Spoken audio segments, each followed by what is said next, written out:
Good morning. मी माझी ओळख करून देतो. मी सोहेल शेख. मी 2016 पासून मुख्य परीक्षा देतो आहे. मी आत्तापर्यंत MPSCच्या जवळपास 15 ते 16 मेन्स दिलेले आहेत. माझं असिस्टंट कमांडंटसाठी 2016 साली सिलेक्शन झालं होतं. फिजिकलमधून माघारी आलो. त्यानंतर पुढचं PSIच्या 2 इंटरव्ह्यू दिलेले आहेत आणि एक्साईजच्या आत्ता मागच्या 3ही मुख्य परीक्षा दिलेल्या आहेत. त्यासोबत फॉरेस्टच्या 2 आणि राज्यसेवेच्या 4 आणि 2 इंटरव्ह्यू असा माझा प्रवास आहे. मी गेल्या वर्षी पुणे विद्यापीठ येथे फुल टाईम स्टुडंट कोऑर्डिनेटर म्हणून कार्यरत होतो आणि माझा असा 5 वर्षाचा स्पर्धा परीक्षेचा अनुभव आहे आणि लेक्चरशिपचा माझा 2 वर्षाचा अनुभव आहे. तर आपण आज इथं जमलो आहे QSTM लेक्चरचं दुसरं सेशन घेण्यासाठी. QSTMमध्ये क्वेश्चन, सिलेबस, मटेरियल, टेक्निक आणि स्ट्रॅटर्जी याचं काल लेक्चर आपलं झालं. तुम्ही बऱ्यापैकी असालच बारकुल सरांच्या लेक्चरचं. ज्यांनी कालच्या लेक्चरला ॲबसेंट होते त्यांनी एकदा यूट्यूबवर आपल्या चॅनलला निरवदा चॅनल जे आपलं यूट्यूबचं आहे तुम्हाला सगळ्यांना माहीत असेल त्याच्यावर एकदा ते कालचं लेक्चर पण बघून घ्या जेणेकरून तुम्हाला कंटिन्युटी येईल. आजच्या आपल्या लेक्चरचा उद्देश आहे मेन करून आपण सिलेबसवर फोकस करणार आहे. सिलेबस संबंधी सेपरेट लेक्चर घेण्याचं कारण काय तर राज्यसेवा मुख्य परीक्षेला जसं सिलेबस डिफाईन केलेला आहे तसं पूर्व परीक्षेला डिफाईन केलेला आहे का सिलेबस? फक्त प्राचीन, मध्ययुगीन आणि आधुनिक इतिहास एवढंच माहीत आहे आपल्याला. त्यानंतर भूगोलचं पण आर्थिक, सामाजिक आणि राजकीय भूगोल एवढंच माहीत आहे. त्याचं सब पॉईंट माहीत आहेत का? तर ते कुठून कळू शकतात आपल्याला? जे 2013 ते 2019च्या ज्या पूर्व परीक्षा झाल्यात त्यामधून आपल्याला अंदाज येऊ शकतो की काय काय विचारलं जाऊ शकतं. बरोबर आहे. तर आपण काय करणार आहे आजच्या लेक्चरला त्या सगळ्या सिलेबसवर म्हणजे कुठपर्यंत जाता येईल 2 गोष्टी आहेत आपल्या. एक सिलेबस हॉरिझॉन्टल किती वास्ट आहे आणि त्याच्यामध्ये वर्टिकल किती खोलवर जायचं आहे या दोन्ही गोष्टीचा अंदाज येईल. यामध्ये पहिल्यांदा मुख्य पूर्व परीक्षा देणारे कोण आहेत? ज्यांनी आत्तापर्यंत मुख्य परीक्षा दिली नाही असे किती जण आहेत सांगा आधी. ज्यांनी पूर्व परीक्षा दिली नाही आत्तापर्यंत.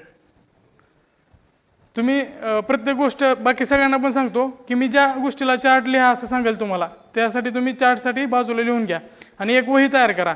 जसं तुम्ही पॉलिटीचं लक्ष्मीकांत सरांचं पुस्तक बघितलं असेल त्याच्यामध्ये शेवटी अनेक जर दिलेला आहे त्याच्यामध्ये सगळे चार्ट दिलेले आहेत. बरोबर आहे. त्या चार्टमध्ये काय काय दिलं आहे?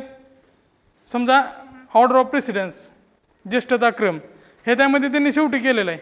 मग ते कशासाठी उपयोगी ठरतं आपल्याला? पाठांतरासाठी. काय फॅक्च्युअल गोष्टी आहेत तसे आपल्या सगळ्याच विषयामध्ये फॅक्च्युअल गोष्टी येणार आहेत. त्या गोष्टीला पाठ करण्याशिवाय पर्याय नाही. तर त्यासाठी तुम्ही बेटर आहे की एक 100 पानी किंवा 200 पानी वही करा आणि ते चार्टसाठी ठेवा. प्रत्येक विषयाच्या चार्टला असे पानं सोडा त्यामध्ये. हे का सांगतो मी तुम्हाला? कारण पूर्व परीक्षा पास होण्यामध्ये आणि फेल होण्यामध्ये बरेच मुलं 10 मार्काच्या अंतरात असतात. हे 10 मार्क तुम्हाला या फॅक्च्युअल डाटामध्ये येईल. कारण तो प्रश्न असा असतो तुम्हाला येतं आहे किंवा येत नाही. ह्या 2च गोष्टी आहेत. कन्सेप्ट वगैरे काय लावायचं नसते त्यात. ह्या चार्ट तुम्हाला त्यावेळेस कामाला येतील.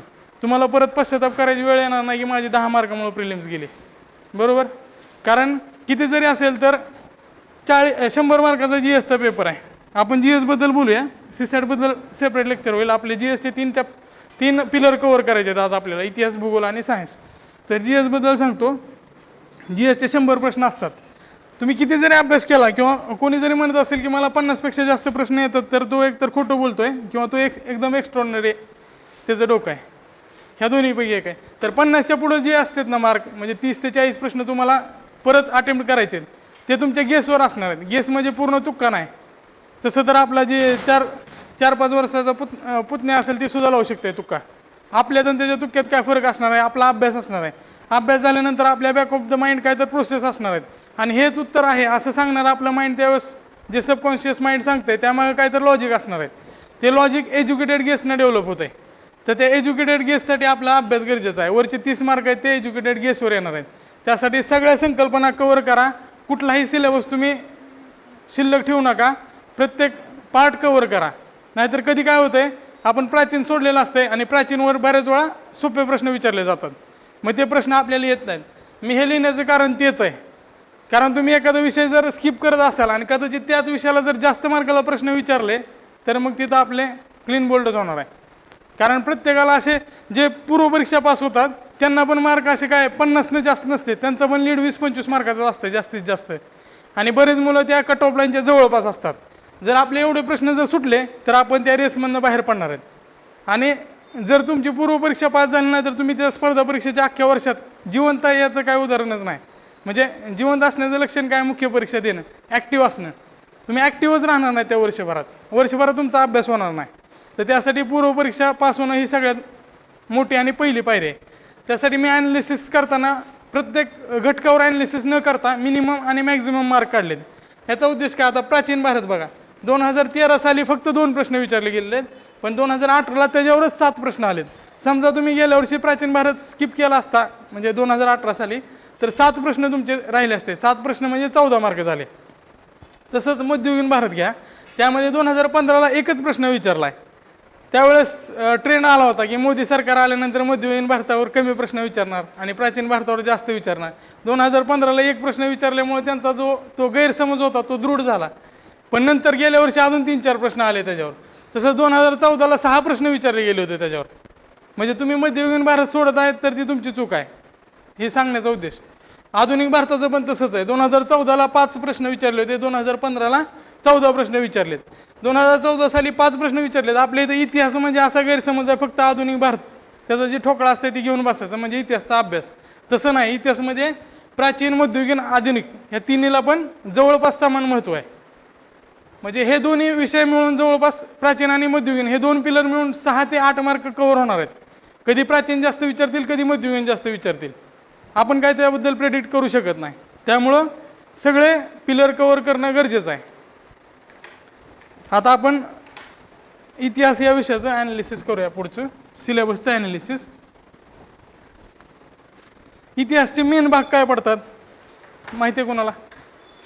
इतिहास पूर्व कालखंड म्हणजे काय?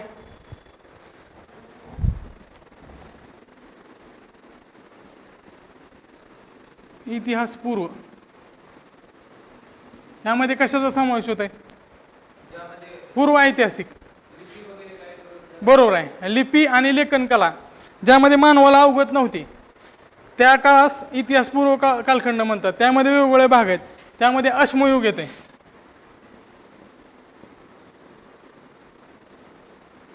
अश्मयुग म्हणजे काय? माणसाचा एकच सोबती होता, दगड. दगडाचा वापर करून माणसानं आपला कार्यक्रम चालू केला. तर त्यामध्ये पुराण अश्मयुग, तुम्हाला माहित असेल तर तुम्ही पण सांगा, तुमचं पण रिवाइज होईल. मध्य अश्मयुग, नवाश्मयुग,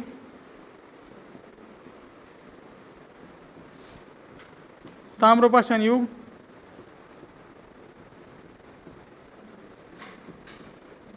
आणि महापाषाण युग. आता हे 5 युग आहेत. तर आपल्याला यावेळेसचा अभ्यासासाठी कुठले साधनं उपलब्ध नाहीत, म्हणजे लिखित साधनं उपलब्ध नाहीत. तर याचा अभ्यास आपण कसा करणार, कशा पद्धतीने अभ्यास केला जात आहे, म्हणजे आपण स्वतः करत नाही. इतिहास तज्ञ जे ते आपल्याला अभ्यास करून त्याच्याविषयीची माहिती सांगतात, आपण पुस्तकात वाचतो. आपलं जास्तीत जास्त NCERT किंवा आपले जे MPSCचे रेफरन्स बुक असतील ते आपलं मटेरियल असतं. तर त्यामध्ये ह्याचा अभ्यास कशाच्या साधनं काय त्या अभ्यासाची माहिती आहेत का तुम्हाला? त्या काळात सापडणारी शस्त्र, त्या काळात सापडणारी भांडी, त्या काळात सापडणारे कुठल्याही गोष्टी, त्या काळात सापडणारे प्राण्यांचे अवशेष हे आपल्याला त्या काळाबद्दल माहिती देतात. पुराणाश्मयुग कसं होतं? एकदम त्या काळात थंड प्रदेश होता, म्हणजे बर्फाचं सगळीकडे अस्तित्व होतं. ते पुराणाश्मयुगात फक्त दगड आपला सोबती होता, म्हणजे मानवाचा. त्यानंतर मध्य अश्मयुग आलं. मध्य अश्मयुगात पहिली गोष्ट कुठली झाली तर हवामान उबदार बनले, बर्फ वितळायला चालू झाले. पुराण अश्मयुगात माणसाचं शरीर जास्त मोठं होतं, म्हणजे हाईट पण जास्त होती, वजन जास्त होतं, अंगावर चरबीचं प्रमाण जास्त होतं. का? तर हवामान थंड असल्यामुळं चरबी लागते. अस्वल बघितलं, अस्वलची बॉडी कशी असते? फॅटी असते. तसंच माणसाचं शरीर होतं. त्यामुळं माणसाकडचे हत्यारं जे जाड होते ते उचलायला सोपे जायचे. आत्ता आपण उचलू शकतो का? आधीच्या काळातल्या टिपू सुलतानची तलवार किंवा शिवाजी महाराजांच्या काळातल्या तलवारी किंवा साहित्य ते आपल्याला उचलू शकत नाहीत. पण आत्ताच्या काळातल्या आपण काय वेट लिफ्टिंग करतो, पण ते दिसायलाच मोठं असतं, वजन कमी असतं, ते आपल्या सगळ्यांना माहिती आहे. तर त्या काळातल्या मनुष्याची ठेवण तशी होती.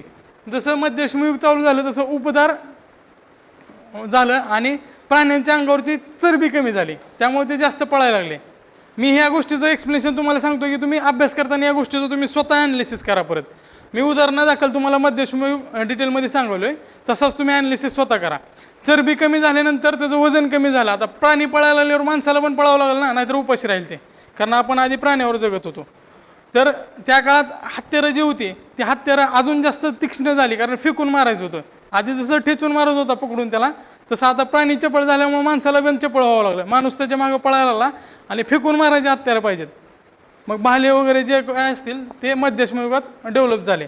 त्यामध्ये आपण क्वार्ट्ज म्हणजे एक टायपाचा गारगोटीसारखा दगड, त्याच्यापासून एक सुबक हत्यार बनवायचं चालू केलं. ते मध्यश्रम युगात घडून आलं. ते फेकून मारायचे हत्यारं विकसित झाली, हत्यारं अजून जास्त तीक्ष्ण झाली, ते मध्यश्रम युगात घडून आलं. त्यानंतर नवश्रम युग आलं. नवश्रम युग म्हणजे त्याची पुढची पायरी.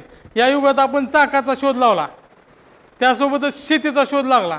शेतीचा शोध लागल्यानंतर माणूस एका ठिकाणी स्थानिक राहू लागला. आणि त्या काळातच कलेचा उदय झाला. कला म्हणजे डायरेक्ट चित्रकला जी गुहेमध्ये सापडलेले आहेत, भीमबेटका वगैरे गुहेत सापडलेले आहेत चित्रकला, ते या काळात चालू झालं. नवश्रम युगात माणूस एका ठिकाणी स्थिर झाला, त्यानंतरच कलेचा विकास होणार. जर भटकी जमात असतील किंवा माणसाचं जीवन जर अस्थिर असेल तर बाकीच्या गोष्टी त्याला सुचणार नाहीत, कारण फक्त खाणे आणि पिणे ह्याच्या मागच तो होता आधी. आता त्याचं जीवन स्थिर झालं, त्याचं उत्पन्न स्थिर झालं, शेती करायला लागल्यापासून कलेचा विकास झाला. मग कलेचा विकास, चाकाचा विकास आणि शेतीचा विकास नवश्रम युगात झाला.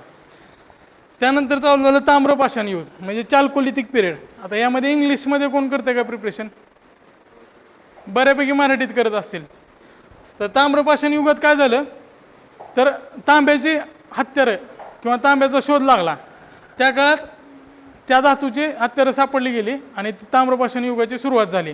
त्यामध्ये आयोगानं ह्याच्या आधी विचारलेला प्रश्न की डॅश डॅश या ठिकाणी नवश्रम युगानंतर डायरेक्ट लोहयुगाची सुरुवात झाली आणि ताम्रपाषाण युगाच्या कोणत्याही खुणा सापडत नाहीत, असा प्रश्न 2016 साली आयोगाने विचारलेला आहे. तर त्यामध्ये त्याने ऑप्शन दिले होते, पूर्व भारत, पश्चिम भारत, दक्षिण भारत, उत्तर भारत. त्याचं उत्तर दक्षिण भारत आहे. कारण काय असेल त्याचं? कारण ताम्रपाषाण युगाच्या ज्या साईट होत्या उत्तर भारतात हरियाणा, त्यानंतर मध्य भारतात भीमबेटका, आपल्या पश्चिम भारत म्हणजे महाराष्ट्रात जोरवे, दायमाबाद, नेवासे, तिथं आपल्याला पुरावे सापडलेले आहेत. ताम्रपाषाण युगाच्या साईट आहेत तिथं. पण दक्षिण भारताच्या तशा साईट आहेत का आत्तापर्यंत सापडलेल्या नाहीत. कदाचित भविष्यात सापडू शकतील, कारण इतिहास पण बदलणारा विषय. समजा उद्या तामिळनाडूमध्ये कुठली साईट सापडली तर ते रिलेटिव्हली उत्तर बदलू शकतं आपलं. पण सध्या दक्षिण भारतात ताम्रपाषाण युगातल्या कुठल्या खुणा सापडल्या नाहीत, त्यामुळं तिथं ताम्रपाषाण युग अस्तित्वात नव्हतं असं आपण म्हणू शकतो. तसंच महापाषाण युग, महापाषाण युगाचं वैशिष्ट्य काय, तर त्यावेळेस भारतानं रिच्युअल्स म्हणजे अशा परंपरा चालू केल्या की पुरल्यानंतर त्यासोबत त्याच्या आवडत्या गोष्टी त्या पुरायच्या. आणि त्याच्या ज्या उशीचं ठिकाण असतं तिथं डोकं पुरलेलं असेल तिथं मोठा दगड ठेवायचा, त्याच्यावरून त्याचं नाव महापाषाण युग पडलं. आता या गोष्टी मी तुम्हाला सांगितल्या तर तुम्हाला काय लक्षात आलं असेल, कुठल्या कुठल्या गोष्टीचा अभ्यास करायला पाहिजे आपल्याला? पहिल्या गोष्ट काय, संकल्पना बघायच्या या सगळ्या संबंधित. हे पुसू का? हे बघितलं असेल ना, सगळ्यांनी लिहून घेतलं ना?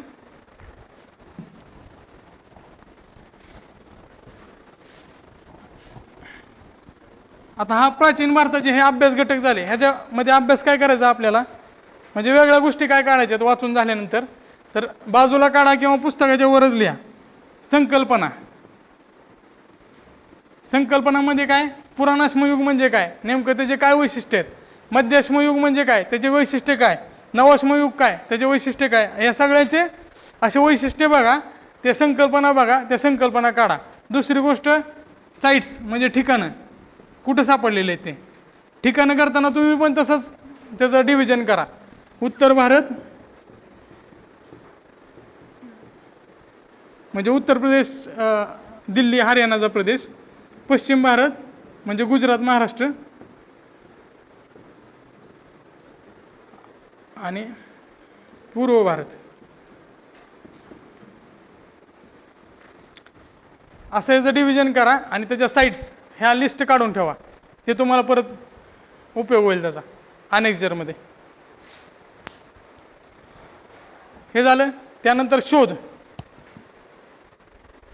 शोध काय काय लागला तुम्हाला मी सांगितलं, अग्नीचा शोध, मध्यश्मयुगात लागला असेल, नवश्मयुगात शेतीचा शोध लागला असेल, तर त्या गोष्टी ज्या ज्या शोध लागले ना ते त्या शोधमध्ये तुम्ही एकत्र करून ठेवा, जेणेकरून तुम्हाला रिव्हिजनला सोपं जाईल. जर प्राचीन युगाच्या नोट्स काढल्या तर या पॉईंटवर आपलं कव्हरेज झालं आहे का ते एकदा चेक करा. तुम्ही जे पुस्तक वाचता 7वीला आहे ना, 6वी प्राचीनला आणि 7वी मध्ययुगीनला, 6वी आणि 7वी हे दोन्ही पुस्तकं चांगली करा. स्टेट बोर्डमधून जे शब्द असतात त्याच्यावर जास्त डिटेलमध्ये सर्च करून पण प्रश्न आलेले आहेत. त्यामुळे स्टेट बोर्डमधले प्रत्येक गोष्ट महत्त्वाची आहे. ते तुमचं बायबल आहे MPSC साठी. त्यानंतर मग NCERT मध्ये RS शर्मा म्हणजे ओल्ड NCERT, के सागरनं त्याचं ट्रान्सलेशन केलं आहे. समजा तुम्हाला इंग्लिश वाचता येत नसेल किंवा इंग्लिश वाचण्यात अडचणी असतील तर RS शर्माची मराठीमध्ये ट्रान्सलेट केलेलं NCERT के सागरची उपलब्ध आहे, ते विकत घ्या. आता फुल स्केप आलं आहे, नवीन एडिशन आलेले आहे, त्यामधले चित्र नकाशे तुम्हाला जास्त फायदेशीर ठरतील.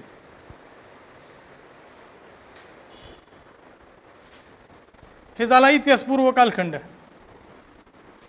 झालं.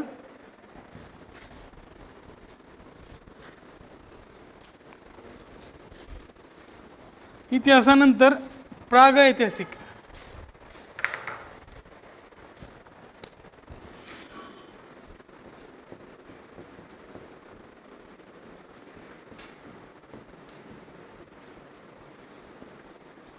आणि ऐतिहासिक.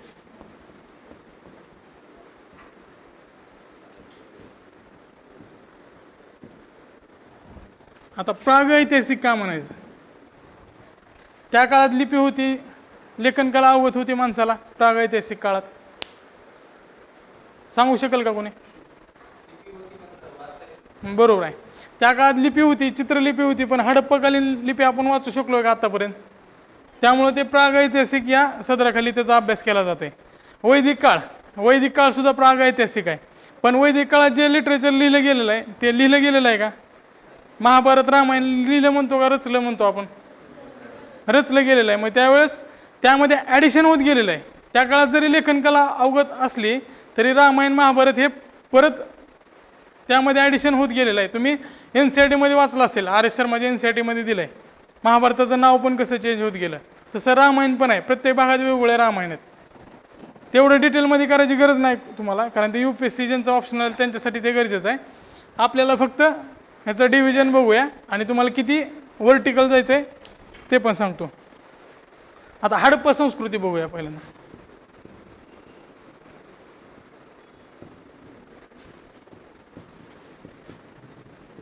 आता काही नकाशे तुमच्याकडे असायला पाहिजेत. त्या नकाशाचं तुम्ही स्टेपल करून ते बंच तयार करून ठेवा तुमच्याकडे.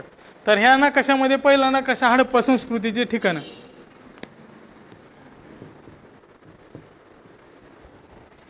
नकाशा तयार करा. सगळ्यात उत्तरेचं, दक्षिणेचं, पूर्वेचं, पश्चिमेचं फॅक्च्युअल माहिती पण त्याच्या नकाशामध्येच खाली लिहून ठेवा. त्या नकाशामध्ये साईट्स, त्यामध्ये ते शहर. कसली संस्कृती होती हडप्पा? नागरी होती का ग्रामीण संस्कृती होती? नागरी संस्कृती होती. तर तिथं असणारी शहरं आणि त्याच्या काठावर असणाऱ्या नद्या आणि आधुनिक नावं. ह्याचं आधुनिक नाव काय आहे? सगळ्यात मोठी साईट कुठली आहे माहिती आहे का? भारतात सापडली. आता बरं, राखी गडी का म्हटलं जातं त्याला? हा बोला. हा बरोबर आहे. तर राखी गडी का म्हटलं जातंय?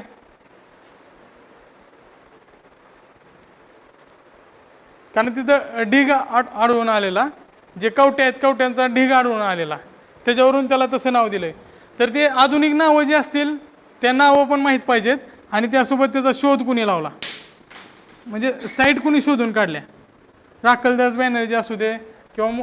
तर ह्या सगळ्यांची नावं जेवढे काय शहर असतील, आता आपल्याला शॉर्टमध्ये घ्यायचं असल्यामुळे मी तुम्हाला फक्त काय काय करायचं ते सांगून ठेवतो. तुम्ही बाजूला लिहून घ्या. घरी गेल्यानंतर किंवा ज्यावेळेस तुम्ही अभ्यास कराल त्यावेळेस ह्या गोष्टी तुम्ही बाजूला ठेवा आणि ह्याचं लिस्ट काढा. ह्याच्यावर प्रश्न विचारलेला आहे. जोड्या लावासाठी एकदा प्रश्न आला होता की या साईट्स आणि त्यांनी शोधून काढलेलीची नावं त्याच्या जोड्या लावा. त्यासाठी या गोष्टी महत्त्वाच्या आहेत. त्यासोबतच त्या शहराची वैशिष्ट्ये काय आहेत.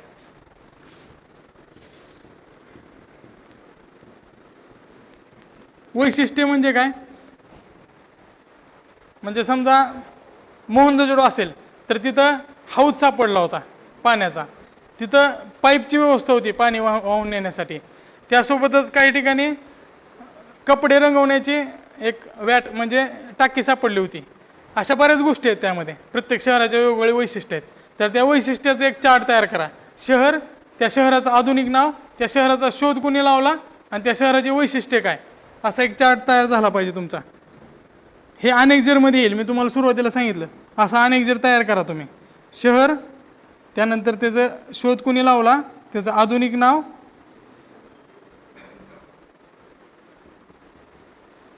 शोध, आधुनिक नाव आणि त्या शहराची वैशिष्ट्ये काय. तुमचा जवळपास 70 ते 80% ह्या चॅप्टरचा कव्हरेज ह्यामध्ये होऊन जाईल. आणि तुमचा प्रश्नाचं जे उत्तर आहे, आयोगाने विचारलेला प्रश्न आहे, तुम्हाला या नकाशात किंवा या चार्टमध्ये, या दोन्हीमध्ये सापडून जाईल. बऱ्यापैकी त्यामध्ये कव्हर होणार आहे. आणि एक शेवटची गोष्ट राहते ती देवता आणि समाज संस्कृती. अजून एक पॉईंट राहते याचा. हडप्पा संस्कृतीमध्ये नकाशा केलं, शहर केलं, आणि तिसरी गोष्ट आहे देवता आणि समाज संस्कृती. त्यामध्ये काही शिक्के सापडले असतील, डान्सिंग गर्ल सापडलेला असेल, म्हणजे कांस्यदेवीचा तो नर्तिकेचा पुतळा, डान्सिंग गर्ल नर्तिकेचा पुतळा पण सापडला होता. ते आपल्या NCERT मध्ये त्याचा फोटो पण दिलेला आहे. तर त्या गोष्टी तुम्हाला विचारल्या जाऊ शकतात. देवता आणि समाज संस्कृती. क्लिअर? हडप्पा संस्कृती क्लिअर झालं. एवढं ह्याच्या व्हर्टिकल जायचं आहे आणि हॉरिझॉन्टल पण एवढं कव्हर करायचं आहे.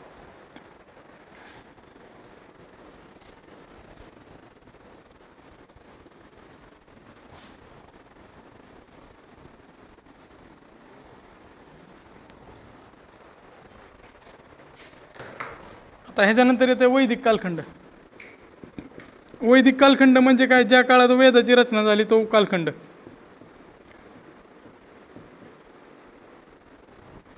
वैदिक कालखंडात काय काय करायचं, आर्याचा वास्तव्याचा प्रदेश. आर्याबद्दल बऱ्याच थिअरीज आहेत. आर्य कुठून आले, कसे आले, किंवा मूळचे होते का ते इराणमधून किंवा उत्तरेकडून आले, युरोपमधून आले. Arctic home of Vedas Lokmanya टिळकांचा पण ग्रंथ आहे. त्यामध्ये वेगवेगळ्या थिअरी आहेत. त्या थिअरीच्या नादात आपल्याला पडायचं नाही. फक्त वैदिक कालखंडात जो आर्यांचा वास्तव्याचा प्रदेश होता, जो गंगेचा, यमुनेचा, सरस्वतीचा, त्या काळात सरस्वती ही सगळ्यात मोठी आणि महत्त्वाची नदी होती. तुम्ही त्यामध्ये एक वाचलं असेल की सगळ्यात जास्त उल्लेख गंगेचा आलाय का, सगळ्यात जास्त कुठल्या नदीचा उल्लेख आलाय, सरस्वतीचा. सध्या कुठं आहे ती नदी, लुप्त झाले. काय काय वेळेस काही संशोधक त्याला घग्गर नदीलाच त्या काळातली सरस्वती नदी होती असं म्हटलं जातं. मग त्याविषयी बऱ्याच स्थिर आहेत. तर वैदिक कालखंड, त्यामध्ये काय पूर्व वैदिक कालखंड आणि उत्तर वैदिक. पूर्व वैदिक म्हणजे काय, ज्या काळात पहिलं कुठलं आहे वेद, ऋग्वेद. ऋग्वेदाचा जो कालखंड आहे तो पूर्व वैदिक कालखंडात येतो. असं डिव्हिजन करून ठेवा, म्हणजे तुम्हाला समाजरचनाचा अभ्यास करणं सोपं जाईल. उत्तर वैदिक. अगेन तुम्हाला कुठल्या गोष्टी काढायच्या आहेत पूर्व वैदिक आणि उत्तर वैदिकमध्ये. ह्यामध्ये ऋग्वेदाची रचना झाली, त्याच्या रुच्या किती आहेत, ऋग्वेद कशासाठी आहे, त्यामध्ये कुणी कुणी योगदान दिलं, आणि त्या काळात समाजरचना कशी होती, ऋग्वेदाची पूर्ण माहिती काढायची. ऋग्वेद निर्मिती कशी केली, कुणी कुणी त्या रुच्या लिहिण्यात योगदान दिलं, ऋग्वेद कशासाठी आहे, ऋग्वेदामध्ये समाजजीवन कसं होतं, या ऋग्वेदकालीन संस्कृती कशी होती, ह्या 3-4 गोष्टीची तुम्ही माहिती काढा. म्हणजे पुस्तकातनं सेपरेट तुमच्या नोट्स काढताना ते लिहून ठेवा किंवा त्याचा एक चार्ट तयार करा. जर तुम्हाला समजा वेगळ्या नोट्स काढायची सवय नसेल तर या गोष्टी तुम्ही त्या पुस्तकाच्या शेवटच्या पानावर किंवा त्याला पानं अटॅच करून ठेवू शकता. जसं लक्ष्मीकांतच्या पुस्तकाच्या मागे अनेक्झर दिलेला आहे, ते अनेक्झर तुम्हाला परत कामी येतं रिव्हिजनसाठी, तसं या गोष्टी तुम्हाला परत कामाला येईल.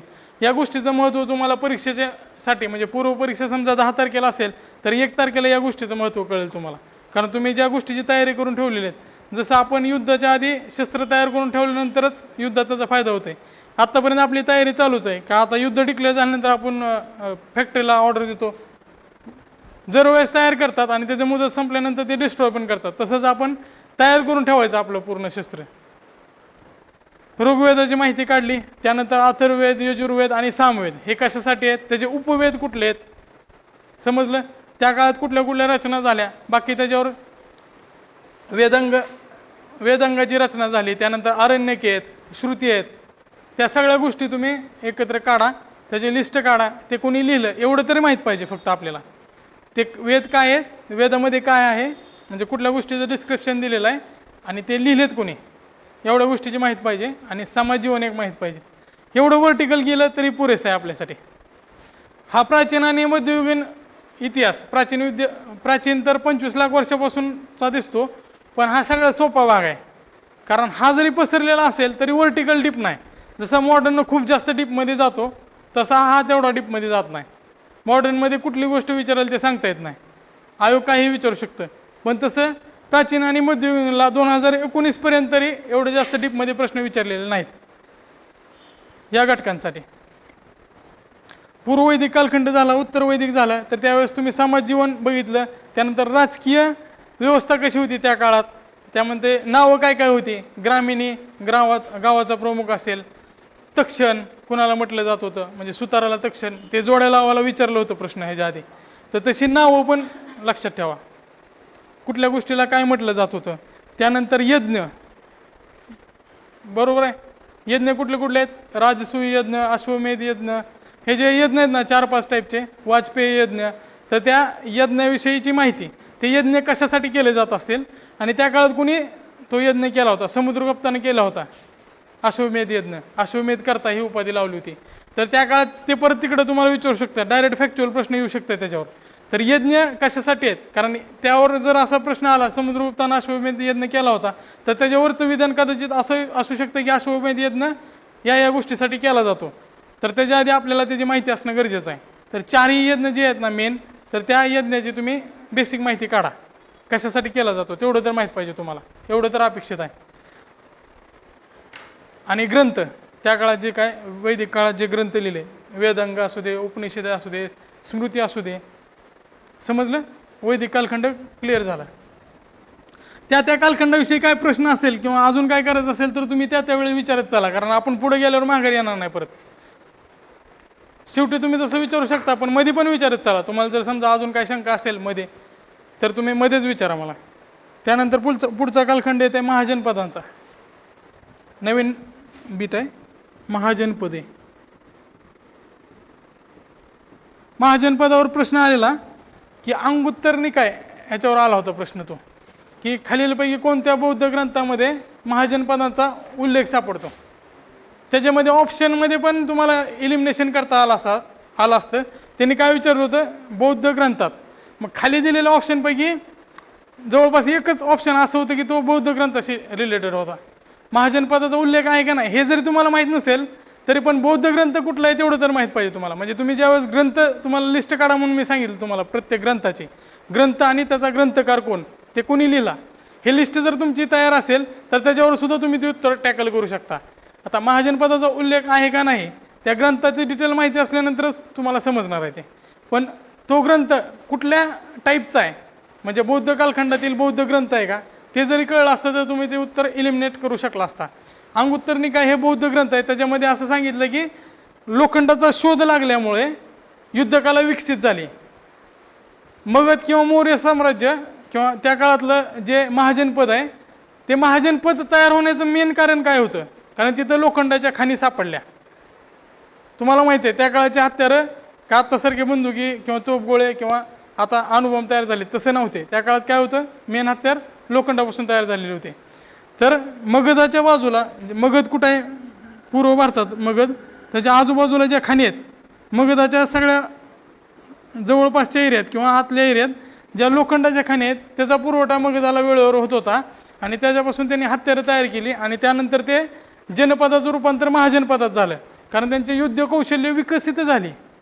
युद्ध कौशल्य विकसित झाल्यानंतर आजूबाजूचा प्रदेश कॉन्क्वेअर करणं, म्हणजे ते आधिपत्याखाली आणणं त्यांना सोपं गेलं. त्यामुळे सगळ्यात मोठं विकसित झालेलं त्या काळाचं मगध प्रदेश होता. त्या काळात 3 ते 4 म्हणजे आपल्या कर्णाचं कुठलं त्या काळात सांगितलं जाते, अंग प्रदेश, अंग पण मगधाच्या बाजूलाच होतं, तो त्याच एरियात होता. त्या काळात 4 ते 5, 3 ते 4 महाजनपद तयार झाली. त्याचं कारण हेच होतं. तर त्या अंगुत्तर निकायामध्ये असा उल्लेख दिला की लोखंडाचा शोध लागल्यानंतर जनपदाचं रूपांतर महाजनपदात झालं, कारण युद्धकला विकसित झाल्यानंतर त्यांना युद्ध करणं सोपं गेलं आणि बरेचसा प्रदेश त्याने ॲक्वायर केला असा उल्लेख त्यामध्ये दिला आहे. त्यामुळे त्याचं उत्तर उत्तर निकाय येते. आणि दुसरी गोष्ट, अजून जैन ग्रंथ एक भगवती सूत्र, त्याच्यामध्ये सुद्धा महाजनपदाचा उल्लेख दिलेला आहे. म्हणजे अशा ज्या ग्रंथ आहेत, तुम्ही त्या ग्रंथ जरी पाठ केले तरी त्या गोष्टी तुम्हाला सोडवता येतील.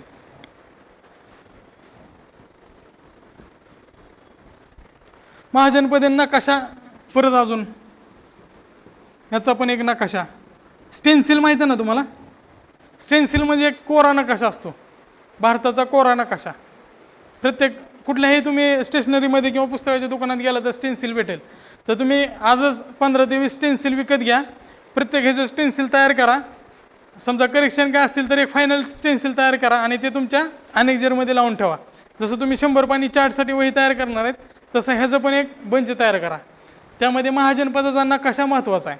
नकाशा तुम्ही त्या नकाशात बघता, हे इथं आहे, ते तिथं आहे, ते तिथं आहे, एक अर्धा तास लक्षात राहतं, दुसऱ्या दिवशी काही गोष्टी लक्षात राहतील, 4-5 दिवसानंतर सगळं विसरून जातं. औरंगाबाद आश्रम एवढं सोडलं तर बाकी जास्त लक्षात राहत नाही, असं फॅक्ट आहे. तुमच्या बाबतीत पण होत असेल तसं.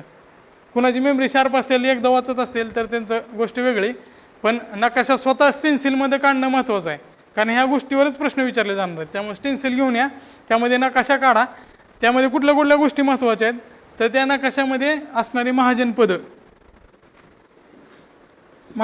त्या काळातली नावं, त्याचं आधुनिक नाव,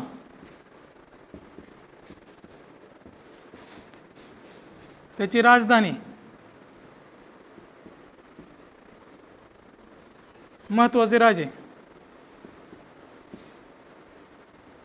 आणि त्याचं वैशिष्ट्य जर काय असेल तर. आश्मक हे औरंगाबाद या ठिकाणी असलेलं एकमेव महाराष्ट्रात असणारं महाजनपद होतं. तसंच वैशिष्ट्य तुम्हाला जे काय वाटतील किंवा तुम्ही जे काय वाचतील ते लिहून घ्या, हे चार्टसाठी महत्त्वाचं आहे.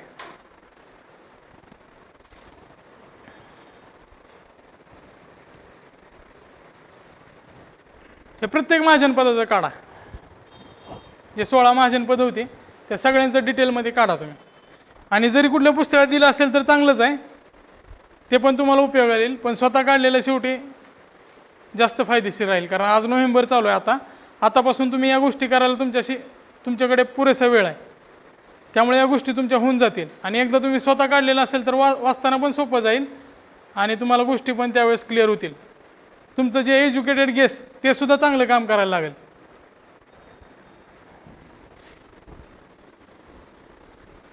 मल्ल प्रदेश, त्याची राजधानी काय होती? गोरखपूर. तर ते काय, त्याचं वैशिष्ट्य काय असणार आहे?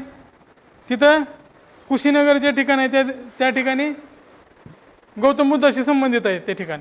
तर गौतम बुद्धाचं पूर्ण जे त्यांच्या वडिलांचं जी राजधानी होती किंवा जे राज्य होतं त्याच्या जवळ होतं त्या काळाच्या महाजनपदाच्या. समजलं? शाक्य गणातील ते राजे होते.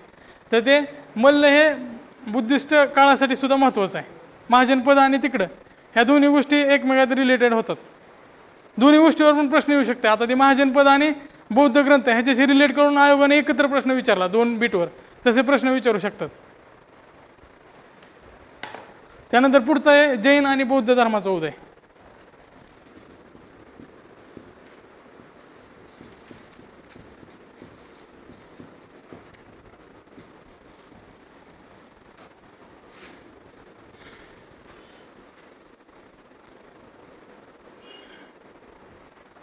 आता ह्यामध्ये आहे ना, तुलनात्मक अभ्यास केला तर जास्त सोपं जाईल. तुम्ही चार्ट तयार करताना आहे ना, तुलनात्मकच तयार करा.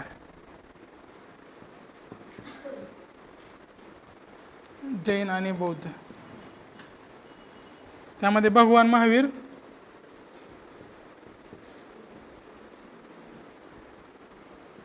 आणि गौतम बुद्ध.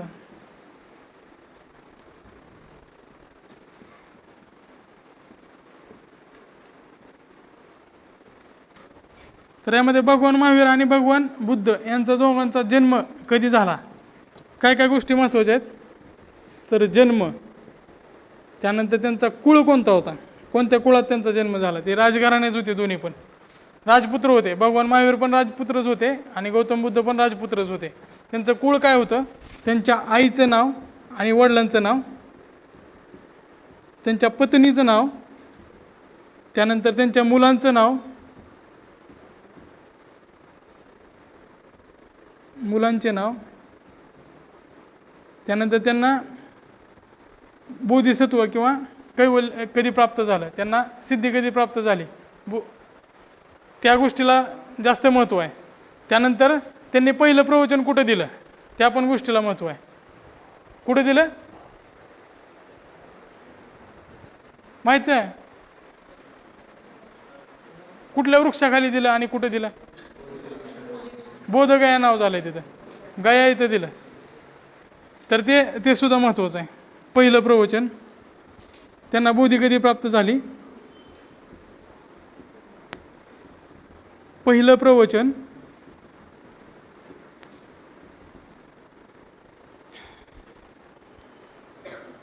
त्यानंतर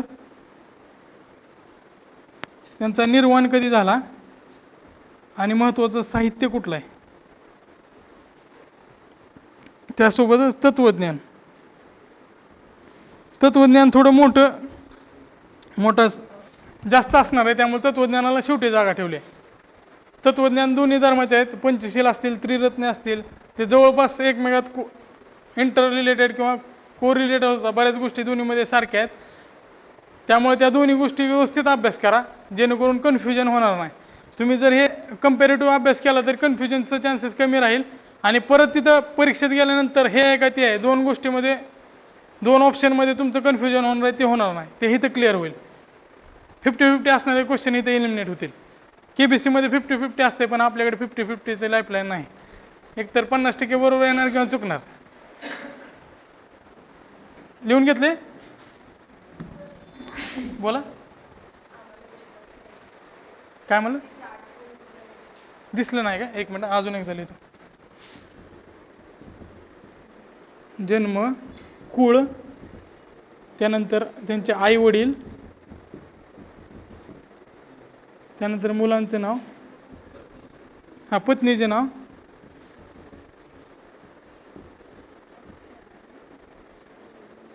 मुलांचे नाव, बोधी कधी प्राप्त झाली, पहिले प्रवचन, निर्वाण कधी झाला,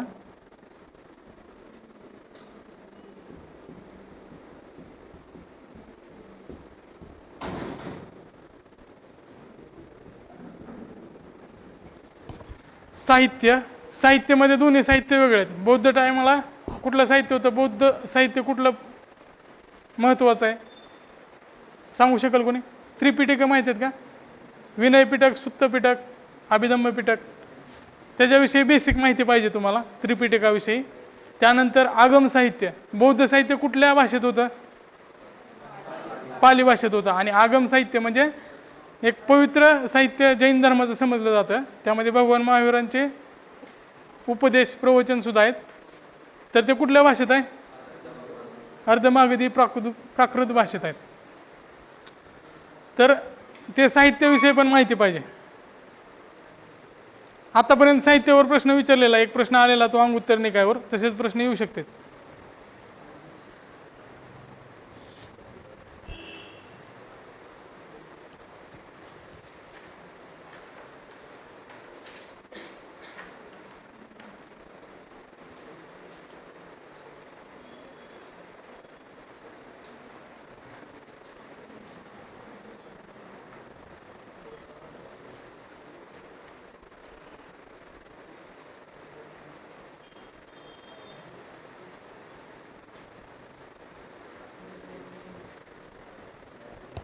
सगळ्यात मोठा राजा कोण होता प्राचीन भारतात, ज्याचं सगळ्यात मोठ्या प्रदेशावर राज्य होतं? सम्राट अशोक. तर ते मौर्य कालखंडात सगळ्यात महत्त्वाचं अशोकाचा पूर्ण इतिहास. त्यांच्याकडे आधी दोन भाग होते, आपल्याला माहीत नसेल किंवा काही जणांना माहीत पण असेल. श्रीनगर हे शहर अशोकाने वसवलेलं आहे. त्याआधी उज्जैनचे गव्हर्नर सुद्धा होते. त्या काळात राज्यपाल राजपुत्राला केलं जायचं. आता कसं, आधी आमदार केलं जातं किंवा रोहित पवारला आधी जिल्हा परिषदेचे सदस्य बनवलं आणि त्यानंतर तिकडे उभा केलं. तसं आदित्य ठाकरेला आता उपमुख्यमंत्री करायच्या आधी विधानसभेचा अनुभव येऊ द्या म्हणतात. तसंच त्या काळात सुद्धा जे राजपुत्र होते त्यांना राज्यपालाची भूमिका दिली जायची. औरंगजेब सुद्धा आधी राज्यपाल होता. औरंगजेबनं राजा असताना जेवढा प्रदेश जिंकला नव्हता तेवढा राजपुत्र म्हणून जिंकला. त्यानंतर त्याच्या महत्वाकांक्षा वाढल्या आणि त्यानं सख्या भावांना सुद्धा मारून टाकलं. त्याच्या क्रूरतेचे सगळे किस्से प्रसिद्ध आहेत. महत्वाकांक्षा वाढल्यामुळं त्या गोष्टी घडल्या. झालं सगळ्यांचं लिहून आता? दिसलं ना तुम्हाला?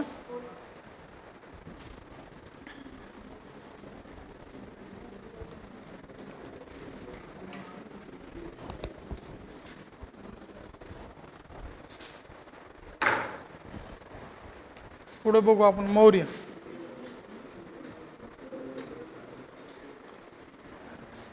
जे सणावळे असतील किंवा सण असेल, इसवी सनपेक्षा जास्त महत्त्वाचं काय, त्या काळात कुठल्या राजानं कुठलं काम केलं. तर सुरुवात कशी झाली मौर्य घराण्याची, तर हर्यकमध्ये बिंबिसार यांनी सुरुवात केली. हर्यक घराण्यापासून नंद घराण्यापर्यंत ह्या गोष्टी पण महत्त्वाच्या आहेत. त्या तुम्ही एका गवळीत तुमच्या कवर होतात, हर्यकपासून नंद. पण तिथनं पुढं महत्त्वाचं आहे हर्यकपासून नंद, त्यानंतर चंद्रगुप्त मौर्य. मगधमध्ये आहे ना हर्यकपासून नंद महत्त्वाचे आहेत. मगध हर्यकपासून नंद बघा, त्यानंतर मौर्य चालवलं, चंद्रगुप्त मौर्य. ह्याच्यावर प्रश्न आला होता की प्रेरणा कोणी दिली धनानंदला पराभव करण्याचा, किंवा धनानंदनं चाणक्याचा अपमान केला होता. कौटिल्य, त्याचे वेगवेगळे जे नावं असतील त्या नावावर पण प्रश्न आलेला ह्याच्या आधी. त्यानंतर धनानंदाने कौटिल्याचा अपमान केला होता. तुम्ही कोणी सिरियल पण होती त्यामध्ये बघितलं असेल तर तुम्हाला माहीत असेल, चाणक्यावरची जी सिरियल असतील किंवा तुम्ही वाचलं असेल तर त्यामध्ये धनानंदाने त्यांचा अपमान केलेला आणि त्या अपमानाचा बदला घेण्यासाठी त्यांनी धनानंदाचा पराभव केला. त्यानंतर त्यांनी टॅलेंट सर्च कसं असते, व्हॉइस ऑफ इंडिया, त्या टाईप त्यांनी एक राजा हुडकायची सुरुवात केली, जो असा व्यक्ती पाहिजे की महत्वाकांक्षी पाहिजे, धाडसी पाहिजे, शूर पाहिजे आणि त्यानं त्या धनानंदाचा पाडाव केला पाहिजे. तर त्यांनी जनतेला असं प्रेरित केलं ही सत्ता उलटून टाकायची. ही गोष्ट 2000 वर्षापूर्वीची आहे. तर त्या काळात त्यांनी चंद्रगुप्त मौर्य असा एक तरुण सापडला त्यांना की तो धनानंदाचा पाडाव करू शकतो. मग चाणक्याने त्यांना चाणक्य नीती शिकवली किंवा ज्या गोष्टी शिकवल्या राज्य कसं करायचं. तर त्याच्यावर प्रश्न आलेला, त्यांनी ऑप्शन दिलेले, चंद्रगुप्त ऑप्शन चाणक्य, बिंबिसार ऑप्शन चाणक्य किंवा चंद्रगुप्त ऑप्शन शंकरगुप्त, असे ऑप्शन दिलेले. तर तुम्हाला ह्या गोष्टी जर तुम्ही वाचल्या असतील किंवा लिहिल्या असतील तर तुम्हाला त्या गोष्टी बरोबर क्लिक होतात तिथं. तर मौर्यामध्ये काय करायचं, चंद्रगुप्त मौर्य करायचं. त्यानंतर बिंदुसारला अमित्रकोटस म्हणजे शत्रूचा नाश करणारा असं सुद्धा नाव दिलं होतं. नावं पण महत्त्वाची आहेत. तुम्हाला त्या प्रश्नावरून कळलं असेल, चाणक्याची नावं वेगवेगळी विचारली होती, खालीलपैकी कुठलं चाणक्याचं नाव आहे का नाही. तसं कुठल्या राजाचं वेगळं नाव असेल तर ते आवर्जून त्याच्या बाजूला लिहा. समजा तुम्ही NCERT मध्ये वाचलं असेल आणि नंतर तुम्ही गुरुकुलचं पुस्तक वाचताय, त्यामध्ये ते नाव आलं नसेल तर त्या पुस्तकात त्याचं ॲडिशन करा. कारण तुम्ही शेवटच्या रिव्हिजनला कुठलं तरी एकच पुस्तक वाचणार आहे त्याच्यामध्ये ॲडिशन करून. त्यामुळे त्या गोष्टी तुमच्या एकत्र झाल्या पाहिजेत. किंवा प्राचीन आणि मध्ययुगीन भारतासाठी तरी नोट्स तयार पाहिजेत तुमच्या. बाकीच्या कुठल्या विषयाच्या नाही काढल्या किंवा काढणं हे तुमच्या हातात आहे. पण प्राचीन आणि मध्ययुगीनवर कंट्रोल मिळवायचा असेल तर नोट्सशिवाय पर्याय नाही. चार्ट, नकाशे आणि त्या नोट्स असलेल्या गोष्टी. तर बिंदुसारला अमित्रकोटस असं सुद्धा म्हटलं जात होतं. अमित्रकोटस म्हणजे बिंदुसारचा मुलगा कोण, अशोक, सम्राट अशोक. तर हे 3 राजे तुम्ही व्यवस्थित करा. अशोकामध्ये काय काय करायचं, अशोकानं जिंकलेला प्रदेश, कलिंग नंतर तर तसं एंडच झालं. तर अशोकाने जिंकलेला प्रदेश, त्यानंतर त्याचे शिलालेख,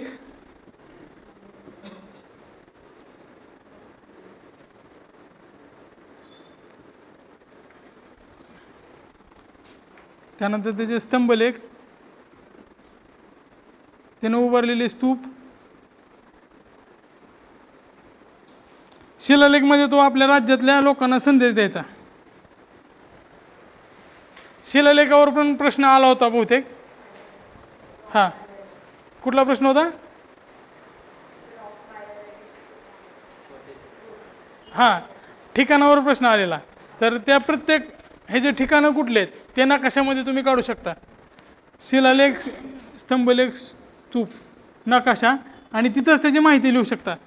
समजा इथं सारनाथ असेल, सारनाथ दाखवायचं नकाशावर आणि असं डॅश करून, आता हे भारताचं तुम्ही स्टेन्सिल विकत घेतलेलं आहे, आता हे नकाशा कुठं बिहारच्या जवळपास येणार हे, तर तिथं डॅश करायचं आणि त्याची माहिती लिहायचं, वैशिष्ट्य जे काय असेल त्या सारनाथच्या.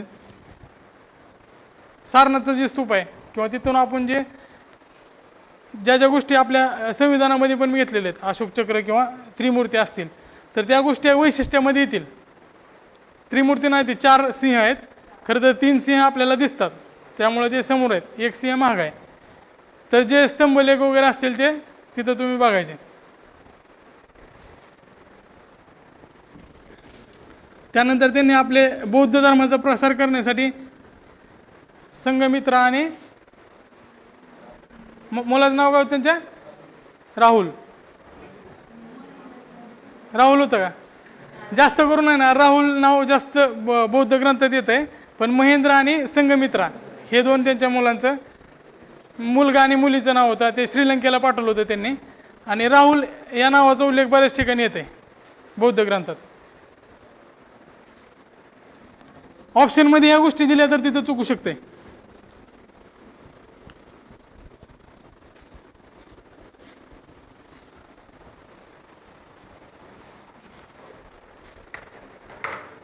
मौर्य काळानंतर मौर्योत्तर काळ आहे, त्या काळात जरा अस्थिरता होती आणि बरेचसे परकीय शासकांनी भारतावर आक्रमण करायला सुरुवात केली. त्यावेळेस आक्रमक कुठून येत होते? कॉन्स्टँटिनोपल तुर्कस्तानामधून किंवा वरच्या साईडनं अफगाणिस्तानातून. तर ग्रीक, पहलव, पर्तियन, कुशाण, त्यामध्ये कुशाण जास्त महत्त्वाचा आहे. कुशाणनं नाणेच सुरुवात केली सुरुवातीला. कुठला राजा तिथला महत्त्वाचा आहे? कनिष्क. कनिष्क महत्त्वाचं फोकस आहे त्याच्यावर. कनिष्क NCERT मध्ये पण दिलेला आहे. आणि बऱ्याच वेळा आयोग काय करतंय, NCERT चे जे बॉक्स असतात, NCERT चे बॉक्स व्यवस्थित करा. समजा तुम्ही NCERT वाचणार जरी नसाल तर मित्राची NCERT घेऊन, मित्र किंवा मैत्रिणी तुमचे जे असतील त्यांच्याकडून NCERT घेऊन त्याचे बॉक्स किंवा नकाशे आणि चित्र हे तरी व्यवस्थित बघा. कारण प्रश्न काढताना जो पेपर सेटर असणार आहेत त्यांनी त्याच्यावर भर देऊन प्रश्न काढलेले असणार आहेत. तर कनिष्काचे मूर्ती आहे, बरोबर आहे, ते मूर्तीचा फोटो दिलेला आहे NCERT मध्ये. कनिष्कवर फोकस करा. त्यामुळे परकीय आक्रमण मौर्योत्तर काळात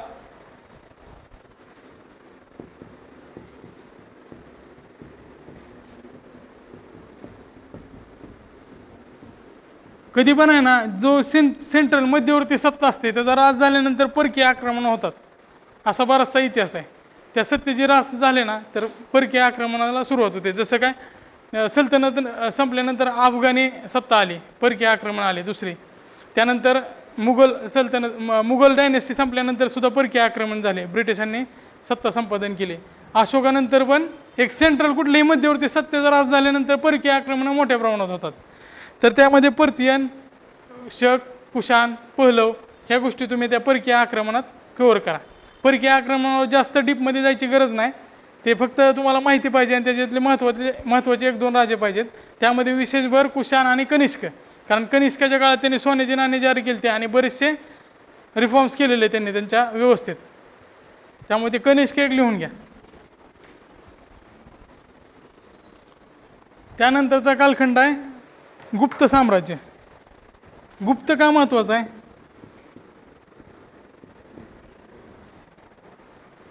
भारताला सोने की चिडिया म्हटले जात होतं आणि त्या काळात सुवर्ण काळ खरा होता तो गुप्त काळात होता असं म्हटलं जात होतं. कारण भारताचा सुवर्ण काळ, गोल्डन इयर ऑफ इंडिया असं म्हटलं जातं या गुप्त काळाला. जर या काळाला सुवर्ण काळ म्हटलं जात असेल तर आपल्यासाठी महत्त्वाचं काय, या काळातली राजकीय व्यवस्था आणि समाज जीवन ह्याचा डिटेलमध्ये अभ्यास करायला पाहिजे.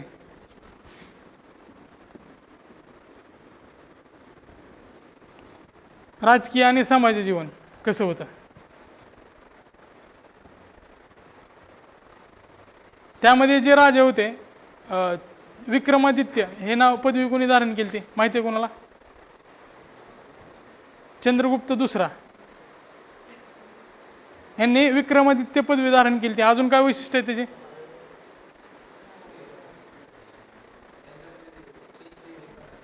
काय? हा, फैयान आलेले 5व्या शतकात आहे ना, चीनचं फैयान प्रवासी भारतात आलेले ते पण आहे. तर त्यामध्ये तुम्ही काय करा, कुमारगुप्त पासून चालू करा. कुमारगुप्ताच्या काळात ऑक्सफर्ड ऑफ ईस्ट कशाला म्हटलं जातं? नालंदा. ह्या पॉईंट्स तुम्हाला काढायचे आहेत, असे 5-6 पॉईंट प्रत्येक विषयावर काढायचे आहेत. मी उदाहरण सांगायला तुम्हाला, ऑक्सफर्ड ऑफ ईस्ट नालंदा ह्याच्यावर प्रश्न तयार होऊ शकतो, लगेच त्याचा पॉईंट काढून घ्यायचा. हे कुमारगुप्तानं स्थापन केलं होतं. त्यानंतर समुद्रगुप्त,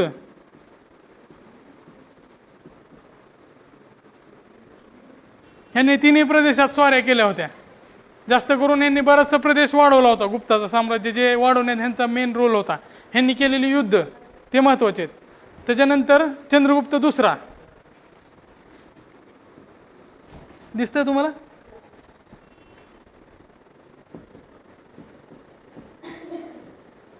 चंद्रगुप्त दुसऱ्याचं महत्त्वाचं वैशिष्ट्य तुम्ही अजून एक सांगितलं नाही तर कालिदास, कवी कालिदास यांच्या काळात होते. नवरत्न 2 राजाच्या काळात होते महत्त्वाचे. एक अकबर आणि त्याच्या आधी चंद्रगुप्त दुसरा यांनी विक्रमादित्य ही पदवी लावली होती स्वतःला. ह्याचे नवरत्न म्हणजे कुठले कुठले आहेत ते थोडंफार नजरेखालून घाला, कारण आयोग असा प्रश्न विचारू शकते की खालीलपैकी कोणत्या व्यक्तीचा समावेश चंद्रगुप्त दुसरा किंवा विक्रमादित्याच्या नवरत्नामध्ये होत नाही. तर त्यामध्ये तुम्हाला ओळखता आले पाहिजेत. एकदा डोळ्याखालून गेलेले असतील त्यांची नावं तर ते प्रश्न तुम्ही सोडू शकता बरोबर. अकबरच्या काळातले पण नवरत्न पाठ करा इन द सेन्स नजरेखालून जाऊ द्या आणि हे पण नजरेखालून जाऊ द्या. का तुम्हाला तिथं लेखी लिहायचे नाहीत, फक्त तुम्हाला ओळखता आले पाहिजेत. कारण आपली स्पर्धा फक्त ओळखण्याची, म्हणजे परीक्षा फक्त ओळखण्याची. त्या काळात ग्रंथाची पण रचना बरीच झाली. गुप्त काळ आहे ना, साहित्यकलांचा सुवर्ण काळ होता. जसं तो भारताचा सुवर्ण काळ होता तसंच साहित्यकलांचा सुवर्ण काळ होता. तर त्या काळात जर तुम्ही ग्रंथ काढले तर 15 ते 20 ग्रंथ तुम्हाला NCERT मध्ये सापडतील या कालखंडासंबंधी. ग्रंथ आणि ते ग्रंथकार.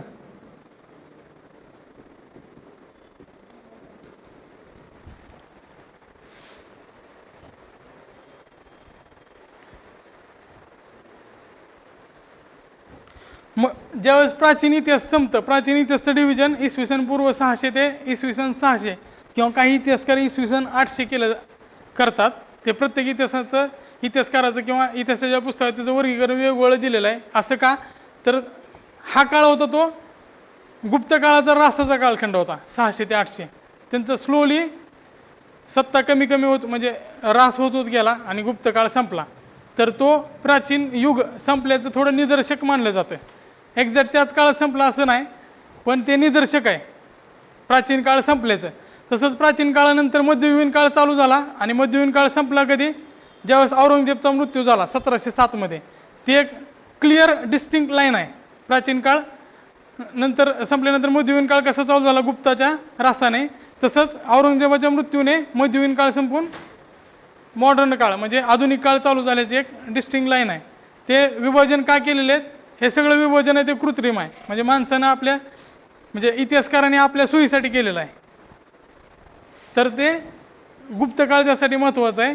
प्राचीन ह्याच्यामध्ये सम्राट अशोक जेवढं मौर्योत्तर काळ किंवा मौर्य काळ जेवढं महत्त्वाचं आहे तेवढंच गुप्त काळ ही महत्त्वाचं आहे. जे 3 ते 4 प्रश्न येणार आहेत ते ह्याच्यावर बेस असणार आहेत.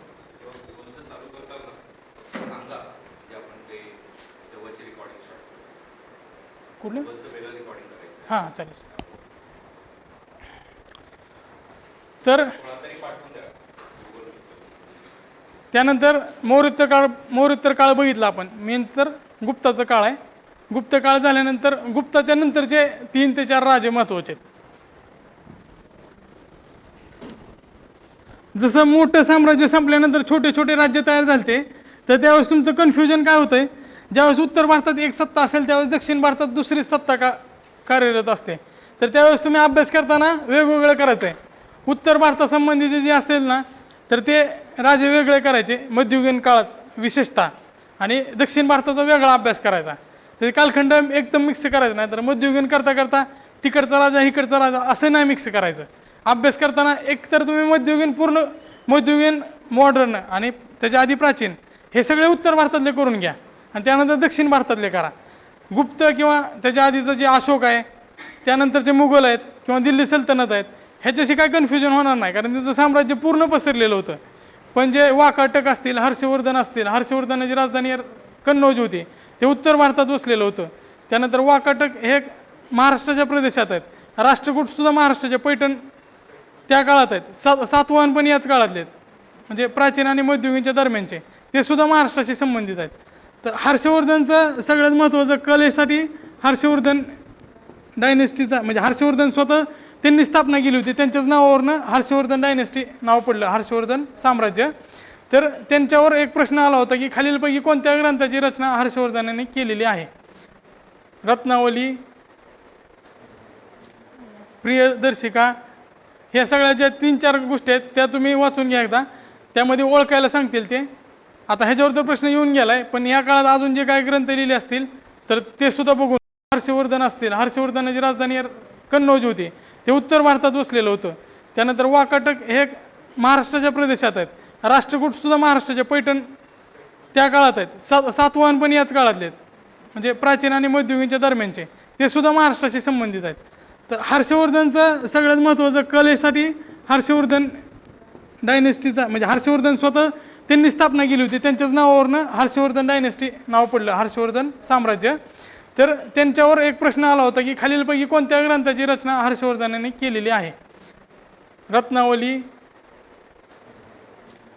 प्रियदर्शिका, ह्या सगळ्या ज्या 3-4 गोष्टी आहेत त्या तुम्ही वाचून घ्या एकदा, त्यामध्ये ओळखायला सांगतील ते.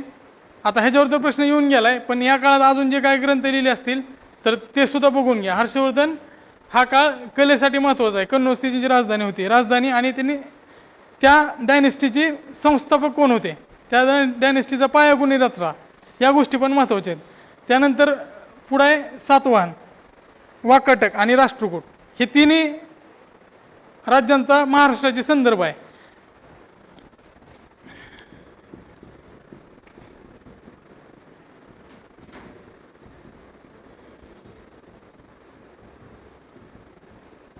आपल्या सिलेबसमध्ये काय लिहिलं आहे? इतिहास विशेष संदर्भ महाराष्ट्राचा, त्यामुळं विशेष संदर्भ या 3 राज्यांशी लागला जातो, त्यामुळे ह्याच्यावर विशेष भर द्यायचा, विशेष लक्ष द्यायचं ह्याच्यावर. सातवाहन, वाकाटक, राष्ट्रकूट. तर ह्याचं काय काय करायचं, या राज्याचा संस्थापक कोण होता, या राज्यात महत्त्वाचं राज्य कोणी केलं, आणि परत साहित्य, कला, संस्कृती आणि समाज जीवन, पण या राज्यावर विशेष भर द्यायचा आहे, या तिन्ही डायनेस्टीवर.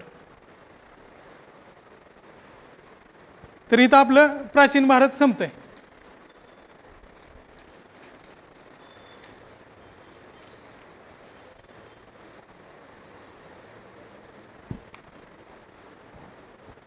झालं?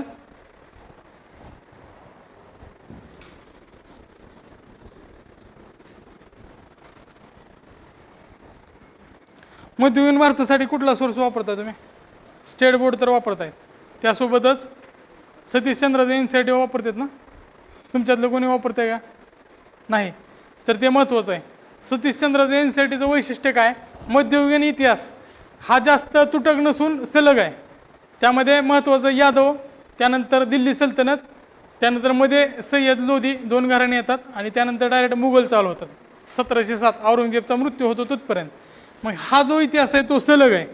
मग प्राचीन इतिहास कसा तुटक आहे, आपण टॉपिक बघितले बीट, तसं यामध्ये 3 ते 4 चॅप्टर आहे. 3 चॅप्टर महत्त्वाचे आहेत. पहिलं यादव, कारण ते महाराष्ट्राशी संबंधित होते, त्यानंतर सल्तनत, आणि पुढं मुघल. सलग आहे, त्या संबंधीच्या ज्या गोष्टी आहेत त्या गोष्टीच्या स्वरूपात वाचल्यावर जास्त चांगलं लक्षात राहतं. त्यामुळं सतीशचंद्राची NCERT हे जर इंग्लिशमध्ये वाचता येत नसेल किंवा अडचण येत असेल तर के सागरची मराठी ट्रान्सलेशन आहे,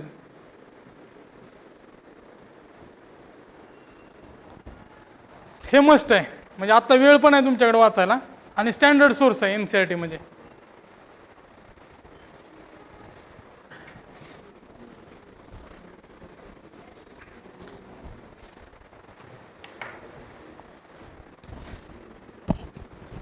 त्यामध्ये आपण यादव बघूया. यादवांची राजधानी देवगिरीला होती. तर त्या देवगिरी संबंधी तिथं येणारे मोठे राज्य कुठले होते, त्यानंतर त्यांची समाज व्यवस्था कशी होती, आर्थिक, सामाजिक आणि राजकीय जीवन कसं होतं, विशेषतः महाराष्ट्रावर भर आहे. मग तुम्हाला जसं 3 स्टार करायला लावले होते डायनेस्टीज, वाकाटक, राष्ट्रकूट आणि सातवाहन, तेवढंच महत्त्वाचं यादव आहे. यादव सुद्धा विशेष संदर्भ महाराष्ट्र या सिलेबसमध्ये कव्हर होणार आहे. समजलं. देवगिरीचे जे काय वैशिष्ट्य असतील ती म्हणजे येणारे राजे, त्यानंतर समाज व्यवस्था आणि परत कला संस्कृती.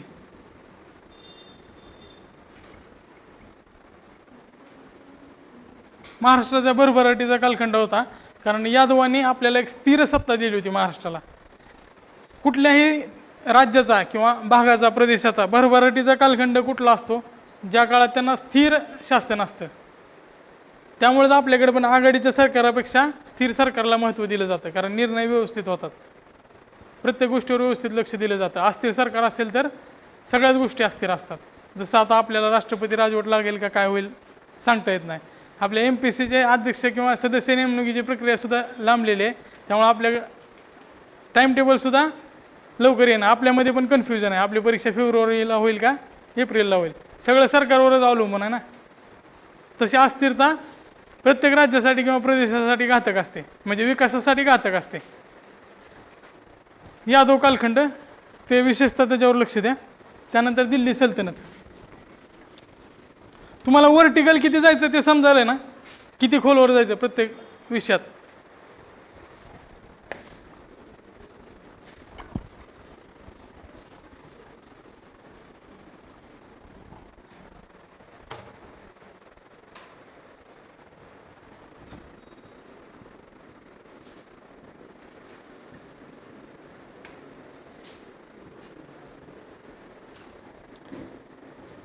दिल्ली सल्तनत ज्यावेळेस पहिलं मुस्लिम आक्रमण होतं किंवा पहिल्या मुस्लिम शासकानं भारतातल्या राज्यावर राज्य केलं तर असं होतं का? दाहिर राजाला हरवून आधी पण अफगाणिस्तानच्या जवळचा प्रदेश होता तो सुद्धा भारतातच होता आधी. त्यावेळेस पहिलं 750ला आक्रमण झालं होतं.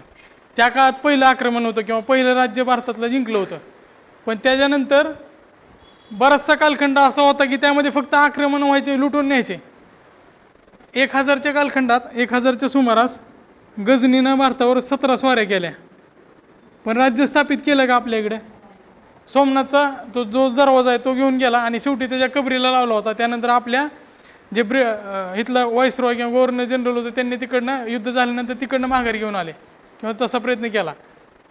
तर ते काय करायचे, फक्त इथल्या गोष्टी लुटून घेऊन जायचे. इथं स्थायिक व्हायचे का? त्यांनी आपला प्रदेश मानला का? हा नाही.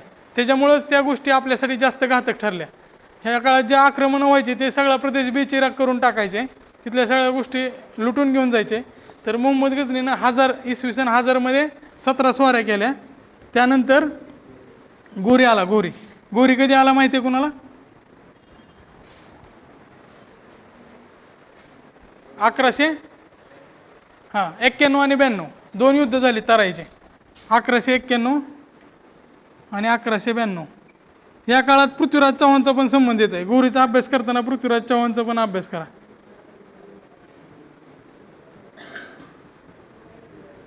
चंदबरराई यांनी पृथ्वीराज रासो नावाचं जे काव्य लिहिलं होतं त्याच्यामधून पृथ्वीराज चव्हाणविषयी जेवढी माहिती आहे ती आपल्याला मिळते. पृथ्वीराज रासो नावाचं जे महाकाव्य किंवा काव्य लिहिलं होतं त्याच्यामध्ये आपल्याला पृथ्वीराज चव्हाणविषयी माहिती सापडते. त्याबरोबरच गौरीशी संबंधित सुद्धा माहिती सापडते. तर ते 1191 आणि 92 ह्यांचं वैशिष्ट्य काय होतं, जर ही सल्तनतमधले जे राजे होते ना त्यांच्यासोबत सुफी संत पण आले होते इकडं. त्यांनी सुफी चळवळीचा इथं पाया घातला. ते आपल्याला सेपरेट पॉईंट म्हणून बघूया आपण. 1192 आणि 1191 आणि 92 ह्यामध्ये तराईचे दोन युद्ध झाले. त्यामध्ये भारताचे राज्य सगळे राजपूत राजे एकत्र करण्याचा प्रयत्न केला. पृथ्वीराज चव्हाणची सिरियल आधी आपल्या काळात, म्हणजे आपण ज्यावेळेस 9वी किंवा 10वीमध्ये असेल त्यावेळेस ती सिरियल लागत होती, त्यावेळेस बऱ्याच जणांनी बघितलं असेल, त्यामुळे त्या काळाचा इतिहास तुम्हाला क्लिअर झाला असेल. कन्नौज राजा जयचंद त्यांची मुलगी संयोगिता, त्याला पृथ्वीराज चव्हाण यांनी प्रेमविवाह केल्यामुळं त्यांचं आणि त्यांचं दोघांचं क्रॉस होतं. त्यामुळं कन्नौज आणि अजमेर ह्या दोन राज्याचं वैर होतं. त्यामुळे ते एकत्र येऊ शकले नाही. समजा ते दोघे एकत्र येऊन जर मौदगोरीशी रडले असते आणि 1192ला त्याचा रिझल्ट काय वेगळा लागला असता, भारतात दिल्ली सल्तनत स्थापन झाली नसतील. पण ते जरतरच्या गोष्टी आहेत, इतिहासामध्ये जरतरला काय अर्थ नसतो. तसंच 1191 आणि 92 हे तराईच्या युद्धासाठी महत्त्वाचे आहेत. तराईच्या युद्धामध्ये पराभव पहिल्यांदा 1191 युद्धामध्ये मोहम्मद गोरीचा पराभव केला आणि त्याला जिवंत सोडलं पृथ्वीराज चव्हाणने. त्यानंतर 92च्या युद्धामध्ये मोहम्मद गोरी माघारी आला आणि त्यांनी पृथ्वीराज चव्हाणचा पराभव केला. त्यानंतरचा पुढचा इतिहास तुम्हाला माहिती आहे. काही इतिहासकार म्हणतात की त्यांना अंध केलं, काही जण म्हणतात त्यांचा मृत्यू झाला त्यामध्ये, काही जण म्हणतात त्यांना सोबत घेऊन गेले. त्याच्याविषयी फक्त महत्त्वाचा सोर्स चंदबरदाईचं पृथ्वीराज रासो असल्यामुळं आपल्याला त्या जास्त गोष्टी ग्लोरिफाय करून सांगितलेल्या दिसतात. तर यासाठी आपल्याला 91-92 आणि त्यानंतर कन्नौज राज्य ते हस्तगत गेलं. हे महत्त्वाचं काय तर दिल्ली सल्तनतचा पाया किंवा दिल्ली सल्तनतचे जी मुळं आहेत ते 91-92 मध्ये जडलेले आहेत. त्यानंतर 93ला अजमेरची जी दर्गा आहे खाजा मोइनुद्दीन चिश्ती जे सुफी संत आहेत ते सुद्धा मोहम्मद गोरी नंतर भारतात आले, 1193 मध्ये भारतात आले आणि सुफी चळवळीची मोठ्या प्रमाणात भारतात सुरुवात झाली. तो 1200-1300चा कालखंड वारकरी चळवळीचा आणि सुफी संतांचा कालखंड मध्ययुगीन भारतात ओळखला जातो. त्याचा एक सेपरेट बीटच्या खाली त्याचा अभ्यास करता येईल आपल्याला नंतर. त्यानंतर 1206 मध्ये ज्यावेळेस मोहम्मद गोरीचा मृत्यू झाला त्यावेळेस भारतात सत्ता स्थापन करणारा दिल्ली सल्तनतचा पहिला गुलाम राजा कोण होता? कुतुबुद्दीन ऐबक.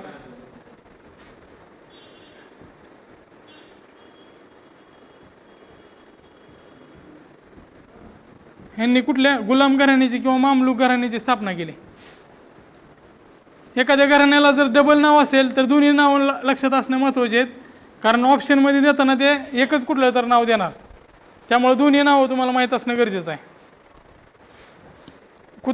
कुतुबुद्दीन ऐबक याने गुलाम किंवा मामलूक वंशाची स्थापना केली. त्याच्यानंतर ह्याच्या काळात सुद्धा साहित्य, कला आणि जास्त करून वास्तुरचनेचा विकास झाला. जे आपल्याकडं 4 मजली कुतुब मिनार आहे ते वेगवेगळ्या कालखंडात बांधले गेलेले आहे. फिरोजशाह तुघलकनं सुद्धा वरची एक मजला बांधला त्याचा, पण कुतुबुद्दीन ऐबकनं त्याची सुरुवात केली.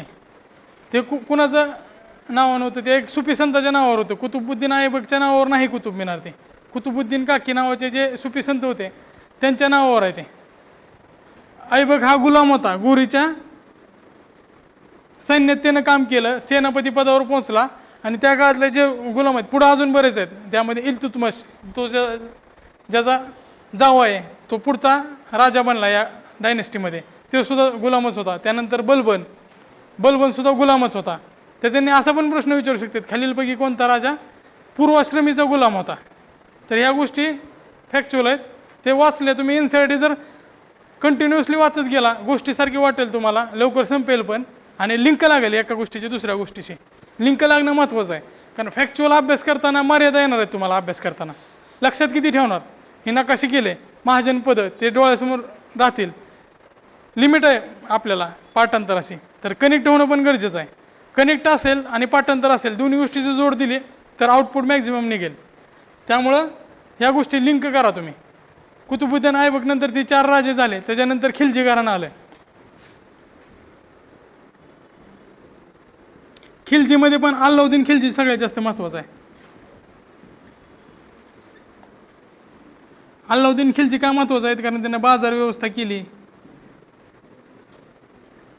वेगवेगळे मार्केट स्थापन केले. त्यानंतर त्यांनी घोड्याला डाग देण्याची पद्धत सुरू केली.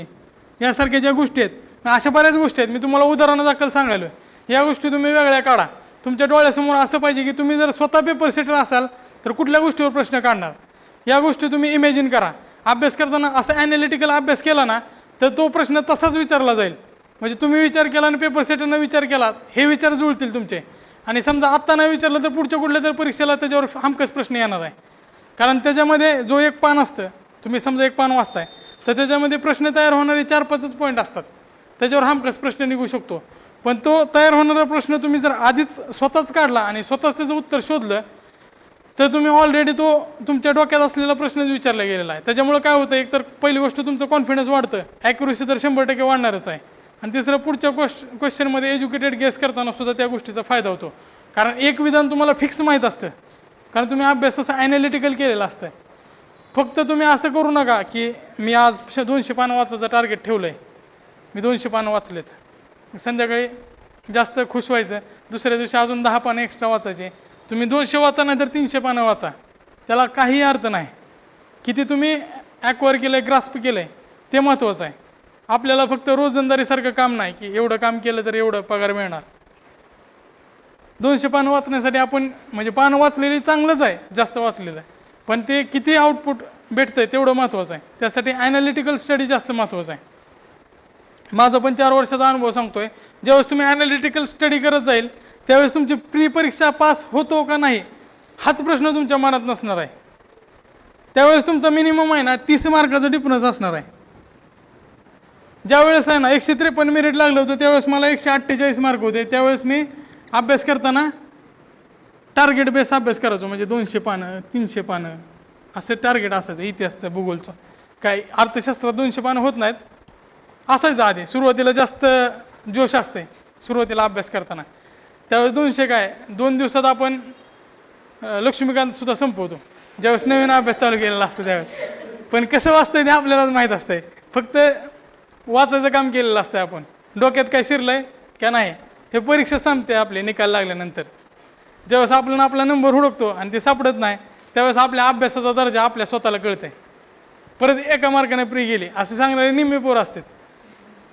समजा 700 पोरं प्रीसाठी क्वालिफाय होत असतील एका वर्षात, तर 2000 पोरं असे असतात की त्यांची एका मार्काने प्री गेलेली असते.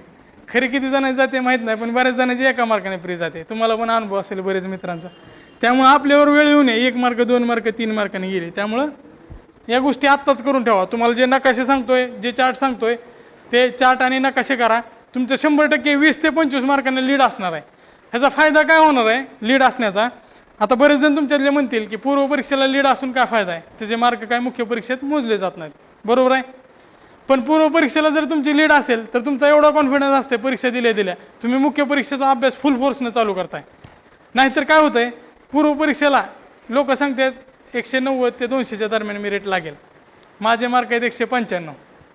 मग काय करणार? गावाकडे 10-15 दिवस जाणार, 15 दिवस दुसरीकडे फिरणार, 1-1.5 महिना लायब्ररीचं तोंडच बघणार नाही जोपर्यंत रिझल्ट येत आहे. आणि सगळ्यात जास्त महत्त्वाची गोष्ट ज्यावेळेस रिझल्ट लागणार असं समजतंय त्या महिन्याभरात तर अभ्यासच होत नाही आणि झोप पण लागत नाही, घरी काय सांगायचं म्हणून. तर त्या गोष्टीपासून जर तुम्हाला हे सुरक्षित व्हायचं असेल तर GSला 120 मार्क प्लस आणि CSATला 140 मार्क प्लस असं टार्गेट ठेवा आणि अचिवेबल टार्गेट ठेवा. नाहीतर असं म्हणू नका 120चं टार्गेट ठेवलं तर 100पर्यंत जाऊ. 120 प्लस क्रॉस करायचे आहेत आपल्याला. आपकी बार 220 पार, पण 160 मिळवायचं तसं नाही. 220च्या वरच जायचं आहे, म्हणजे 120च्या वरच जायचं आहे.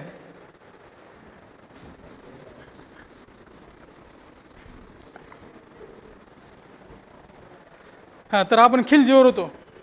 अल्लाउद्दीन हे मधल्या गोष्टी तुम्ही त्या गोष्टीवर विचार करा, फक्त हसण्यावर घेऊ नका. त्या गोष्टी जास्त महत्त्वाच्या आहेत.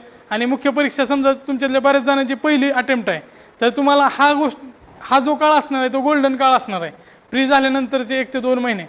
कारण ज्यांनी 2-3 वेळा मेन्स दिले त्यांचा ऑलरेडी अभ्यासाचा आवाका त्यांच्या आवाक्यात आलेला असणार आहे पूर्ण अभ्यास. पण बरेच मुलं नवीन असणार आहेत ज्यांनी पहिल्यांदा पूर्व परीक्षा क्वालिफाय केली. तुम्ही किती जरी म्हणत असाल की माझा मेन्सचा अभ्यास आधीच झाला आहे प्री देण्याच्या, पण ते मांडवा खालून गेल्याशिवाय कळत नाही. तसं ते शादी गेलो डोजो खाय उपसताय, म्हणजे खाल्ल्यानंतरच कळणार आहे त्यांना. त्यामुळे तसं तुम्हाला मुख्य परीक्षा आहेत ना ते दिल्याशिवाय तुम्हाला अनुभव येणार नाही मुख्य परीक्षेचा. त्यामुळे ते गोल्डन जे 1 ते 2 महिने ते महत्त्वाचे आहेत. ते कधी महत्त्वाचे ठरणार आहेत तुम्हाला? ज्यावेळेस तुम्ही कॉन्फिडंट असाल की माझी प्री परीक्षा 100% निघणार आहे, 20 ते 30 मार्काचा माझा लीड असणार आहे. जे मुलं बऱ्याच वेळेस प्री पास करतात त्यांचा जर स्कोर 200 असला आणि तुमचा 220 असाल, जनरल ॲव्हरेज कळतंय प्रत्येकाला किती स्कोर लागणार आहे. बाकीचे बरेच क्लासवाले 20-20, 30-30 मार्क कमी करून सांगत असतील, त्यांचा फायदा असतो. बरीच मुलं त्यांच्याकडे येतात टेस्टसाठी किंवा परीक्षेसाठी, त्याच्यावर विश्वास ठेवायचा नाही. पण आपल्याला एक अंदाज येतो, त्याच्यावरनं आपण ठरवायचं आहे. आपण मेन पुढचं पॉईंट बघूया. खिलजी घराण्यानंतर कुठलं घराणं आलं महत्त्वाचं? तुघलक. तुघलकमध्ये मोहम्मद तुघलक आणि फिरोजशाह तुघलक.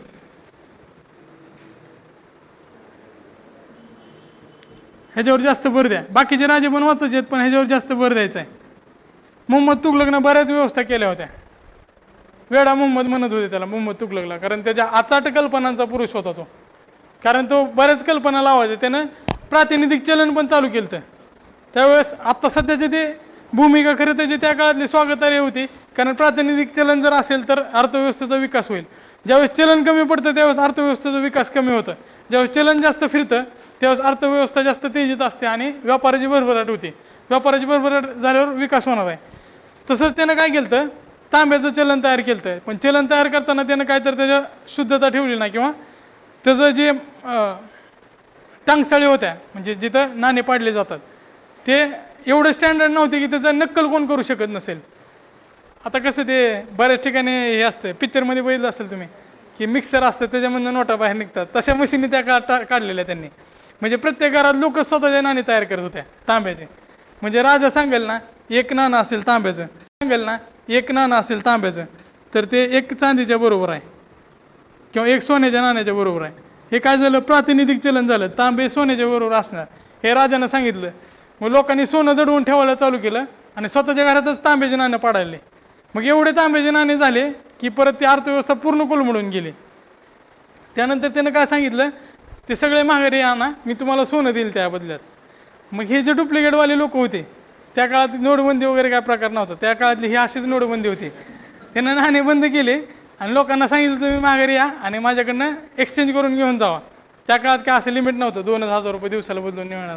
त्यामुळे लोकांनी गाड्या भरून भरून आणल्या आणि त्याचा जी महाल होता त्याच्या बाहेर त्या असं म्हणजे इतिहासकारांनी लिहिलं की ती खरं किती खोटं आपल्याला माहीत नाही, कारण लिहिताना ते 5 लाख हत्ती पण लिहितात, पण ती हत्तीला मॅनेज करणारी 5 लाख लोक होती का नव्हती त्या काळात ते सांगता येत नाही.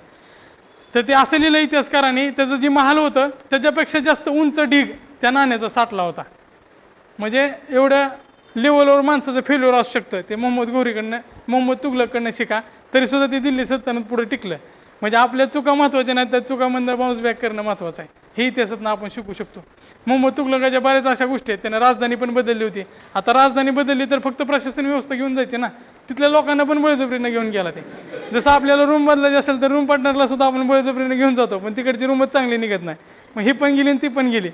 तसं त्यानं काय केलं, म्हातारे जे लोक होते, आत्ताच्या काळात शताब्दी राजधानी आहेत पण त्या काळात होत्या का तसे फ्लाईट पण आहेत इकडे यायला महाराष्ट्रात, पण त्या काळात महिना लागायचा, चालत यायचे लोक, सगळ्यांकडेच घोडे नसायचे. तर त्यानं तिथल्या सगळ्या लोकांना घेऊन यायला चालू केलं. इथं देवगिरीला आपली राजधानी केली.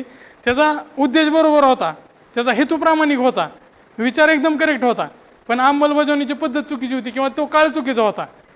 कारण त्याचं काय म्हणणं होतं किंवा त्यानं काय लॉजिक लावलं होतं त्याच्या मागं, बऱ्याच वेळा काय होतं, उत्तरेत दिल्ली लांब पडते दक्षिणेतल्या राज्यांना. ज्यावेळेस आपण वरच्या साईडला राज्य स्थापन करू त्यावेळेस खालच्या साईडचे राज्य सारखं उठाव करतात आणि त्याला उगाच तिकडनं इकडे यावं लागतं. परत माघारी जात नाही तोपर्यंत अजून उठाव झालेला असते. तुम्ही एक गोष्ट वाचली असेल, ती अकबरनं गुजरातमधला उठाव दडपण्यासाठी 2 ते 3 दिवसात घोड्यावर आलता माघारी. तसं त्याला सारखं यावं लागायचं माघारी. मग केंद्रस्थानी एखादी सत्ता असेल तर त्याला लक्ष ठेवणं सोपं जाईल आणि आजूबाजूची जी मांडलिक राजे आहेत त्यांच्यावर नियंत्रण व्यवस्थित राहील. हेतू आणि त्याचा जो लॉजिक होता तो एकदम करेक्ट होता, पण अंमलबजावणी चुकीची होती, त्यामुळे ते पण फेल गेला. अशा ज्या काही घटना आहेत ते तुमच्या इतिहासमधला इंटरेस्ट वाढवतात. बऱ्याच जणांना प्राचीन मध्ययुगीन इतिहास बोर वाटत असेल, तुम्ही NCERT मधल्या कुठल्या गोष्टी किंवा अशा किस्से काय गोष्टी माहीत केल्या तर फॅक्च्युअल डाटा पण तुमचा चांगला होतो. अल्लाउद्दीन खिलजी असू दे किंवा मोहम्मद तुघलक असू दे, फिरोजशाह तुघलक असू दे, ते कधीच विसरत नाही तुमच्याकडनं. या गोष्टी त्यासाठी महत्त्वाच्या आहेत. अशा गोष्टी तुम्ही स्वतः वाचा आणि त्यामध्ये इंटरेस्ट तयार करा. पहिली गोष्ट इंटरेस्ट क्रिएट करा आणि नंतर अभ्यास करा. फक्त अभ्यास केला तर काय होणार नाही. जसं MPSC ढकललेले मुलं असतात, हौशे गौशे नवशे आणि स्वयंघोषित पण असतात काय. मग ढकललेल्या लोकांचा इथे काहीच उपयोग नाही, कारण आधीच स्वतः इंटरेस्ट असणारी पॅशन असणारी मुलं एवढे आहेत. तर त्यामध्ये तुम्ही इंटरेस्ट तयार न करता फक्त प्राचीन मध्ययुगीन भारत घेऊन बसला ना तर त्याचा अभ्यास होणार नाही. आजच्या सेशनचा मेन इंटरेस्ट म्हणजे मेन मोटो काय आमचा हे लेक्चर घेण्याचा, तुमच्यामध्ये इंटरेस्ट तयार करायचा पहिली गोष्ट. दुसरी गोष्ट सिलेबसचं हॉरिझॉन्टल आणि व्हर्टिकल हे डेप्थ किती आहे हे समजावून सांगायचं. आणि तिसरी गोष्ट सगळा सिलेबस कव्हर करून तुम्हाला ते नकाशे आणि फॅक्च्युअल डाटा, त्यासाठी ॲनेक्झर वही जी शेवटी तुम्ही तयार करणार आहे, प्रत्येकाची वेगवेगळी तयार होणार आहे, ते तयार होणं, जेणेकरून तुमचे 10 ते 15 मार्क टोटलमध्ये 10 ते 15 प्रश्न, म्हणजे टोटल प्रश्न किती होणार ते 15 दुने 30 मार्काचा फरक पडावा. हा उद्देश आपल्या सिरीजचा आहे पूर्ण. आणि टेस्ट सिरीजला सुद्धा या गोष्टीचा फायदा होणार आहे. हे जे काय प्रयोग करणार आहेत तुम्ही ते तुमच्या टेस्ट सिरीजमध्ये चेक होणार आहेत, त्या गोष्टी किती इम्प्लिमेंट होत आहेत. समजते मला काय म्हणायचं? म्हणजे तुम्ही आता ज्या गोष्टी काढलेल्या आहेत बाजूला, ते टेस्ट सिरीजमध्ये तुम्हाला टेस्ट करण्याचा चान्स आहे. जवळपास 5 GSच्या आणि 5 CSATच्या टेस्ट आणि 2 सेक्शनलचे राऊंड होणार आहेत.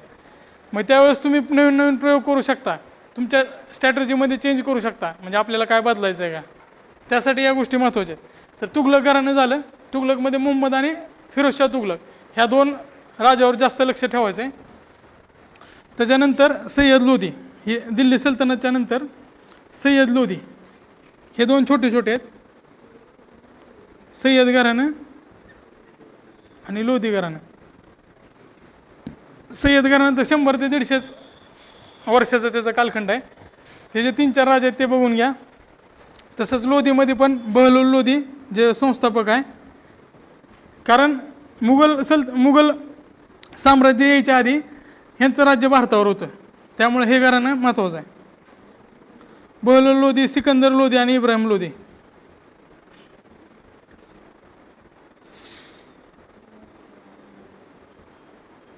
बऱ्याच इतिहासकारांचं असं म्हणणं आहे की इब्राहिम लोधी, आता कसं असतं बऱ्याच काळ जर सत्ता राहिली तर त्या सत्तेची मगरुरी किंवा जास्त अहंकार वाढायला लागतो, आणि जेव्हा अहंकार वाढतो तेव्हा जवळची लोक लांब जायला लागतात. तीच गोष्ट इब्राहिम लोधीच्या बाबतीत घडली. इब्राहिम लोधीच्या दरबारात त्यानं ह्याच्या विरुद्ध बाबरला बोलवलं गेलं. पानिपतचं युद्ध हा इतिहास माहिती आहे तुम्हाला. पण इब्राहिम लोधीच्या विरोधात जे बाबरचं युद्ध झालेलं ते घरका बेदी लंकाड आहे, तसंच होतं इब्राहिम लोधीचं. दौलत खान लोधी हा लाहोरचा सुभेदार होता.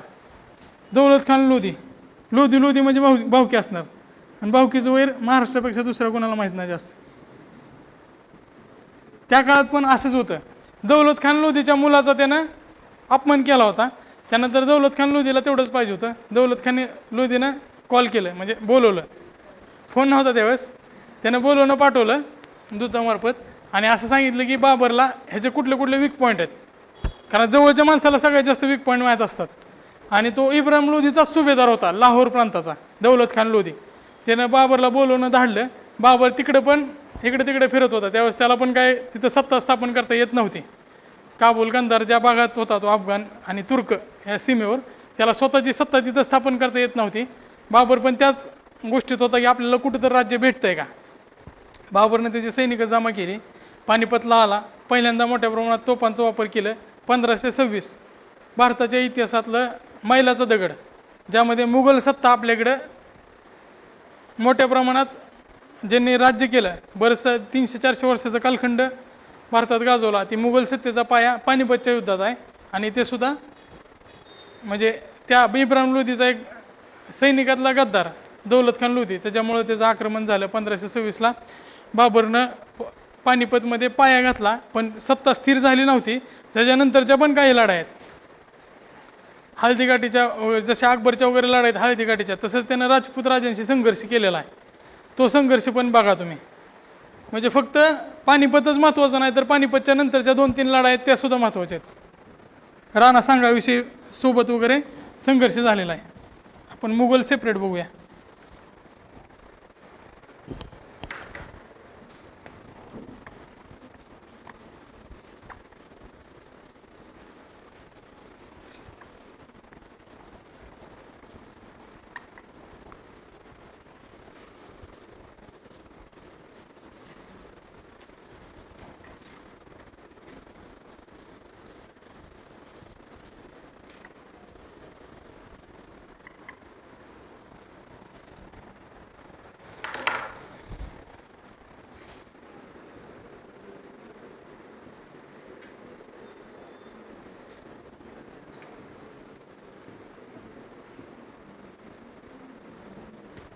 बाबर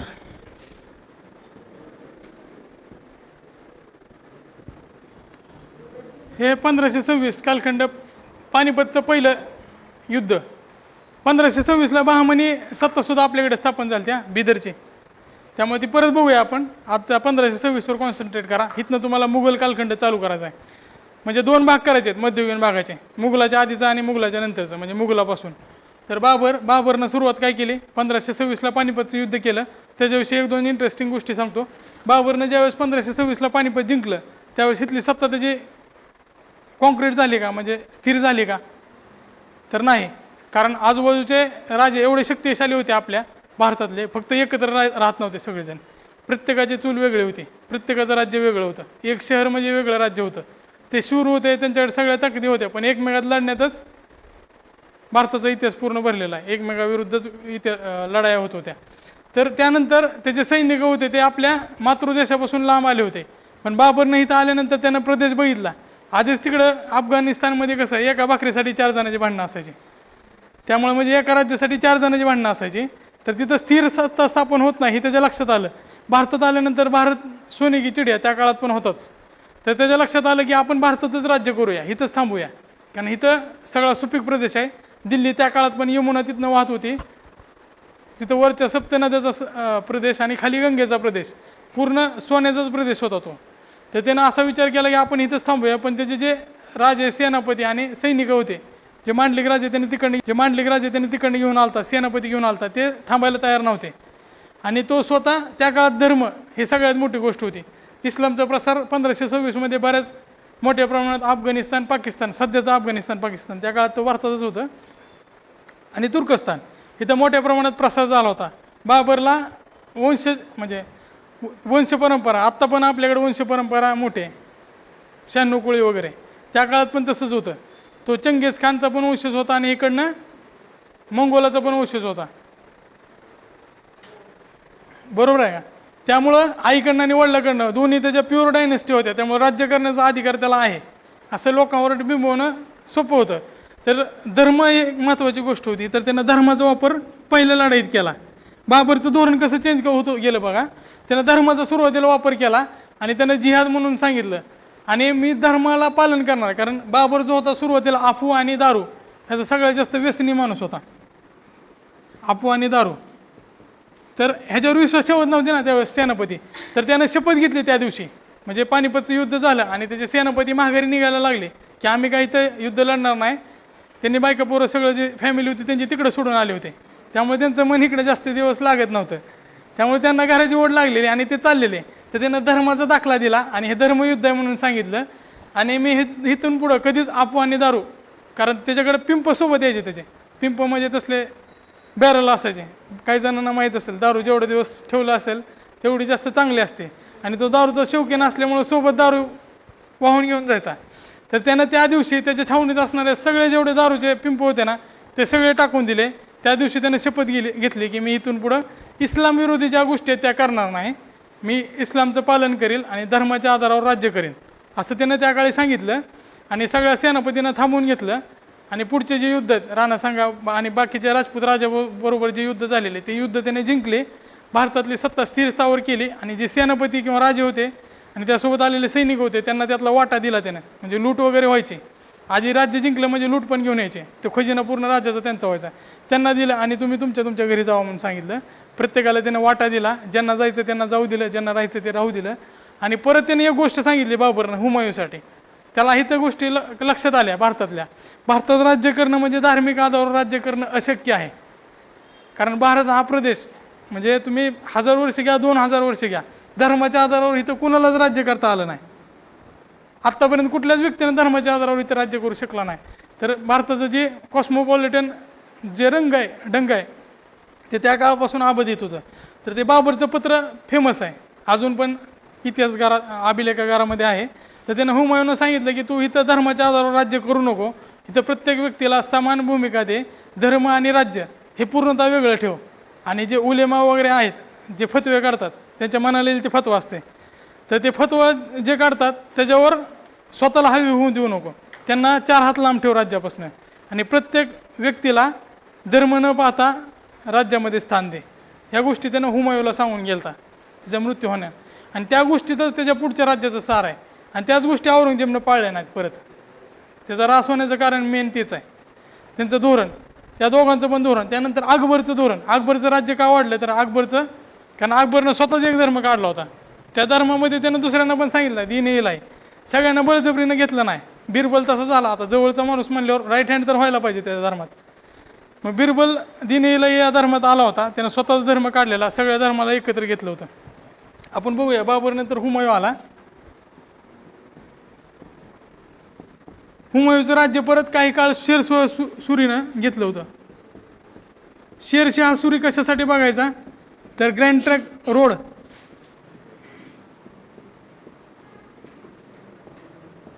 आणि रुपया या दोन महत्त्वाच्या गोष्टी, आणि समाज राजव्यवस्था जमीन व्यवस्था चालू केली त्यानं, या गोष्टीवर जास्त भर द्या. हे पॉईंट लिहून घ्या. शेरशाह सुरू बघताना ह्या ग्रँड ट्रंक रोड कुठपर्यंत होता, कलकत्ता ते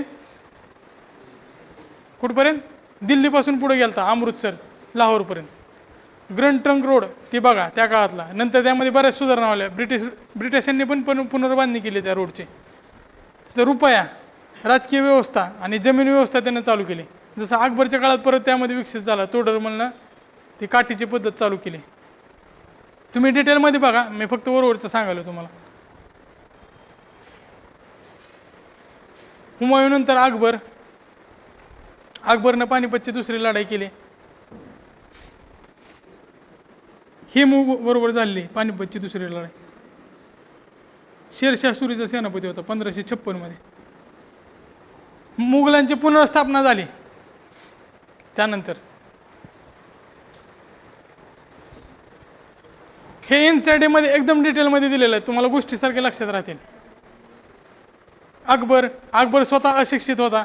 हे हुमायूनं स्वतःचं चरित्र लिहिलं. बाबरच्या बहिणीनं हुमायूच्या बहिणीनं गुलबदन बेगमनं हुमायूचं चरित्र लिहिलं. बाकी बाबरनं सुद्धा स्वतः पुस्तकं लिहिलेली आहेत बरेच. पण त्यांचा बाबरचा नातू अकबर हा स्वतः अशिक्षित होता.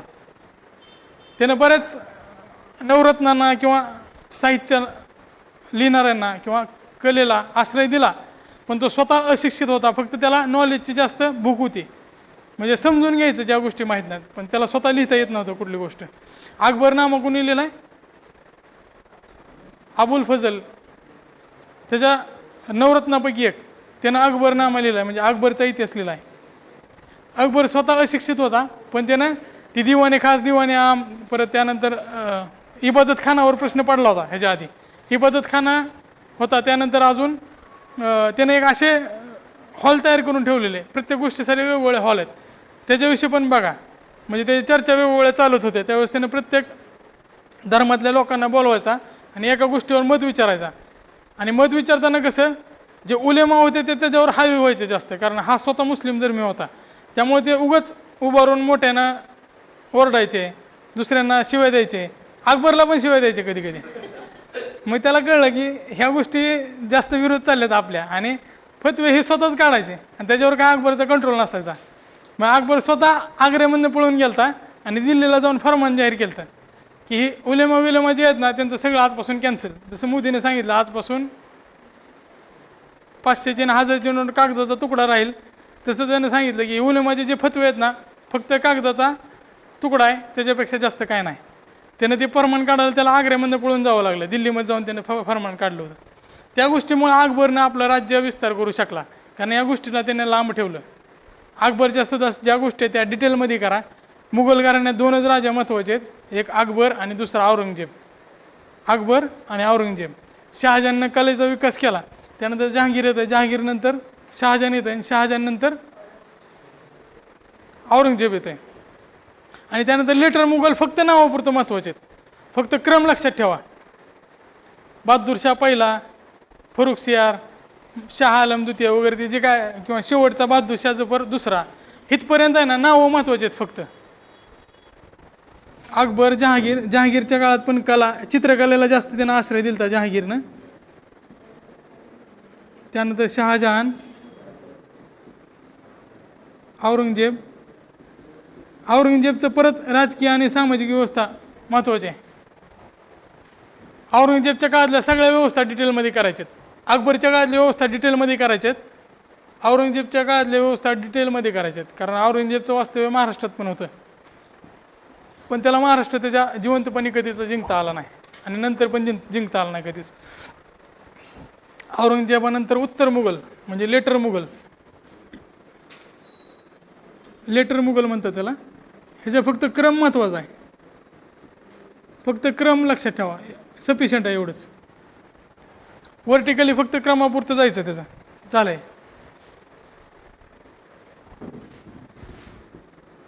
अकबर आणि औरंगजेब ह्या 2 गोष्टी डिटेलमध्ये करा.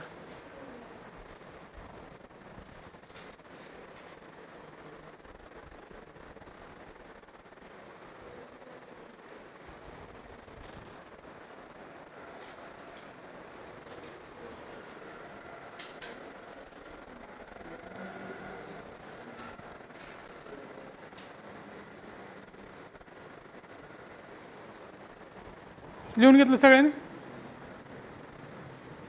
झालं सगळ्यांचं शेवटच्या बेंचपर्यंत?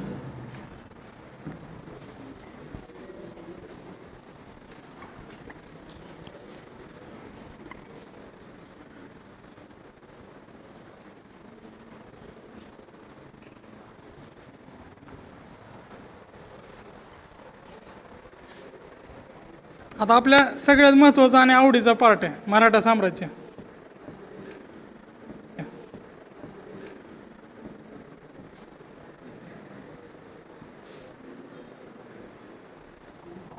शहाजी महाराजांपासून करायचं आहे, त्यानंतर शिवाजी महाराजांचा लहानपणापासूनचा इतिहास, त्यांच्याशी संबंधित ठिकाणं, शिवनेरीपासून ते रायगडापर्यंत सगळ्या गोष्टी व्यवस्थित करायच्या आहेत. आणि त्या काळात झालेल्या लढाया ह्यामध्ये विशेष शिवाजी महाराजांचा अभ्यास करताना आपल्याला जास्त अभ्यास करण्याची गरज नाही, कारण प्रत्येक महाराष्ट्रातल्या व्यक्ती असेल की त्यानं शिवचरित्र वाचलंच असेल. आत्ताच्या काळातली जी पिढी आहे, म्हणजे आपले पुतण्या बादशे किंवा लहान भाऊ, त्यांच्या काळात सिरियल चालू झालेत, पण आपण सगळ्यांनी शिवचरित्र वाचलं असेल. असं कुठला व्यक्ती नाही ज्यानं शिवचरित्र वाचलं नाही आयुष्यात, आपल्या वयात तरी नसेल कोण. तर ह्या गोष्टी तिथंच क्लिअर होतात बऱ्यापैकी. आपल्याला पूर्ण डिटेलमध्ये घटना माहीत असते. आता स्वराज्य रक्षक संभाजी पण सिरियल चालू झाले, त्यामध्ये प्रत्येक गोष्ट म्हणजे आवाजापर्यंत ते कुठं पाल कशी गेली इथपर्यंत सगळ्या गोष्टी रंगवलेल्या आहेत. म्हणजे ते कथा आहे आणि इतिहास आहे, ह्या दोन्ही गोष्टी आहेत. इतिहास तर आपल्याला शिवचरित्रातनं माहीतच आहे, कथा पण आपण टी व्हीवर बघतो, त्यामुळे ह्या गोष्टी आपल्याला फोकस होतात. 1 ते 2 मार्काचं कव्हरेज होणार आहे आपल्या ह्याच्यामध्ये, बरोबर आहे. तर ह्याच्यामध्ये शिवाजी महाराजांच्या सगळ्या लढाया माहीत पाहिजेत तुम्हाला. त्यानंतर अष्टप्रधान मंडळ माहीत पाहिजे, त्यांच्या आयुष्यात केलेल्या त्यांनी सगळ्या लढाया, त्याचं नेतृत्व कोणी केलं, म्हणजे बाजीप्रभू देशपांडे असू दे, प्रत्येक लढाईचं नेतृत्व कोणी कोणी केलं.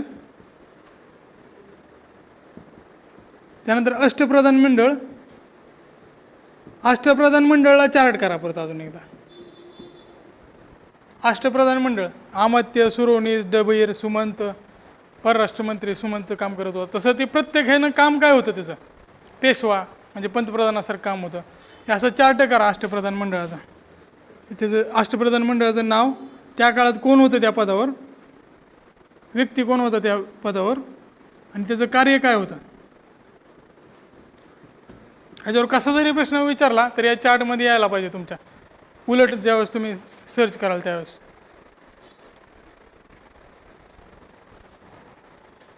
संभाजी महाराजांचं पण बघा, महत्त्वाच्या लढाया कुठल्या कुठल्या झाल्या संभाजी महाराजांच्या काळात. सगळ्यात जास्त घोड्यावर प्रवास अख्ख्या मराठा साम्राज्यामध्ये संभाजी महाराजांनी केला आहे, कारण त्यांचे तंजावरला पण त्यावेळेस आपलं राज्य स्थापन केलं होतं. शिवाजी महाराजांच्या काळातच तंजावर आपण घेतलं होतं, तर ते तिकडून तिथपर्यंत तंजावरपर्यंत घोड्यावर जात होते. आणि त्यांचं निम्म्यापेक्षा जास्त आयुष्य घोड्यावरच गेलं, लढण्यातच गेलं संभाजी महाराजांना. शिवाजी महाराजांना काही काळानंतर थोडं म्हणजे आराम तर मिळाला, कारण बाकीचे जे सेनापती होते ते चांगले तयार केले, दुसरी फळी चांगली तयार होती. पण संभाजी महाराजांच्या हयातीत दुसरी फळी व्यवस्थित तयार होऊ शकली नाही. त्यांना बऱ्याच अडचणीचा सामना करावा लागला, कारण बऱ्याच गोष्टी अस्थिर होत्या त्या काळात राज्यात.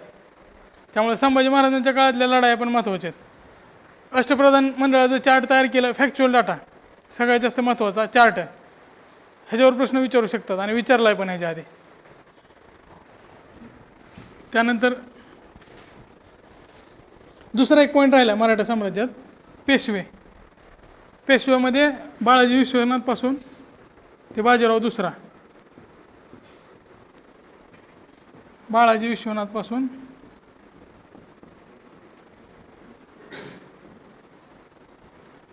बाजीराव दुसरापर्यंत. ह्यामध्ये कुठले कुठले पेशवे महत्त्वाचे करायचे आहेत. पहिला बाळाजी विश्वनाथ, नंतर पहिला बाजीराव. हटकेपार झेंडा यांच्या काळात लावला होता. बरेच लढाया यांनी जिंकल्या होत्या. बाजीराव रोड आहे ना आपल्या इथं पुण्यात, इथनं जवळच आहे. तो बाजीराव रोड पहिल्या बाजीरावांच्या नावावर आहे. शनिवार वाड्यासमोर जो पुतळा आहे तो पहिल्या बाजीरावांचा आहे. त्यानंतर तिसरं पानिपतचं युद्ध कधी झालं ते 1761 साली झालेलं आहे. 1761चं पानिपतचं युद्ध. पानिपतचं युद्ध म्हणजे विश्वास पाटलाची पानिपतची कादंबरी वाचायची नाही आपल्याला. फक्त पानिपतच्या युद्धात कोणाकोणाचा समावेश होता, त्यामध्ये काय नुकसान झालं आणि कुठल्या घटना महत्त्वाच्या घडल्या, एवढंच फक्त महत्त्वाचं आहे. जास्तीत जास्त 3 ते 4 ओळीचं अभ्यास त्यामध्ये संपून जाईल पानिपतचं तिसरं युद्ध. त्यानंतर ते माधवराव पेशवे यांनी थोडंफार स्थिर केलं. पानिपतच्या युद्धानंतर आपली हानी झालेली, त्यानंतर माधवराव पेशवे बसले गादीवर. त्यांनी बराच काळ मराठेशाहीचा जो डोलार आहे तो चांगल्या रीतीनं सांभाळला, 25-30 वर्ष राज्य केलं. त्यानंतर बाजीराव दुसरा हे रघुनाथरावांचा मुलगा होता, त्यांनी त्यांच्यासारखं सगळं काम केलं आणि ह्यांच्यानंतर पेशवाई म्हणजे मराठेशाही अस्ताच गेली. शेवटची 1818 मराठेशाहीचा हस्त यांच्याच काळात झाला, बाजीराव दुसऱ्यांच्या काळात. आणि त्या ट्रिटी ते आपण इंग्रज मराठा युद्धात बघणारच आहेत. म्हणजे पुरंदर साल पहिलं मराठा इंग्रज युद्ध, त्यानंतर दुसरा मराठा इंग्रज युद्ध, तिसरं आणि चौथं. त्यामध्ये तैनाती फौजेचा आपण तिसऱ्यामध्ये कसाही केला, 1802 तैनाती फौज कशी स्वीकारली. त्यानंतर पहिल्या ह्याच्यामध्ये कुठल्या ट्रिटी झाल्या. म्हणजे युद्ध करताना तुम्ही काय करा, आता इथंच कव्हर करून टाकू आपण तो युद्ध, पहिला दुसरा तिसरा युद्ध. तो जो कालखंड काय 75 पासून 82.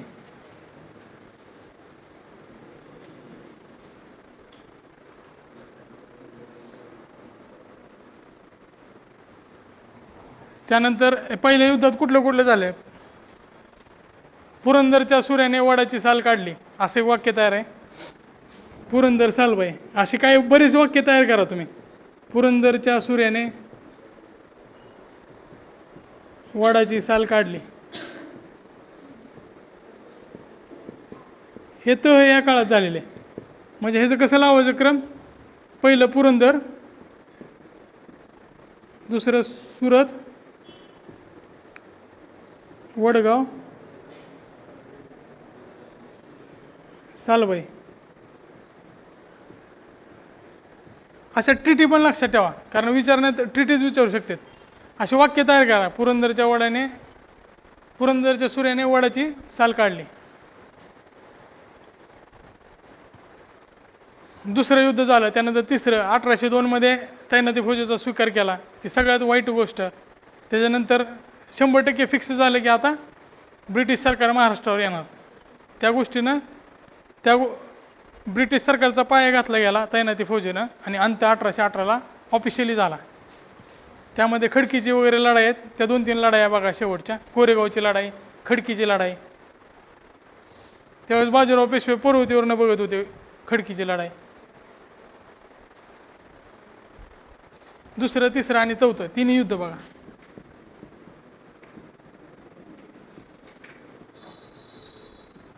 महाराष्ट्राच्या विशेष संदर्भात हे महत्वाचे आहेत. पहिला दुसरा तिसरा चौथा मराठा इंग्रज युद्ध.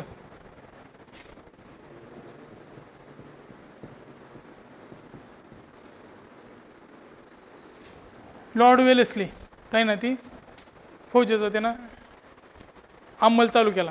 त्याच्या आधी डुप्ले होता, त्यानं सुरुवात केली तैनाती फौजेची. खरे म्हणजे संकल्पक तो होता, पहिल्यांदा प्रयोग केलेला, पण मोठ्या प्रमाणात प्रयोग वेलेस्लीने केला. स्वतःला तो सिंह समजायचा, तैनाती सिंह. तैनाती फौजेचा त्यानं सुरुवात केली आणि त्याच गोष्टीनं इंग्रजांना पूर्ण भारत आपल्या अंडर घेणं सोपं झालं, कारण त्यांच्याकडे एवढी पॉवर नव्हती किंवा एवढी माणसं पण नव्हती ती प्रशासन करू शकत होती भारतावर. झालं.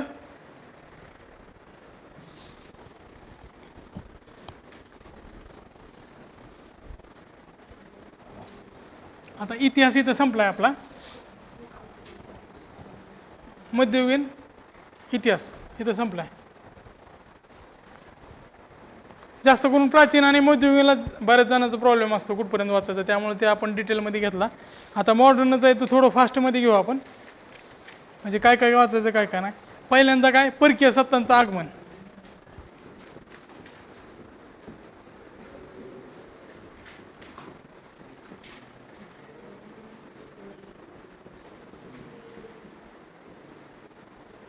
पहिल्यांदा भारतात कोण आले, म्हणजे प्रयत्न बरेच वेळा लोकांनी केला होता. कॉन्स्टँटिनोपॉल 1413 ज्यावेळेस तुर्काच्या आधिपत्याखाली गेला, त्यावेळेस जो जमिनीवर येणारा मार्ग होता, खुशकीचा मार्ग म्हणतो आपण, तो बंद झाला होता.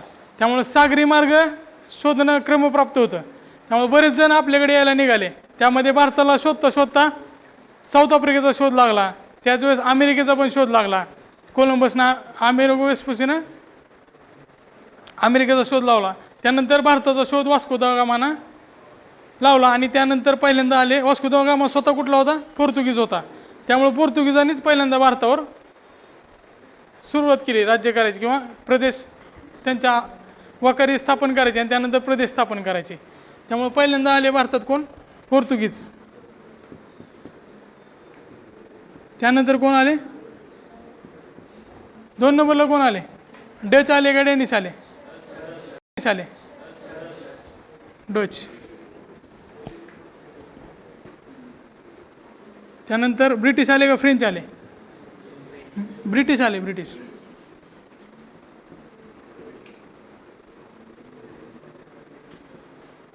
बरोबर आहे. या क्रमानं त्यांनी आपल्या इथं वखारी स्थापन करायला सुरुवात केल्या. सगळ्यांच्या वेगवेगळ्या कंपन्या होत्या.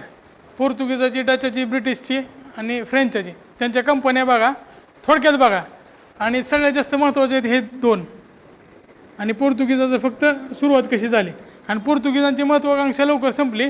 पण ह्या 2 गोष्टी म्हणजे ब्रिटिश आणि फ्रेंच ह्यांनी बराच काळ भारतात सत्ता स्थापन करण्यासाठी शेवटपर्यंत, म्हणजे आपण म्हणतो ना सेमीफायनल, फायनल, सुरुवातीला जे लीग मॅचेस असतात, साखळी सामने, ह्या तिघात आणि डॅनिश पण होते. डॅनिशला तिकडंपर्यंत इंडोनेशियाला पाठवलं, त्यांनी तिकडं बघितलं.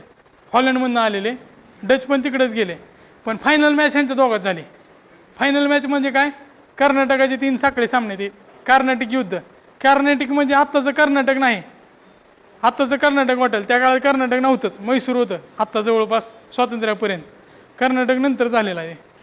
तर कर्नाटिक युद्ध म्हणजे कर्नाटकाचे युद्ध हे ह्यांच्यामध्ये लढले गेले. तर ती कर्नाटक युद्ध पण महत्त्वाचे आहेत. या अनुषंगानं कर्नाटक युद्ध म्हणजे त्याचे स्थानिकच कारणं होते. नासिर जंग, मुझफ्फर जंग, ती माहीत आहे ना. स्थानिक कारणं तुम्ही डिटेलमध्ये बघा. हैदराबादच्या गादीसाठी जी संघर्ष झालेला त्याच्यावरनं सुद्धा कर्नाटक युद्ध झालं. दुसरं पहिलं तिकडचं तात्कालिक कारण होतं. तिथलं सप्तवार्षिक युद्धाचा परिणाम इथं झाला. त्यामुळे पहिलं कर्नाटक युद्ध झालं. दुसऱ्यासाठी स्थानिक कारण होतं. आणि तिसऱ्या युद्धात ब्रिटिशांनी आपलं वर्चस्व सिद्ध केलं. 2 मॅच ड्रॉ झाल्या, पण तिसऱ्या मॅचमध्ये त्यांनी विजय प्राप्त केला. डुप्ले खरं तर म्हणजे ब्रिटिशाचं जे रॉबर्ट क्लाइव्ह किंवा ब्रिटिशाचे जे सेनापती होते त्याच्यापेक्षा बरेच अंश डुप्ले युद्धनीतीत पण उजवा होता. आणि डुप्लेचं वैशिष्ट्य काय? तो कारकून नव्हता, तो स्वतः घोड्यावर लढणारा पण होता. डुप्लेनं जे युद्ध केलेले स्वतः घोड्यावर उभा राहून केलेले सुरुवातीला, तो समोर असायचा सगळ्यात. पण डुप्लेला त्याच्या कंपनीचा किंवा फ्रेंचमध्ये राज्यसत्ता होती त्यावेळेस. तुम्हाला ते भाकरी नाही तर ब्रेड खा ते वाक्य आठवत असेल, त्याच्यावरनं तुम्ही त्याचा अंदाज लावू शकता फ्रेंचमधलं राज्यकारभार कसा चालत असेल. फ्रेंच राणी म्हणली होती ना भाकरी नाही तर ब्रेड खा, तसं तिकडं पण होतं. ह्यांनी काय मागितलं तर ह्यांना लवकर ते रसद पुरवली जात नव्हती. त्याच्या विरुद्ध इंग्रजांचं होतं. जर ही कंपनी असली तर त्या कंपनीच्या भरभराटीमध्ये आपल्या राज्याचं हित आहे. आणि लोकशाहीची मुळं सगळ्यात आधी ब्रिटिश जनतेने देशाला, जगाला घालून दिलेत. त्यामुळे तिथं लोकशाहीची मोठ्या प्रमाणात सुरुवात झाली होती. आता जरी तिथं राणी असली तरी लोकशाही तिथं सुरुवातीपासून आहे. म्हणजे मॅग्ना कार्टा ज्यावेळेस लोकशाहीचा तिथंच पब्लिश झाल्यानंतर लोकशाही त्यांनी जी सुरुवात केली, हाऊस ऑफ कॉमन, माहीत असेल तुम्हाला. ते पॉलिटीमध्ये तुम्ही वाचलेलंच आहे. ते वरिष्ठ सभागृह, कनिष्ठ सभागृह, लॉर्ड्स आणि कॉमन त्या काळापासून आहे तिथं. तर त्यांनी व्यवस्थित मदत केली रॉबर्ट क्लाइव्हला आणि त्यांच्या सैनिकांना. त्यामुळे त्याचं परिणिती काय झाली? ब्रिटिशांचं राज्य आपल्या इथं स्थिर स्थावर झालं. त्यामध्ये प्लासीची लढाई पण येईल पुढं. पण फ्रेंचांना त्यांनी सीमित केलं. फ्रेंचांची राजधानी कुठे राहिली मग शेवट? फ्रेंच कुठं राहिले भारतात शेवटच्या कर्नाटक युद्धानंतर? पॉंडिचेरीला राहिले. बरोबर आहे का? पॉंडिचेरी ही शेवटची त्यांचे ठिकाण राहिलं आणि त्यांनी बाकीचे सगळे दिवस आहेत ते फक्त पॉंडिचेरीमध्ये पर्यंत सीमित राहिले. माहे, कारिकल, यानम आणि पुदुच्चेरी, पॉंडिचेरी पुरतं फ्रेंचांना सीमित ठेवलं शेवटच्या तहात. आणि ब्रिटिशांनी इथं सत्ता आपली प्लासीपासून स्थिर स्थावर केली. तर हे पॉंडिचेरीपर्यंत त्यांना सीमित करण्यापर्यंतचे ही 4 कर्नाटक युद्ध, त्याच्याविषयी मिनिमम 2-2 वाक्य तरी तुम्ही लिहा नोट्समध्ये. 4ही युद्धामध्ये फक्त युद्धाचं नेतृत्व कोणी केलं आणि शेवटच्या तहात काय झालं? पहिलं सप्तवार्षिक युद्ध, कारण काय होतं? युद्ध, पहिलं युद्ध, त्याचं कारण काय होतं? त्याच्यामध्ये कुणाचा समावेश होता आणि तह काय झाला? असा चार्ट तयार करा. युद्ध त्याचं नेतृत्व कोणी केलं, म्हणजे पहिलं दुसरं काय असेल ते, त्याचं कारण काय होतं आणि त्याचा तह काय झाला त्याच्यामध्ये, म्हणजे रिझल्ट काय लागला त्याचा.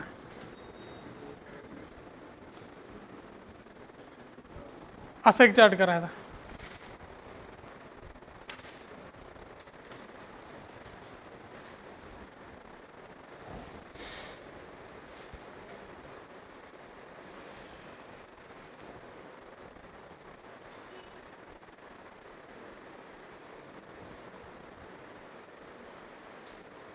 अक्षर समजते ना सगळ्यांना, नाही समजलं तर मला विचारा परत.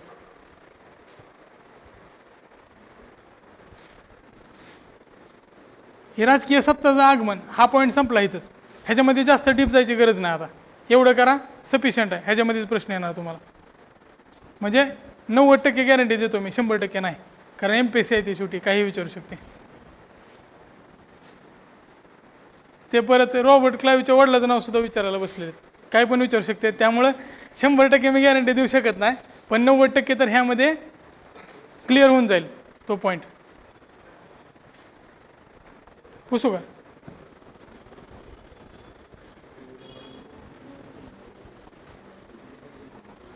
MPSC मध्ये इतिहासाचे प्रश्न तर सगळ्यात जास्त अनप्रिडिक्टेबल आहेत. कारण इतिहासाचं कव्हरेज एवढं आहे की ते कुठल्याही गोष्ट, कुठलेही फॅक्ट काही विचारू शकतात. आत्तापर्यंतचा अनुभव आहे. त्यामुळे तुम्ही त्या गोष्टीला म्हणजे 2 प्रश्न देवाचे असं ठरवूनच टाकायचं, त्याला नादीच लागणार नाही. त्याच्या 2 प्रश्न MPSCचे, MPSCची परीक्षा देतात, त्यामुळे MPSCच्या नावावर 2 प्रश्न सोडायचे. तुक्का मारून सोडवायचं नाही. जी येत नाही तर येत नाही, कारण 1/3 निगेटिव्ह आहे. त्यामुळे 2 ते 3 प्रश्न MPSCला सोडून द्यायचे जे जास्त डिफिकल्ट असतील. तुमचं नशीब चांगलं असेल, म्हणजे सगळ्यांचं नशीब चांगलं असेल तर सगळ्यांनाच 15 प्रश्न आपल्या वाचण्यापैकी असतील, म्हणजे जास्त वेग नसतील, त्यावेळेस सगळेच प्रश्न सोडवायचे. तुम्हाला आले तर सगळे सोडवणार ते. जर तुम्हाला जर येत नसतील, लयच अवघड प्रश्न असतील, तर ते महाराष्ट्रात कुणालाच येणार नाहीत, त्याला सोडवायचंच नाही. पुढचं घटनात्मक विकास.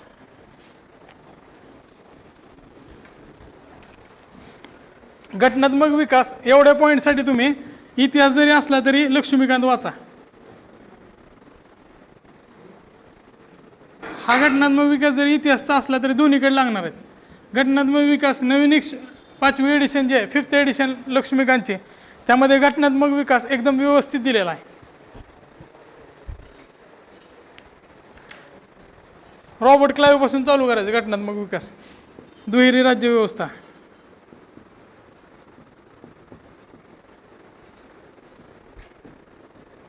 तुम्हाला पॉईंट एक सांगतो फक्त थोडक्यात. दुहेरी राज्य व्यवस्था काय होती, त्यामध्ये त्यांनी काय केलं, समजा आपण डीमार्टमध्ये जातो, त्यामध्ये कॅशियर एक असतात, आणि बऱ्याच जणांना माहीत असेल डीमार्ट किंवा किराणा दुकान माहिती आहे ना सगळ्यांना, स्टेशनरी.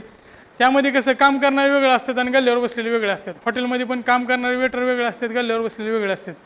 तसंच होतं थोडक्यात समजायचं तर.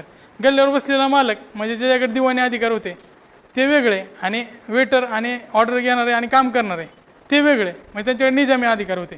म्हणजे काम करायचं एकानं आणि पैसे घ्यायचे एकानं, अशी एक चांगली शक्कल रॉबर्ट क्लाईव्हने हुडकून काढली होती. त्याला म्हणायचं दुहेरी राज्य व्यवस्था.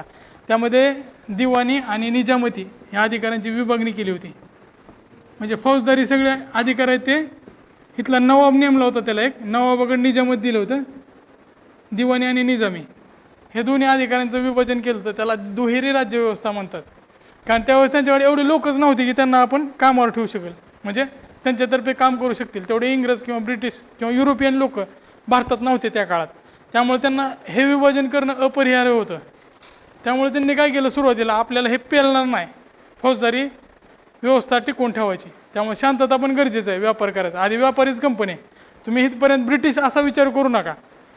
ईस्ट इंडिया कंपनी असा विचार करा. कधीपर्यंत 1857, जोपर्यंत better government in India act 1858 येत नाही तोपर्यंत क्राऊनकडे सत्ता गेली नव्हती, तोपर्यंत कंपनीकडे सत्ता होती. त्यामुळे तुम्ही वाचताना पण विचार काय करायचा आहे, ब्रिटिश न करता कंपनी असा विचार करायचा आहे. हे ज्यावेळेस वाचतो 1857पर्यंत जातोय तोपर्यंत. दुहेरी राज्यव्यवस्थामध्ये रॉबर्ट क्लाईव्हनं दिवाणी आणि निजामी असे दोन्ही केले. ते कशामुळे झालं तर प्लासीची लढाई त्याच्या आधी झाली. प्लासीची लढाई एक बघून घ्या. प्लासी नंतर हे दुहेरी राज्यव्यवस्था त्यातनं तयार झालेलं आहे. प्लासी आणि बक्सार दोन्ही नंतर. प्लासी कोणाकोणाविरोधात झाली? रॉबर्ट क्लाईव्ह आणि सिराज उद्दौला, रॉबर्ट क्लाइव्ह आणि सिराज उद्दौला. सिराजला त्यांनी तिथं कसं हरवलं, तर यावेळेस त्यांच्याकडे एवढी सैनिकं नव्हती, म्हणजे ह्याच्या 10% पण सैनिकं ब्रिटिशाकडे नव्हती जेवढी सिराजकडे होती. पण सिराजचा त्यांनी मेन सेनापतीच फोडला आणि सेनापतीला त्यांच्या इकडे घेतलं. काय नाव होतं त्याचं? मीर जाफर. मीर जाफरला त्यांनी आपल्या बाजूने केलं.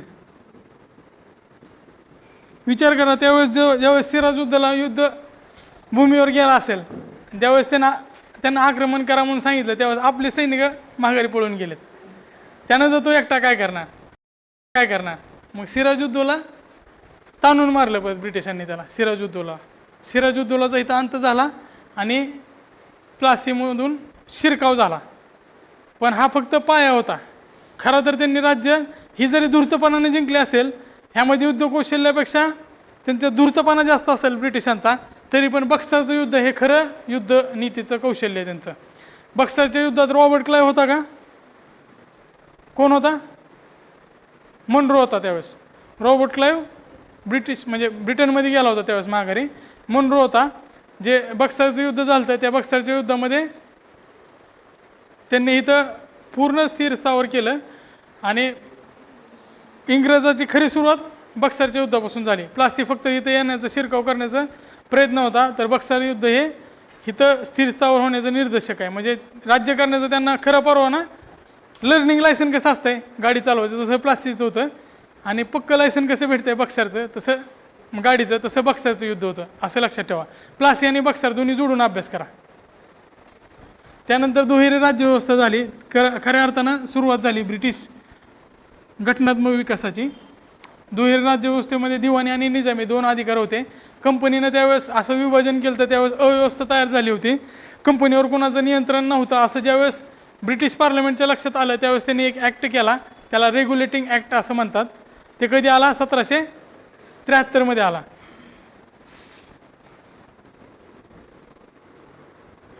1773 मध्ये रेग्युलेटिंग ॲक्ट हा नियंत्रण ठेवणारा कायदा होता. मुख्यतः 1773 मध्ये आला. ह्याचं मेन काय मोठं होता, तर बंगालच्या गव्हर्नरला बाकीच्या गव्हर्नरपेक्षा सुप्रीम केलं. पहिला कोण होता त्यावेळेस गव्हर्नर? Warren Hastings. बरोबर, लॉर्ड हेस्टिंग्स पण आहेत, पण नंतर आहे ते. वॉरेन हेस्टिंग त्यावेळेस पहिला गव्हर्नर जनरल होता, पण बंगालचा गव्हर्नर जनरल होता, भारताचा नाही, कन्फ्युजन करू नका. त्यानंतर बेंटिंग आलता ना 1835 मध्ये, बेंटिंग ज्यावेळेस 1835 मध्ये ज्यावेळेस बेंटिंग होते ना, त्यावेळेस ते पहिल्यांदा भारताचे गव्हर्नर जनरल झालते. त्याच्या आधी हे गव्हर्नर जनरल होते, पण बंगालचे होते. बाकी मुंबई आणि मद्रासला वेगवेगळे गव्हर्नर होते. फक्त बंगालचे गव्हर्नर जनरल असं नाव वॉरेन हेस्टिंगला दिलं. पण ह्याच्यामध्ये बऱ्याच सुधारणा राहिल्या होत्या. बऱ्याच वेळा पुरवणी कायदा जोडला जातो, किंवा एखादी गोष्ट जोडल्यानंतर एखादी घटक त्यामध्ये कमी पडतो, त्यानंतर त्याला सप्लिमेंटरी कायदा केला जातो. तसाच कायदा पिट्स इंडिया ॲक्ट होता, तो 84 ला केला होता. पिट्स इंडिया ॲक्ट म्हणजे ह्यामधला सुधारणा कायदा होता थोडक्यात. ह्यामध्ये सुधारणा केल्या होत्या त्यांनी बऱ्याच, ह्या कायद्यात राहिलेल्या सुधारणा. पिट्स इंडिया ॲक्टनं ह्याच्यामध्ये सुधारणा केल्या. त्यानंतर आले काउन्सिल ॲक्टची मालिका झाली.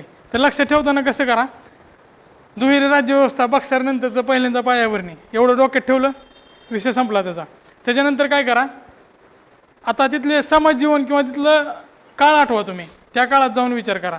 त्या काळात काय झालं असेल, नवीन नवीन राज्य करायला बसले ते, तर त्याच्यावर काय कंट्रोल नसते. त्यानंतर कंट्रोल आणायची गरज पडली त्यांना. मग पार्लमेंटनं त्यांच्यावर कंट्रोल आणण्यासाठी पहिला कायदा रेग्युलेटिंग केला. रेग्युलेटिंग ॲक्ट 1773 केला. त्यामध्ये गव्हर्नर जनरल असं नामाधीन दिलं. त्याच्यानंतर त्यातला काय सुधारणा राहिल्या होत्या, त्यामुळे पिट्स इंडिया ॲक्ट केला. पिट्स इंडिया ॲक्ट 1784 मध्ये जवळपास आला आणि तो लागू झाला. मग हे 2 ॲक्ट एकमेकाशी रिलेटेड, एवढं लक्षात ठेवलं इथं विषय संपतंय. आता त्याच्यानंतरचे जे ॲक्ट आहेत ते काउन्सिल ॲक्ट म्हणतात त्याला, कायदेमंडळासाठीचे कायदे. ते सलग लक्षात ठेवा. कुठपर्यंत? तर 1853 पर्यंत. ते लिंक करा प्रत्येक गोष्टीला, म्हणजे फॅक्च्युअल डाटा लक्षात ठेवणं सोपं जाईल. आता हे पुढचे लिंक करायचे मी तुम्हाला दाखवतो कशी लिंक करायची. हे झालं ना तुमचं?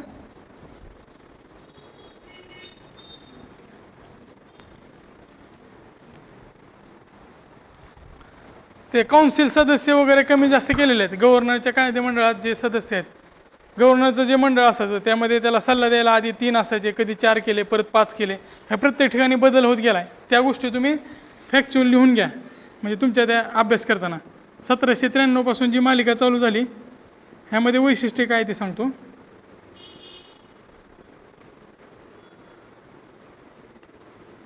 हे 4 कायदे महत्त्वाचे आहेत. हे 4 आहेत ते काउन्सिल ॲक्ट आहेत.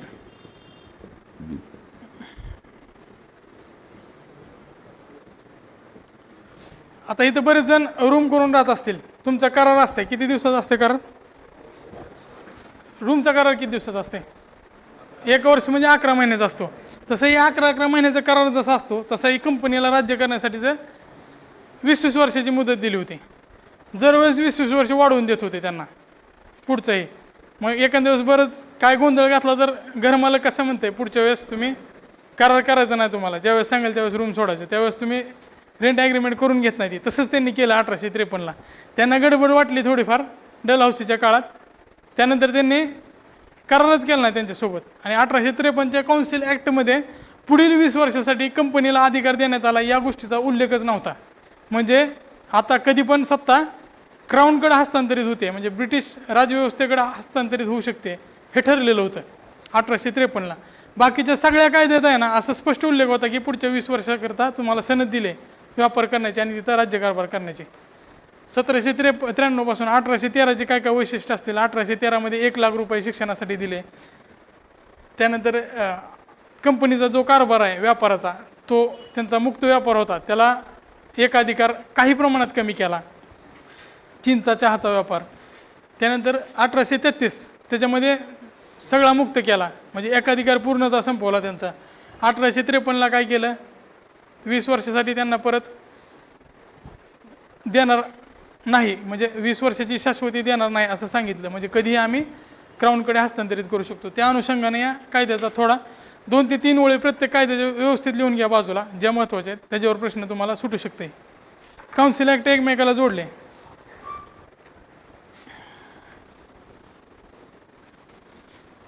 त्यानंतर 1858चा बेटर इंडिया ॲक्ट. ह्यामध्ये तुम्ही काय करायचं, 1858चा कायदा करताना 2 गोष्टी करायच्या. बेटर ॲक्ट फॉर इंडिया म्हणजे भारताचा सुशासनाचा कायदा, हा तर ह्याचे तर पॉईंट महत्त्वाचे आहेत. त्यामध्ये विस्तारवादी राणीनं जाहीरनामा एक प्रसिद्ध केला.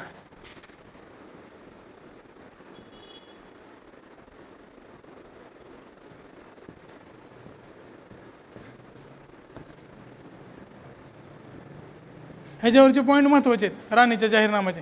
म्हणजे काय काय सांगितलं, विस्तारवादी धोरणाचा अंत, आम्ही यापुढे तुमच्या धार्मिक धोरणामध्ये हस्तक्षेप करणार नाही, कारण धर्माच्या नावावर कुठलीही गोष्ट काढली तर भारतातले लोक सगळ्यात जास्त पेटतात. त्यामुळं जी आधी सतीबंदी, विधवा बंदी, विधवा पुनर्विवाह या गोष्टी केलेल्या इंग्रजांनी, त्यामुळं असंतोष जास्त वाढलेला. त्यानंतर ते 1857च्या उठावाला ते काडतुसाचं प्रकरण ते पण आहे. तर त्याने राणीच्या जाहीरनाम्यात ज्या ज्या 4-5 गोष्टी सांगितल्या त्या 4-5 गोष्टी व्यवस्थित करा, त्याच्यावर थेरॉटिकल प्रश्न येऊ शकते राणीच्या जाहीरनाम्यावर. त्यानंतर ते सनदा परत करण्यासाठी दरबार भरवले होते अलाहाबादला वगैरे, ते 2 दरबार भरवलेले, ते दरबार पण करा. त्या सनदा कुठल्या कुठल्या राज्यानं परत दिल्या, सगळ्यांना दिले का सनदा परत? फक्त त्यांच्याशी जे एकनिष्ठ होते, म्हणजे ग्वाल्हेरचे शिंदे, हैदराबादचे नवाब, अशा लोकांना, जे जवळचे लोक आहेत त्यांनी हमी दिली संस्थानिकांना. हे राणीचा जाहीरनामा पण करा त्या रिलेटेड. त्याच्यानंतर पुढचे जे ॲक्ट आहेत ते 1909चे आणि 1900 ते ॲक्ट आता महत्त्वाचे. डायरेक्ट तुम्ही 1909 वर जर गेले तर चालते. 1909चा कुठला, मॉर्लेमिंटो सुधारणा कायदा. 1919चा कुठला, मॉन्टेग्यू चेम्सफोर्ड. आता ह्याच्यामध्ये काय काय करायचं सांगतो तुम्हाला.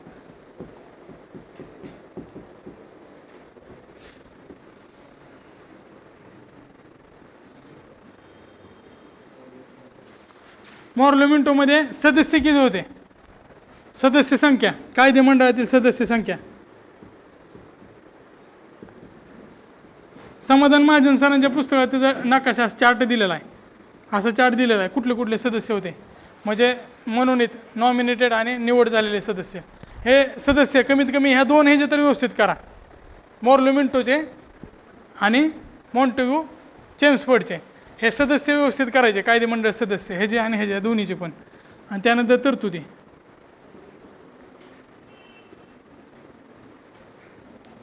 ह्याच्यामध्ये पहिल्यांदा मुस्लिमांना स्वतंत्र मतदारसंघ दिले, त्यानंतर ह्यामध्ये शीख युरोपियनांना दिले, त्यानंतर भारत सरकार कायदा आला, त्यामध्ये स्वतंत्र मतदारसंघ दिले का, दलितांना राखीव मतदारसंघ दिले. कारण काय, पुणे करार, महात्मा गांधी अडून बसलेले.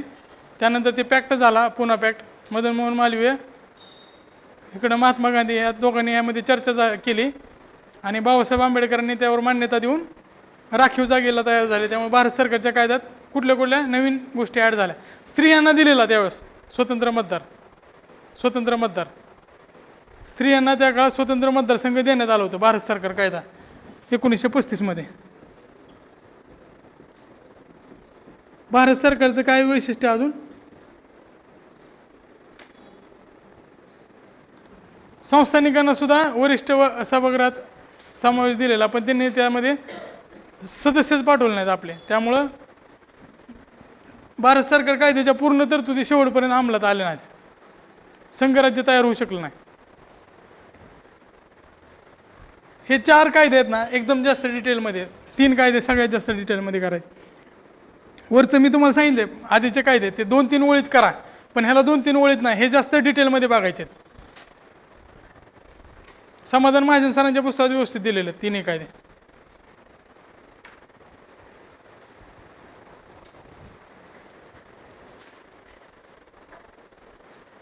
तुम्ही ज्यावेळेस पुस्तक वाचता इतिहासचं, त्यानंतर ही वही असेल तुमची, तर क्रॉस चेक करून बघा आपलं व्यवस्थित कव्हर झालं आहे का, आणि ह्याच्यावर जास्त भर द्या. कारण 70 ते 80% जास्त सिलेबस म्हणजे प्रश्न ह्यामध्ये कव्हर होणार आहेत तुमचे, हे जर व्यवस्थित लिहून काढलं तर. तुम्ही झालं ना.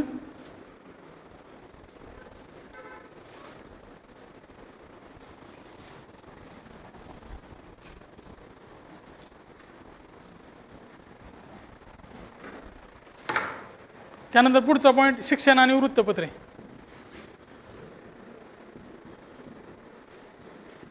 शिक्षणाचा विकास कधीपासून चालू झाला, एल्फिन्स्टननं चालू केला, बॉम्बे एज्युकेशन सोसायटी. आणि आपल्या इथले लोक नाराज झाले, इथल्या लोकांना पण शिक्षण द्यायला पाहिजे, त्यामुळे दुसरी एक संस्था काढली, त्याचं नाव काय होतं, बॉम्बे नेटिव्ह एज्युकेशन सोसायटी. त्यानंतर जे स्कूल आर्ट पण चालू केली, त्यानंतर जे मेडिकल कॉलेज पण चालू केलं, बऱ्याच शाळा चालू केल्या एल्फिन्स्टनच्या काळात. महाराष्ट्रासाठी एल्फिन्स्टन महत्त्वाचे आहेत. एल्फिन्स्टनचा वेगळा सेक्शनच करा तुम्ही, एल्फिन्स्टनचे शैक्षणिक कार्य.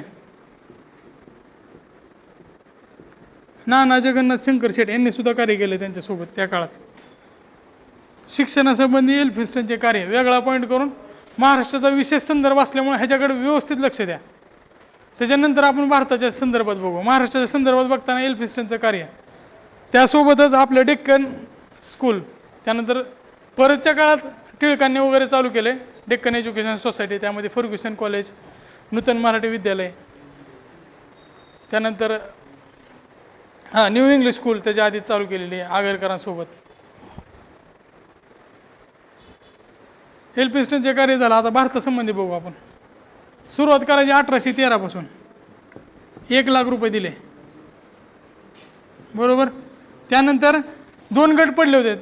हे पैसे दिल्यानंतर हे पैसे वाटायचे कसे, निम्मे लोक म्हणायचे पाश्चात्य शिक्षक द्या, निम्मे लोक म्हणायचे भारतीय शिक्षक भारतीय भाषेत द्या. त्यासाठी मॅकॉलेला इकडे पाठवलं होतं. मॅकॉलेचं ते वाक्य फेमस आहे, तुम्हाला माहीत असेल. एका पुस्तकात म्हणजे ब्रिटिशांच्या लायब्ररीतलं एक पुस्तक भारतातल्या अख्ख्या ज्ञानाच्या सोबत बरोबर आहे असं अहंकाराचं वाक्य त्यांनी केलं, पण भारतानेच बरेचसे शोध लावलेले आहेत. मग त्यामध्ये आहे ना 1 लाख रुपयानंतर ते 2 गट पडलेले, त्या 2 गटांचा पण अभ्यास करायचा आहे. हेबर ट्रेव्हलिन डफ हे एका बाजूला होते आणि प्रिन्सेप मार्शमन हे एका बाजूला होते. ह्या दोघांच्या मध्ये झालेले भांडणं, वादविवाद आणि त्यानंतर आलेला वूडचा खलिता, इथपर्यंतचा इतिहास. ते 2 गट आहेत, ते 2 गट पण बघा, 2 गटाचा वादविवाद. नेटिव्ह एज्युकेशन सोसायटी पण स्थापन केली ती, native education society, Bombay native education society, त्याचं पण बघा. त्याच्यानंतर हे 1 लाखानंतरचा जो वाद झाला, खर्च कसा करायचे पैसे, ते 2 गट, हेबर ट्रेव्हलिन डफ आणि मार्शमन प्रिन्सेप. त्यानंतर वूडच्या ह्याच्यामध्ये पण हे सदस्य रिप्लेट झालेले. वूडच्या ह्याच्यामध्ये कुठले कुठले सदस्य होते, त्या सदस्यांची नावं आणि त्यांनी केलेल्या शिफारसी, ते 7 ते 8 शिफारसी आहेत. हे डिटेलमध्ये करा. 7 ते 8 आहेत टोटल शिफारसी. हे डिटेलमध्ये करा. म्हणजे प्राथमिक शिक्षण मराठीत द्या, म्हणजे वर्णकुलर भाषेत द्या. महाराष्ट्रासाठी मराठीत, बाकीच्या ठिकाणी जी वर्णकुलर भाषा असेल ते. आणि उच्च शिक्षण इंग्लिशमध्ये ठेवा. स्त्रियांना शिक्षणामध्ये वाटा द्या, सहभाग करा. त्यानंतर अनुदान पद्धती चालू करा. टेक्निकल एज्युकेशन द्या. अध्यापक शिक्षणावर भर द्या. अशा ज्या शिफारशी सांगितल्या हे सगळ्यात जास्त महत्त्वाच्या शिफारशी आहेत. विद्यापीठात स्थापन झालेले 3 विद्यापीठं, कलकत्तापासून मुंबई, मद्रास, त्यानंतर लाहोर म्हणजे पंजाब विद्यापीठ. आत्ताचं पंजाब विद्यापीठ वेगळं आहे, त्यावेळेसचं लाहोर विद्यापीठ वेगळं आहे. काही पुस्तकात ते चूक झालेली आहे, प्रिंटिंग मिस्टेक झालेली आहे. तरी 1854 त्यानंतर विद्यापीठाची स्थापना तर त्यामध्ये येतेच. वूडचा खलिता, वूड सगळ्यात जास्त महत्त्वाचा आहे. वूड एकदम डिटेलमध्ये करा. त्यानंतर 1882ला हंटर. शिक्षण हा पॉईंट दुर्लक्षित भाग आहे, ह्याच्यावर प्रश्न येतात पण आपल्याकडनं दुर्लक्षिला जात आहे. हंटरनं काय केलं तर साक्ष दिली होती, बऱ्याच लोकांच्या शिफारसी घेतल्या होत्या आणि त्याच्यावर त्यांनी शिक्षण योजना जाहीर केली होती. त्यामध्ये कुणी साक्ष दिल्या? महात्मा फुलेंनी दिली होती, पंडित रामाबाईंनी दिली होती. कुणी दिल्या त्या बघा, त्याच्यावर प्रश्न येऊ शकते. आणि हंटरच्या शिफारसी काय आहेत? त्यानंतर 1902 वर जायचं डायरेक्ट. रॅली आयोग. रॅली आयोग कशा संबंधी होता? हा, उच्च शिक्षण विद्यापीठ शिक्षणासंबंधी होता. त्याच्यावर आधारित 1904चा विद्यापीठ शिक्षण कायदा केला.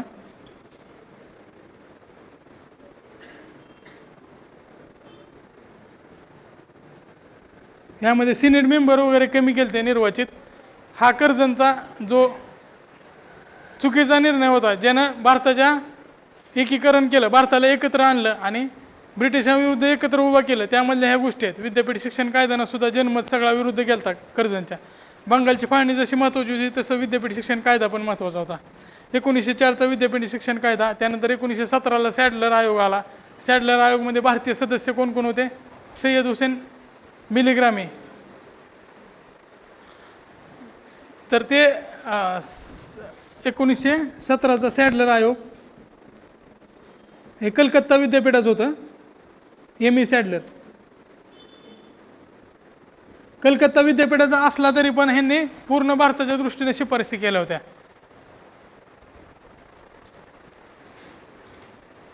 सॅडलर आयोग नंतर हार्टोक समिती. त्यानंतर 1844चा कुठला समिती महत्वाची आहे सांगता येईल कोणाला? सार्जंट आयोग. 1844चा सार्जंट आयोग. सार्जंट आयोगने शिक्षणाचा प्लॅन सांगितला होता. त्यानंतर टेक्निकल एज्युकेशन डिप्लोमा, त्यानंतर इंजिनिअरिंग कॉलेज याच्याविषयी पण शिफारसी केली होत्या सार्जंट आयोग. त्याच्यावर प्रश्न आलता बहुतेक, डिप्लोमाची शिफारस कोणी केली होती? मुख्याला आलता, पण पूर्वसाठी सुद्धा हा पॉईंट महत्त्वाचा आहे शिक्षणाचा. सार्जंट आयोग. सार्जंट आयोगच्या 3 ते 4 शिफारसी आहेत. फक्त सगळ्यात जास्त महत्त्वाच्या शिफारसी जास्त आहेत आणि सगळ्या करायच्या ते वूडच्या करायच्या. सार्जंट झाला. सार्जंट नंतर राधाकृष्ण आयोग 52-53 मध्ये. त्यानंतर 1964 मध्ये कोठारी आयोग. 10+2+3 आत्तापर्यंत वापरली जाणारी एज्युकेशन सिस्टीम आपली. 10+2+3.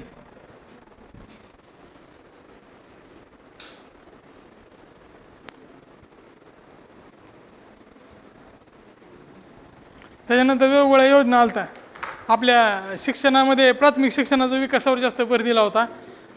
खडूपळा मोहीम वगैरे आले होते, त्यामध्ये वर्गखोल्या आणि शैक्षणिक साहित्य हे वाढवण्यावर भर दिला होता. त्याच्यानंतर 1968ला ह्या शिफारसीचे अंमलबजावणी करण्यासाठी धोरण आलतं.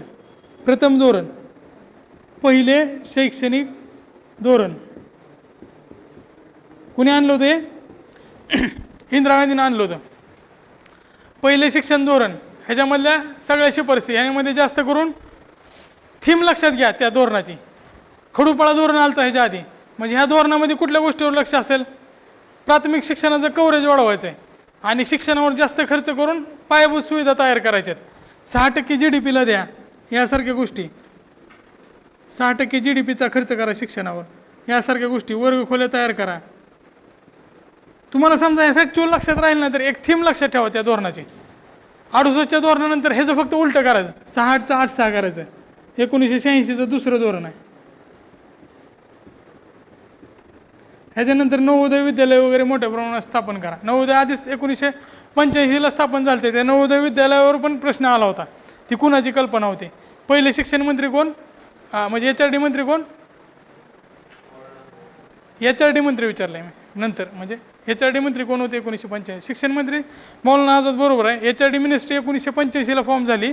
HRD मिनिस्ट्रीचे पहिले मंत्री आपले माजी पंतप्रधान, पण त्या काळात PV नरसिंहराव 85ला HRD मिनिस्टर होते. जे पहिले भारताचे HRD मिनिस्टर होते, त्यांनी नवोदयाची संकल्पना सांगितली होती आणि त्याच्यावरच आयोगानं प्रश्न पण विचारला होता. शिक्षणासंबंधी दोन्ही पण महत्त्वाचं आहे. पहिले शिक्षण मंत्री मौलाना आझाद जेवढे महत्त्वाचे आहेत, तेवढेच HRD मिनिस्ट्री तयार झाल्यानंतर PV नरसिंहराव पण महत्त्वाचे आहेत. त्याच्यावर आयोगानं आधी प्रश्न विचारलेला आहे. 1986चं दुसरं धोरण झालं. त्यानंतर डायरेक्ट 2001-2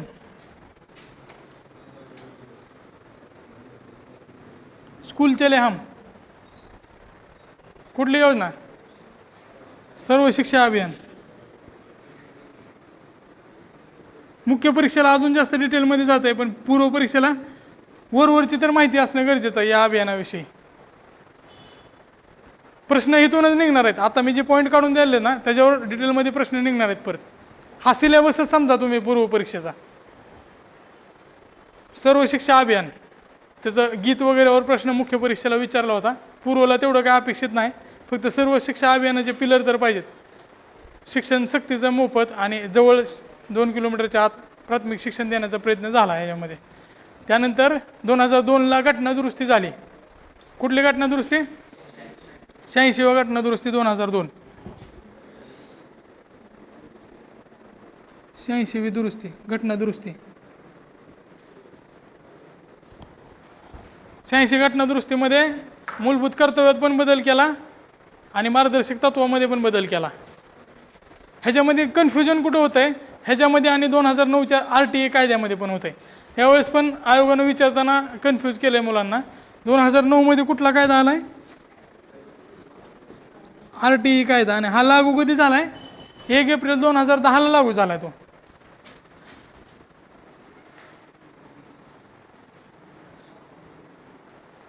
हा कायदा डिटेलमध्ये करा. बऱ्याच परीक्षेला RTA बरेच प्रश्न विचारले गेलेत. राईट टू एज्युकेशन, शिक्षणाचा कायदा, ह्याच्यावर बऱ्याच वेळा प्रश्न विचारला आयोगानं. फेवरेट टॉपिक आहे. जसं महात्मा फुलेवर सत्यशोधक समाजावर बरेच वेळा प्रश्न आलेले आहेत, तसं RTA बरेच वेळा प्रश्न आले. त्यामुळे ह्याच्यावर मेन फोकस पाहिजे तुमचा. 1 एप्रिल 2010ला चालू झाला आणि सध्या TET, ज्यांचं DED झालं असेल त्यांना TET जास्त माहीत असेल.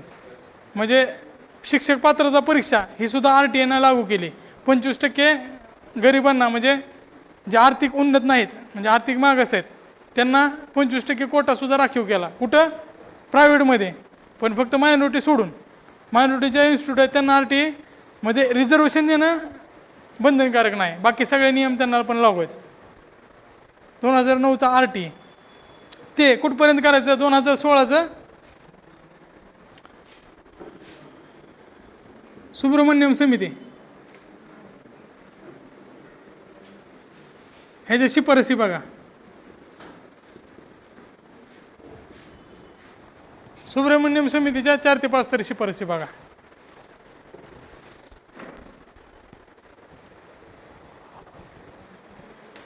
सुब्रमण्यम समितीने काय काय सांगितलंय, GDP मध्ये 6% द्या म्हणून अजून सांगितलंय. त्यानंतर एक हायर अपेक्स बॉडी तयार करा, जी उच्च शिक्षणावर लक्ष ठेवलं आणि उच्च शिक्षणाच्या विकासावर लक्ष ठेवलं. स्लो मध्ये होत आहे का, फास्ट घ्यायचं का, अजून कसं करायचं सांगा तुम्ही. ठीक आहे ना, काय काय पॉईंट राहून जातील मग फास्ट घेतलं तर.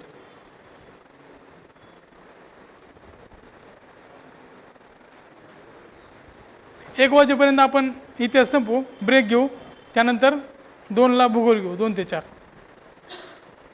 सायन्सला एवढा वेळ लागणार नाही जास्त, कारण ह्याच्यामध्ये काय होतं, इतिहास आणि प्राचीन मध्ययुगीन आणि मॉडर्न इतिहासमध्ये काय काय करायचं तेवढं समजत नाही. हे सगळे पॉईंट काढले ते आत्तापर्यंतचे आयोगाने विचारलेले प्रश्न, त्याच्यावर ॲनालिसिस करून काढलेले पॉईंट आहेत. तुम्हाला परत जाऊन ॲनालिसिस करायची गरज नाही. हे जर तुम्ही पॉईंट लिहून घेतले ना, तर परत प्रश्नपत्रिका तुम्ही बघाच. प्रश्नपत्रिका बघणं गरजेचं आहे. मागचे 14,000 किंवा 15,000चा ठोकळा आलाय ना आता, ते पण बघा. फक्त एवढं करा की परत 18,000चा ठोकळा सोडवावा लागू नये, त्याच्या आधी आपल्याला पोस्ट मिळून जावी. नाहीतर दररोज 12,000चा 15,000 झाला, त्याच्या आधी 8,000 होता, आता 18,000चा येईल काही दिवसांनी ठोकळा. तो अभ्यास करण्याची गरज लागू नये, त्यामुळे 15,000चा ठोकळा जे आहे ना त्याचा अभ्यास करा. युनिकनं पण काढलंय ते, आणि ज्ञानदीपचं तर आहेच.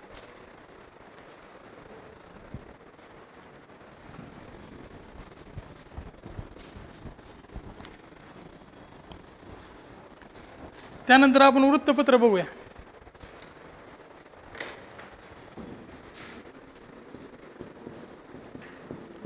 वृत्तपत्रामध्ये काय, समाधान महाजन सरांच्या पुस्तकात डायरेक्ट चार्ट दिलेला आहे. तो चार्ट तुम्ही डायरेक्ट पाठ करू शकता. तो एकदम परफेक्ट चार्ट आहे, तुम्हाला काढायची सुद्धा गरज नाही कुठून घ्यायचं. समाधान महाजन सरांच्या पुस्तकात वृत्तपत्राचं चार्ट आहे. जर तुम्ही हे पुस्तक रेफर करत नसाल, कोळंबे सरांचं किंवा दुसरं पुस्तक वापरत असाल, तर समाधान महाजन सरांच्या पुस्तकातलं चार्ट तेवढा बघून घ्या.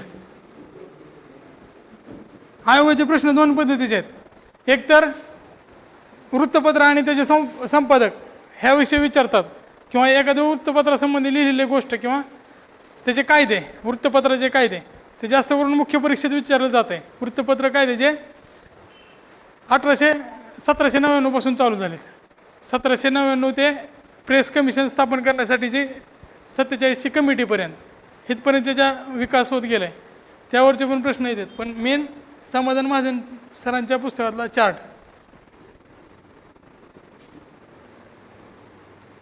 पुस्तकातला हा चार्ट करणं गरजेचं आहे. ते पाठच करून टाका. एखादा प्रश्न येणारच आहे तुम्हाला, आणि तो 100% सॉल्व्ह होणार ह्याच्यावरनं. आणि तो कसा करायचा, एकदा वाचून लक्षात राहत नाहीत, फक्त डोळ्या खालून घालायचा, परत 2दा वाचायचा, 3दा वाचायचा, 50 ते 60 वेळा वाचा. ते तुम्हाला आहे ना, पाठ नाही झालं तरी पण हे उत्तर नाही एवढं फिक्स माहीत होईल ऑप्शनवरनं. 50 ते 60 वेळा तो चार्ट डोळ्या खालनं घालवा, तुमचा 1 मार्क फिक्स होतं त्याच्यानं. आत्ताच ना एक प्रश्न म्हणजे 2 मार्क फिक्स होत आहे, आणि बऱ्याच परीक्षेत विचारलं जाते. कंबाईन असू दे, पूर्व परीक्षा, मुख्य परीक्षा, कशात म्हणजे वृत्तपत्र विचारणार आहेत. हे झालं. त्यानंतर आता हे वृत्तपत्र काय ते एकमेकाला लिंक लावा तुम्ही. वृत्तपत्र कायद्यामध्ये लिंक कशी लावायची, तर 1899 पासून 1799 पासून सुरुवात होते त्या कायद्याची. लॉर्ड हेस्टिंगनं सुरुवात केली त्याची.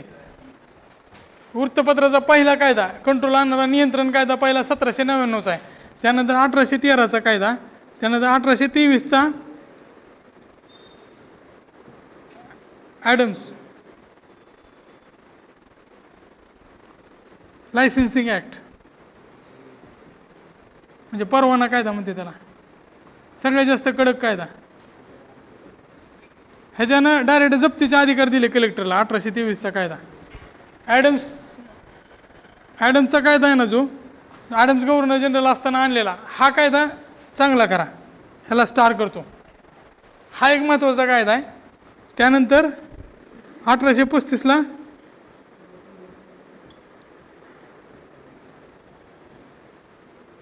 मेटकॉफ, वृत्तपत्र स्वातंत्र्याचा मुक्तिदाता, हे एक महत्त्वाचं आहे. दिसतंय ना तुम्हाला.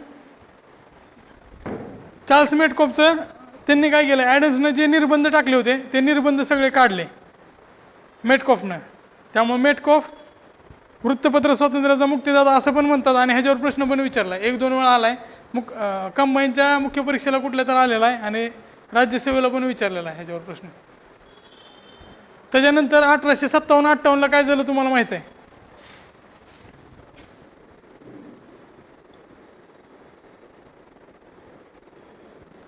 एक वर्षासाठीचा एक कायदा होता. 1 वर्षाचा कायदा लागू झाला होता. तो 1 वर्षाचा कायदा कुणी केला असेल 1857-58 मध्ये? कॅनिंगने केला असेल, कारण कॅनिंग होता त्यावेळेस, व्हाईसरॉय झाला होता तो 58ला. 57ला गव्हर्नर जनरल होता. त्याने 1 वर्षासाठी हे 1823च्या तरतुदी काही काळासाठी लागू केल्या ॲडम्सच्या, कारण त्यावेळेस आणीबाणीची परिस्थिती होती. त्यामुळे वृत्तपत्र स्वातंत्र्यावर निर्बंध ठेवणं गरजेचं होतं. त्यामुळे 1 वर्षासाठी हा कायदा लागू झाला. 1858 नंतर मेटकॉफची जी परिस्थिती होती ती परत लागू झाली. म्हणजे 1857ला निर्बंध टाकले, 58ला पुनर्स्थिती स्थापन केली त्यांनी. जसं मेटकॉफनं निर्बंध काढले होते तसे फ्री झाले परत अजून वृत्तपत्र. त्यानंतर 78 एक महत्त्वाचं, 1978ला, सॉरी 1878ला, त्यावेळेस कोण असेल, लिटन व्हर्नॅक्युलर प्रेस ॲक्ट.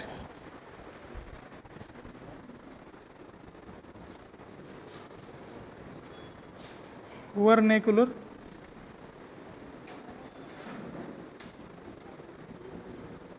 ह्यामध्ये भारतीय भाषांच्या वृत्तपत्रावरच निर्बंध होते फक्त. त्यामुळे अमृत बाजार पत्रिकेसारखे पत्र एका दिवसात इंग्रजीमध्ये झाले. शिरीष कुमार घोषचं वृत्तपत्र आहे ते, फॉर्नेग्रुअल प्रेस ॲक्ट. त्यानंतर डायरेक्ट तुम्ही 1921चा आहे ना सप्रू समिती बघा. सप्रू समितीविषयी 1-2 वाक्य बघा, त्याच्यावर पण प्रश्न येण्याची शक्यता आहे. वृत्तपत्राच्या विषयी ही समिती होती. आणि डायरेक्ट 1947चा प्रेस कमिशन, प्रेसच्या स्वातंत्र्य समिती, प्रेस स्वातंत्र्यासंबंधीची समिती.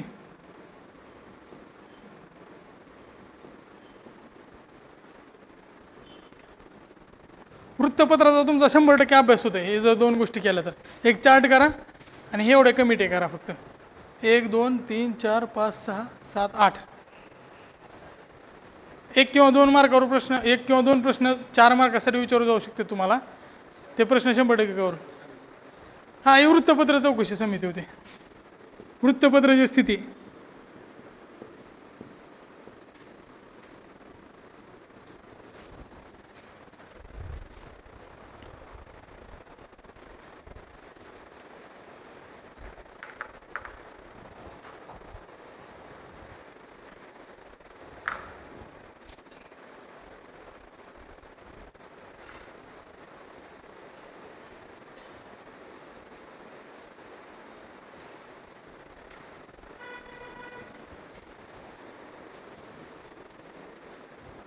झालं.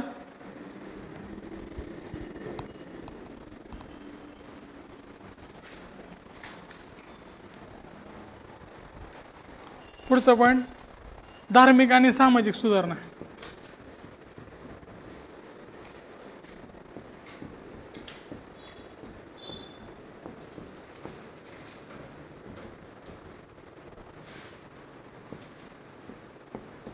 ह्यामध्ये क्लिअर विभाग पडता येतात आपल्याला. एक हिंदू धर्मीयातल्या सुधारणा चळवळी, त्यानंतर मुस्लिम धर्मीयातल्या सुधारणा चळवळी,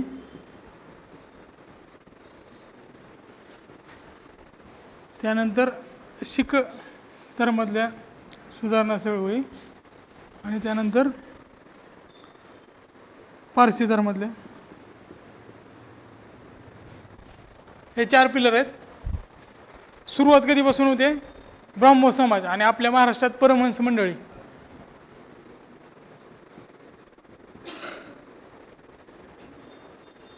हे साईड बाय साईड लिहितो. स्पेसिफिक महाराष्ट्रासाठी असणारे फक्त इथं बाजूला लिहितो.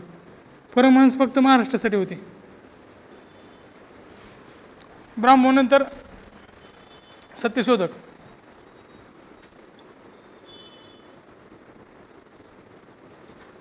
प्रार्थना, आर्य, त्यानंतर थिओसॉफिकल,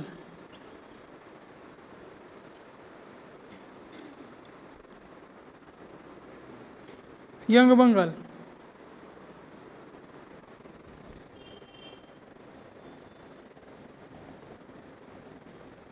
आणि रामकृष्ण मिशन.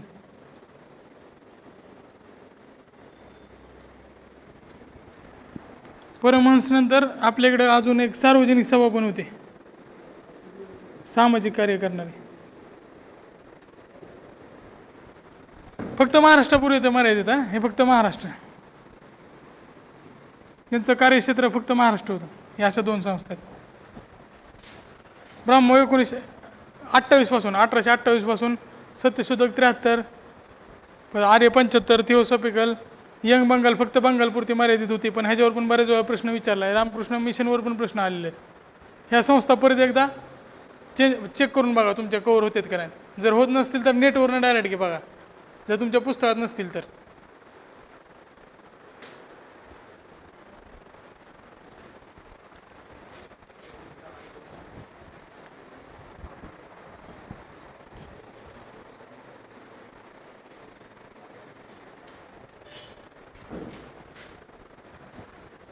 त्यानंतर आता मुस्लिम धर्मियातले बघू आपण. फरियादी, वहाबी, तायुनी, अलीगड, अहमदिया.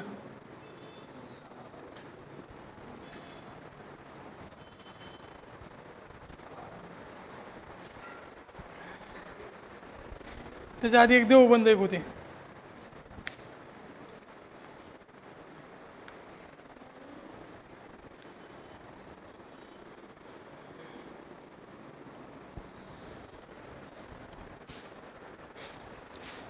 तर ह्याच्यामध्ये काय काय करायचं, प्रत्येक चळवळीच्या फिलॉसॉफी काय होती, स्थापना कोणी केली, त्याचं मुखपत्र काय होतं त्या चळवळीचं, आणि त्या चळवळीनं काय कार्य केलं, आणि त्यांनी कुठल्या गोष्टीचं अंमलबजावणी केली, म्हणजे त्यांचं मेन पिलर काय होते. बऱ्याचशा चळवळीचा मूर्तीपूजेस विरोध होता, एकेश्वरवादी होत्या बऱ्याचशा चळवळी. तसंच आर्य समाजाचं वेदाकडे परत चला. त्यानंतर थिओसॉफिकल माहिती आहे, मॅडम बालवास्की पण आहेत. आणि त्यानंतर आपल्याकडे कुणी मूर्तमेढ केली, पंडित रामाबाई ख्रिश्चन धर्माच्या. हां, ॲनी बेझंट.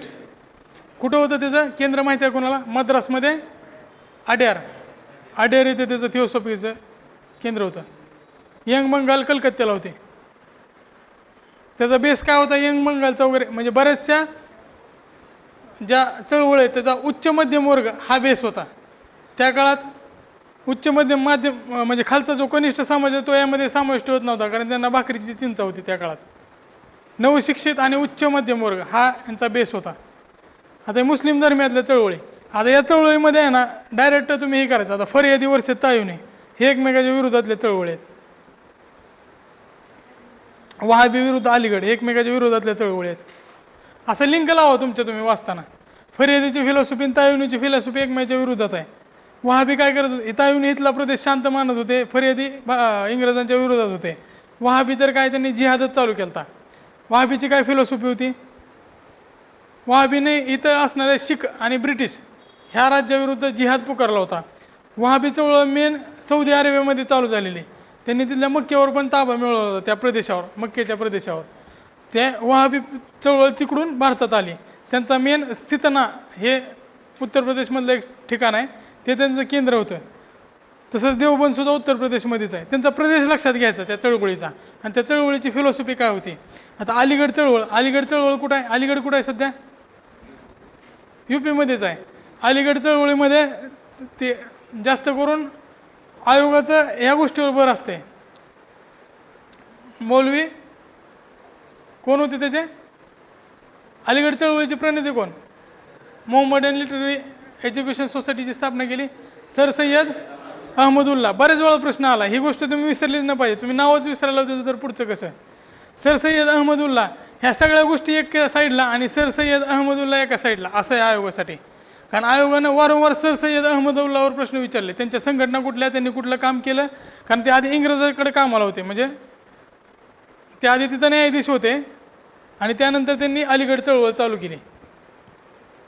बेकर नावाचे त्यांचे अलीगडचे युनिव्हर्सिटीचे जे हे होते कुलगुरू होते, त्यांनी त्यांना सुरुवातीला त्यांची विचारधारा एकत्र राहण्याची होती, आणि नंतर फुटीरतावादी झाली.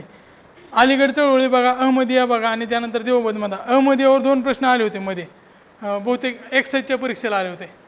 अहमदिया चळवळीवर एकच प्रश्नपत्रिकेत 2 प्रश्न आले ते. देवबंद हे तर सगळेजण कंबाईन पण जाणार असतील ना परत. ह्या चळवळी परत तुम्हाला तिकडे महत्त्वाच्या आहेत. ह्यातले 2-2 वाक्य आहेत फक्त. आत्ता सिरियसनेस लक्षात घ्या या गोष्टीची.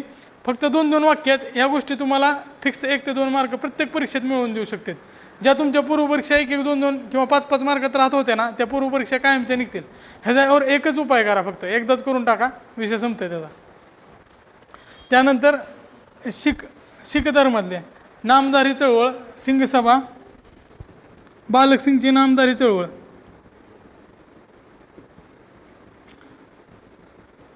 सिंगवालियाची सिंगसभा, सरदार सिंगवालिया यांची सिंगसभा. त्यानंतर अकाली चळवळ 1920ला शिरोमणी अकाली संस्थेची स्थापना झाली, शिरोमणी अकाली दल, अकाली चळवळ. त्यानंतर पुढची कुठली चळवळ आहे, कुका चळवळ,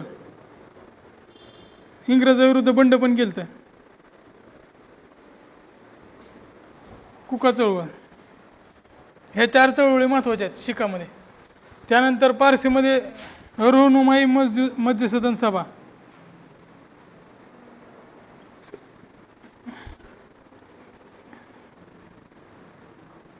सगळ्यात जास्त साक्षरता कुठल्या समाजात आहे, कुठल्या धर्माचे आहे? पारसी समाज सगळ्यात जास्त शिक्षित समाज आहे आणि ह्यांनी लवकर सुधारणा केला. त्यामध्ये सौरभजी शोपूरजी असतील किंवा दादाबाई नवरोजी असतील, त्यांनी रहनुमाई मस्जिद सदन सभा एकच आहे फक्त पारसीची संस्था, तेवढी बघा तुम्ही. त्यामध्ये कोण कोण लोक होत्या आणि त्यांनी सुधारणा काय काय केल्या. हा बीट इथं संपला.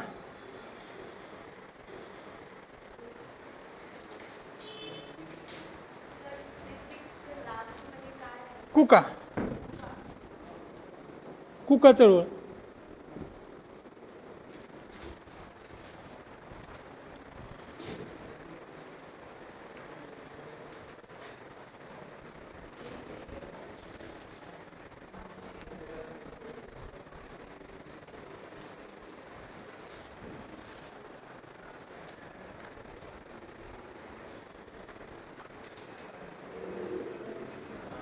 झालं.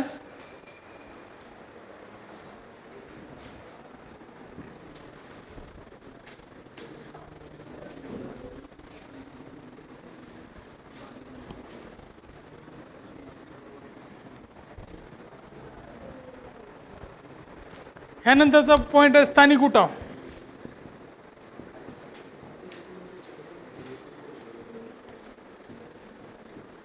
त्यामध्ये जास्त करून आदिवासी समाज आणि शेतकरी समाज, इथं आधी हस्तक्षेप नव्हता. ज्यावेळेस भारतातले राजे जरी असेल तरी ते हस्तक्षेप करत नव्हते त्यांच्या अधिकारात.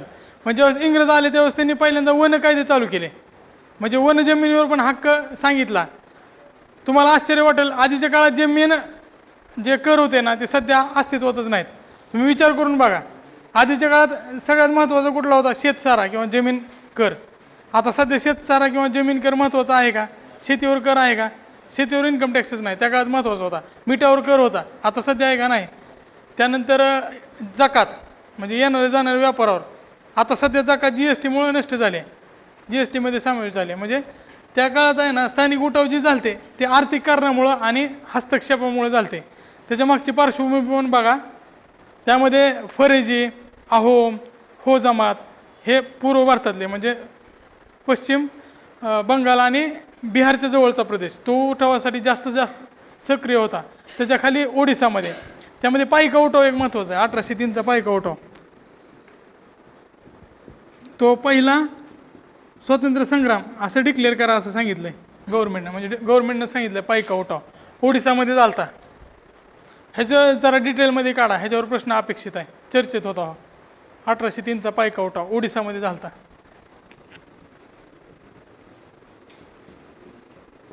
त्यानंतर संताळ, मुंडा, फरेजी, अहोम, हो हे तर महत्त्वाचे आहेत, पागलपंथी. त्यानंतर महाराष्ट्रासाठी कुठले उठाव महत्त्वाचे हे भारतातले झाले? रामोशी महाराष्ट्रासाठी हे महत्त्वाचे आहेत.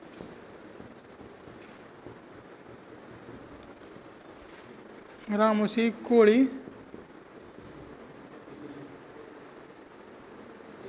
आणि बिल्ल. रामोशीमध्ये काय? उमाजी नाईक, बरेच नेते होते. त्यानंतर कोळीमध्ये भांगडिया कंपनीचे भांगडिया होते, रामजी भांगडिया. परत रामोशीमध्ये सत्तू नाईक, रामोशी आपले उमाजी नाईक, रामजी नाईक हे रामोशीमध्ये, कोळीमध्ये आणि बिल्लमध्ये. हे तिन्ही डिटेलमध्ये करा, हे तीन उठाव. जर समजा तुमच्या पुस्तकात म्हणजे कोळंबे सरांच्या पुस्तकात किंवा गाटाळ कटारीमध्ये असतील ना, हे तीन जास्त भर देऊन करा, कारण ह्याच्यावर प्रश्न जास्त अपेक्षित आहे.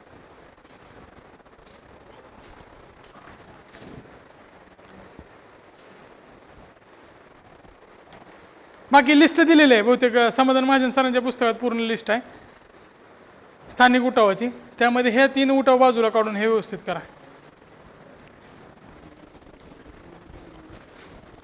त्यानंतर पुढचा पॉईंट आहे जमीन सुधारणा.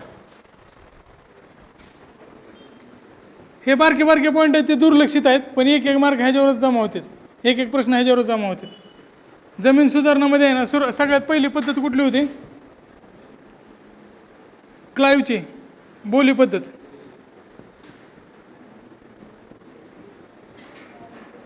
ते 10 वर्षापर्यंत वाढवली होती, 10 साल म्हणत होते त्याला. हे 10 वर्षापर्यंत वाढवली होती. 10 वर्षापर्यंत ती बोली लावून कॉन्ट्रॅक्ट दिलं जात होतं, म्हणजे ठेका द्यायचा डायरेक्ट त्या वसुलीचा. रॉबर्ट क्लाइव्हनं चालू केली ती. त्याच्यानंतर दुसरी पद्धत कुठली आली?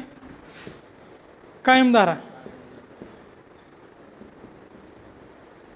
त्यानंतर रयतवारी. हे दक्षिण भारत आणि उत्तर भारत. दक्षिण भारत म्हणजे मद्रास आणि महाराष्ट्र, ह्याचा सेपरेट अभ्यास करा. आणि महालवारी.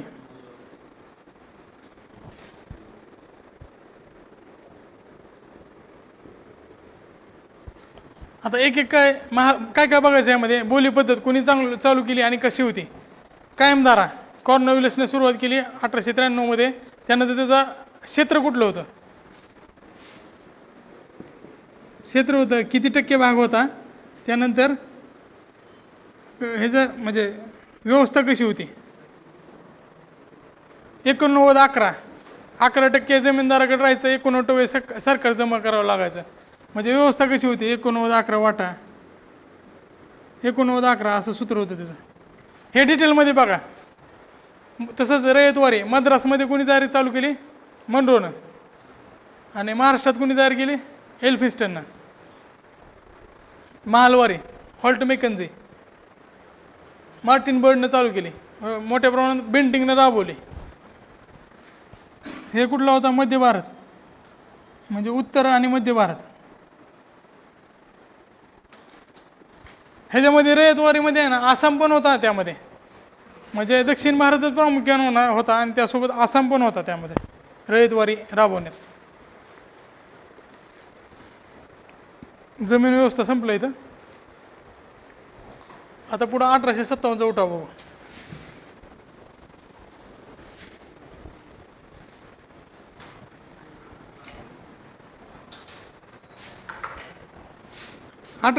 उठाव आता बरेच वेळ वाचलेला असते तुम्ही. पहिल्यांदा कारण बघायची. आर्थिक, सामाजिक, राजकीय जे काय असतील ते. आर्थिक म्हणजे पगार दिला जात नव्हता. राजकीय म्हणजे त्यांना म्हणजे भारतीय जे राजे होते त्यांचे राज्य खालसा घालते, त्यामुळे बरेचसे सैनिक बेकार झाले. सगळ्यांनाच त्यांनी सामावून घेतलं नाही. बरेचसे सैनिक त्यामध्ये बेकार झाले. त्यांना धार्मिक कारण, गंध लावण्यास मनाई केली, टोपी घालण्यास मनाई केली. हे सगळे काय जे असतील ते तुम्ही थेरोटिकली बघा, ते विचारू शकते. त्यानंतर उठावाचे ठिकाणे.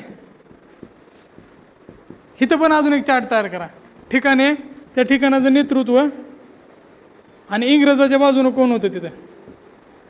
ठिकाण, नेतृत्व आणि इंग्रजाच्या बाजूने कोण लढलं.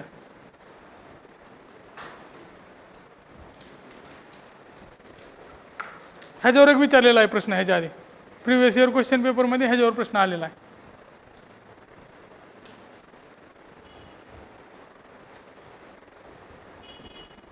म्हणजे दडपलेला अधिकारी, दडपणारा अधिकारी.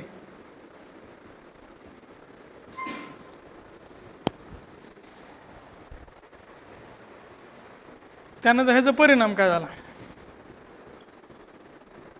सगळ्यात मोठा परिणाम काय? कंपनीची सत्ता गेली.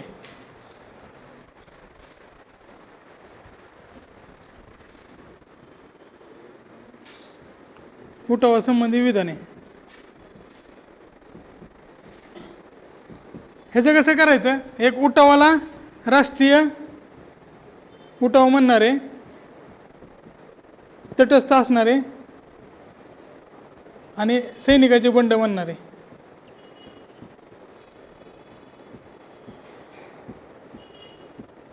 असं आधी टायटल द्यायचं आणि मग जे काय वाक्य असतील त्यांचं वाक्य डिटेलमध्ये लिहायचे. जर समजा तुम्ही त्याचं वाक्य विसरला तर तो कुठल्या कॅटेगरीतला लेखक आहे हे तर कळेल तुम्हाला. म्हणजे सावरकर म्हणले तर ते राष्ट्रीय उठावच म्हणणार आहेत, हे फिक्स आहे. डिझरायली होते, डिझरायलीवर प्रश्न आला होता. डिझरायलीने सुद्धा त्यांना राष्ट्रीय उठाव म्हणला होता. बरोबर आहे का?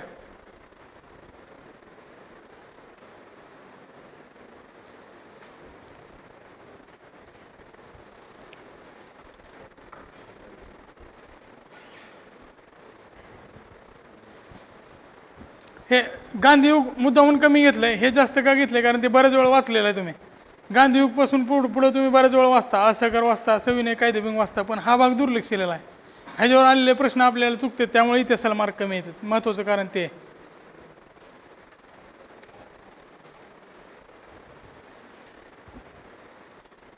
चालेल. आता संघटना एक बघायच्या, काँग्रेस स्थापनेपूर्वीच्या संघटना.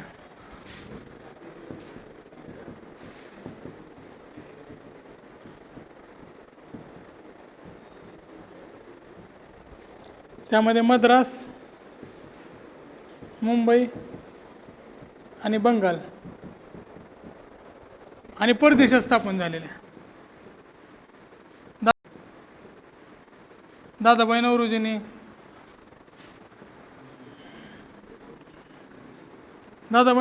ईस्ट इंडिया असोसिएशन, म्हणजे बऱ्याच संस्था, 2 ते 3 संस्था परदेशात. त्यानंतर लाला हरदळ्याची संस्था आहे गदर, ते सुद्धा परदेशाच्या कॅटेगरीमध्ये येईल. सॅन फ्रान्सिस्कोमध्ये, वँकोवरमध्ये पण स्थापन झालेले कॅनडा, वँकोवर कॅनडा. त्यानंतर जर्मनीमध्ये, अमेरिकेत आणि ब्रिटनमध्ये हे राष्ट्रवादीच्या चळवळी होत्या. या 4 ठिकाणी पण चालू होत्या 1920च्या नंतरच्या कालखंडात मुख्यतः. तर हे 4 करा तुम्ही आणि एकदाचा विषय एकत्र मिटवून टाका, एकाच पानावर घेऊन टाका सगळ्या संघटना. बऱ्याच वेळा तिकडे पण प्रश्न येते, लाला हरदळ्याची संघटना गदर पार्टीवर पण येते. इंडिया हाऊस पण होतं, श्यामजी कृष्ण वर्मा, ती सुद्धा परदेशाच्या संघटनेमध्ये येईल तुमच्या. म्हणजे इथं परदेशात 6 ते 7 संघटना येतील. मद्रासमधले मद्रास महाजन सभा, मुंबई संबंधीची काय होत्या त्या, पुणे बॉम्बे असोसिएशन, बॉम्बे पुणे सार्वजनिक सभा.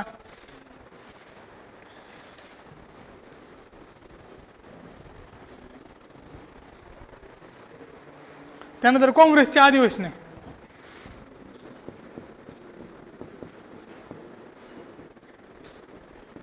काँग्रेस अधिवेशनाचा अभ्यास करताना कसं करायचं, फॅक्च्युअल माहिती बाजूला काढायची त्याची.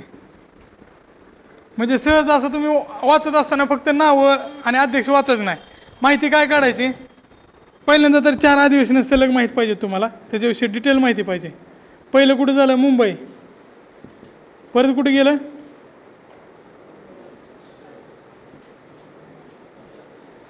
बरोबर आहे का, मुंबई कलकत्ता. तिसरं मद्रास. चौथं अलाहाबाद.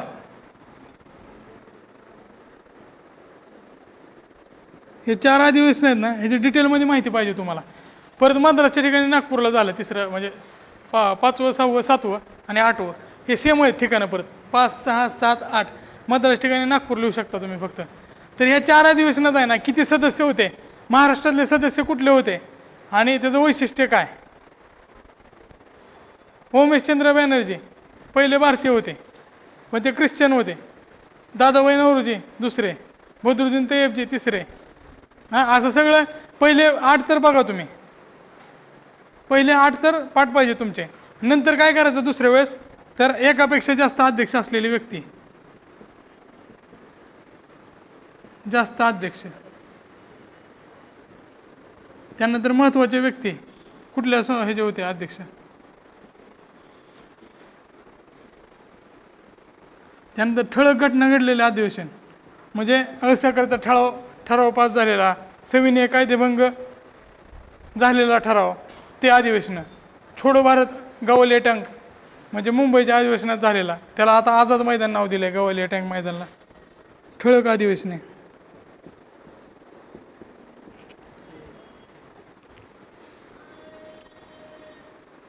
त्यांची अधिवेशनं कुठले होते ही अशी माहिती काढा तुम्ही. परत त्यानंतर पहिली महिला, पहिले मुस्लिम, युरोपियन महिला, महिलामध्ये पहिली महिला आणि बेझंट, पहिली भारतीय सरोजिनी नायडू. त्यावेळेस कुठल्या कुठल्या ठिकाणी अधिवेशन झालं, हे अशी फॅक्च्युअल माहिती ज्याच्यावर प्रश्न तयार होते हे बाजूला काढून घ्या. पुस्तकावरच लिहिलं तर चालेल, नोट्स नाही काढले तरी.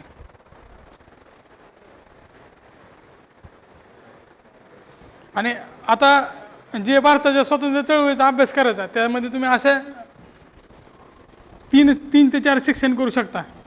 1885 म्हणजे काँग्रेसची स्थापना ते सुरतेची फूट,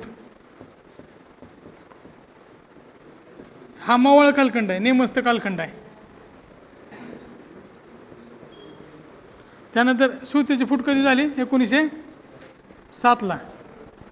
तर 1907 ते साधारण 1920 हा जहाल कालखंड आहे. टिळकांच्या नेतृत्वाखाली पूर्ण काँग्रेस, म्हणजे Congress in the sense Bharat गेला होता. तसं तर 1917 त्यांचा प्रवेश झाला परत काँग्रेसमध्ये. 1907 ते 20 जहाल कालखंड आहे, आणि 1920 नंतर गांधी युग म्हणतो आपण त्याला.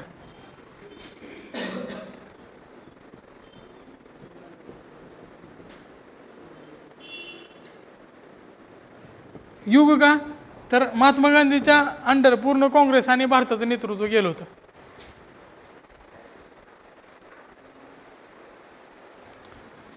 हे करताना त्यांचं वैयक्तिक आयुष्य पण पूर्ण बघायचं. वैयक्तिक आयुष्यावर पण पूर्ण येतात. महात्मा गांधीचं पहिलं आश्रम कुठला आहे भारतातलं? साबरमती. कोचराब आहे, कोचराब पहिला आश्रम आहे. त्यानंतर मग साबरमती. अहमदाबादमध्ये 1915 त्यांनी त्यांच्या मित्राने त्यांना गिफ्ट दिलेली ती जागा, तर ती त्यांना आश्रम स्थापन केलं. आश्रम व्यवस्था काय, त्याच्या मागची फिलॉसॉफी काय. त्यावेळेस फिनिक्स टॉलस्टॉय तिकडे होते आधी, कुठं, साऊथ आफ्रिकेत. त्यानंतर भारतात आले 1915. त्यावेळेस पहिलं आश्रम कोचराब स्थापन केलं त्यांनी. त्यानंतर साबरमती, आणि त्यानंतर वर्धा 37च्या दरम्यान, 1937च्या दरम्यान. त्यांचं वैयक्तिक आयुष्य महात्मा गांधीचं.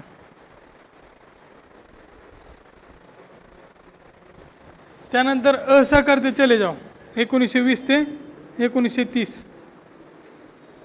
असहकार म्हणजे 1920चं असहकार फक्त बघा. त्यानंतर स्वराज्य पक्ष वगैरे जे मध्ये आलेले. असहकारमध्ये 2 भाग पाडायचे परत अजून. भारतातलं काय परिस्थिती होती या आंदोलनाच्या वेळेस, आणि महाराष्ट्रात कुठं कुठं आंदोलन झालं ते. भारत महाराष्ट्र सविनयचं पण तसंच करायचं 1930 ते 33.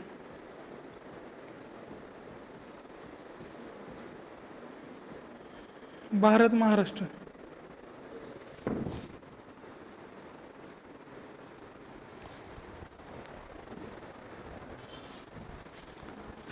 आणि हे करताना आहे ना, गोलमेज परिषदेसाठी सेपरेट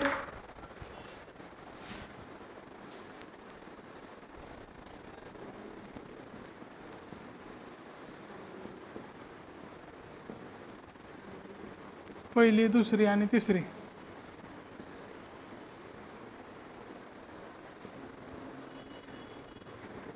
महात्मा गांधी कुठल्या गोलमेज परिषदेला हजर होते? कुठल्या कुठल्या गोलमेज परिषदेला होते?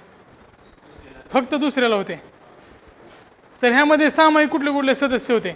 3ला जे हजर होते ही माहिती बाजूला काढायची, आणि या सदस्यांची लिस्ट काढायची, आणि कोणती गोष्ट घडली त्यात, महत्व काय होतं त्यात. गोलमेज सेपरेट काढा. गोलमेजवर प्रश्न आला तर तो टॅकल होईल त्याच्यावरून.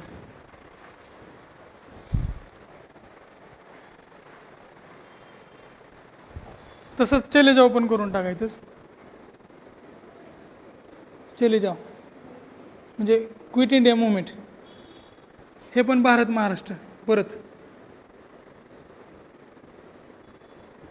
त्यामध्ये भूमिगत चळवळी पण बऱ्याच झालेल्या. वैयक्तिक सत्याग्रह चळवळ. पहिले सत्याग्रही कोण? दुसरे सत्याग्रही पहिले विनोबा भावे, दुसरे पंडित जवाहरलाल नेहरू का सरदार वल्लभभाई पटेल? सरदार वल्लभभाई पटेल होते का पंडित जवाहरलाल नेहरू होते? माझ्या मते सरदार वल्लभभाई पटेल होते वाटतं. बघा तुम्ही, कन्फर्म करा, पण ते लिस्ट काढा. अशी फॅक्च्युअल माहिती बऱ्याच वेळा विचारलेली आहे. विनोबा भावे, पंडित जवाहरलाल नेहरू पण त्यामध्ये होते समाविष्ट. बहुतेक ते तिसरे असतील. वैयक्तिक सत्याग्रह हा पण एक पॉईंट आहे, त्याच्यावर 1-2-3 ओळी तुम्हाला सापडतील, ते पण फॅक्च्युअल डाटा लक्षात ठेवा. त्यानंतर रेडिओ, भूमिगत चळवळी ज्या होत्या, रेडिओ केंद्र, उषा मेहता, जवेरी, परत त्यांना माणिकलाल ठक्कर ज्यांनी ते हे दिलं, पूर्ण सेटअप दिलं रेडिओचं सेटअप, त्यांना जवेरी, ठक्कर, त्यासोबत उषा मेहता, हे 3-4 लोक ज्या भूमिगत चळवळीत कार्यरत होते. ते radio stations, secret radio stations म्हणतात त्याला. त्या काळातल्या घडामोडी थोडक्यात चले जाऊच्या काळातल्या. आता ह्यानंतर डायरेक्ट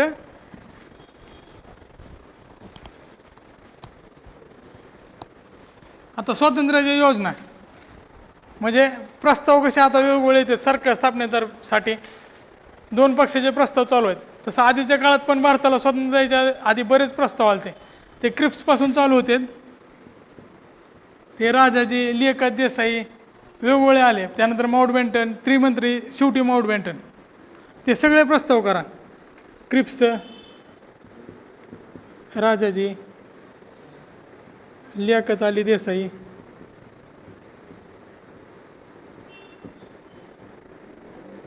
त्रिमंत्री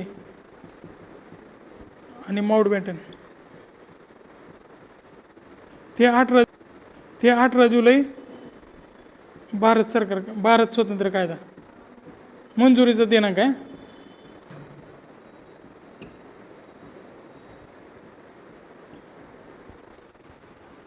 हे एकमेकाशी रिलेट करून कम्पेअर करून वाचा, म्हणजे काय काय सुधारणा होत गेल्या प्रत्येक ऑफरमध्ये. August offer, Cripps mission. क्रिप्समध्ये आधी विचारला होता प्रश्न आयोगाने, कुठले कुठले सदस्य होते. पिथिक लॉरेन्स, स्टॅम्पर्ड क्रिप्स, काय हां, अलेक्झांडर क्रिप्स आणि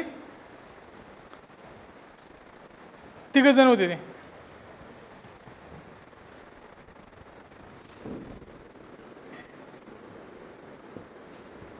लॉरेन्स, क्रिप्स, अलेक्झांडर हे तिघजण होते. त्याच्यावर प्रश्न आलेला आधी, बाकीच्या ह्याच्यावर पण प्रश्न येऊ शकते. त्यामुळे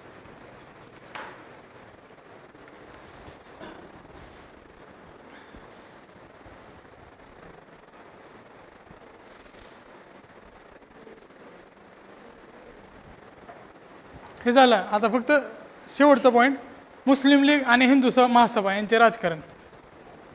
म्हणजे फुटीरतावादीची बीज, म्हणजे फाळणीची बीज मुस्लिम लीगच्या राजकारणात आपल्याला प्रामुख्याने सापडतात. मुस्लिम लीगचं राजकारण, मुस्लिम लीग आणि हिंदू महासभा.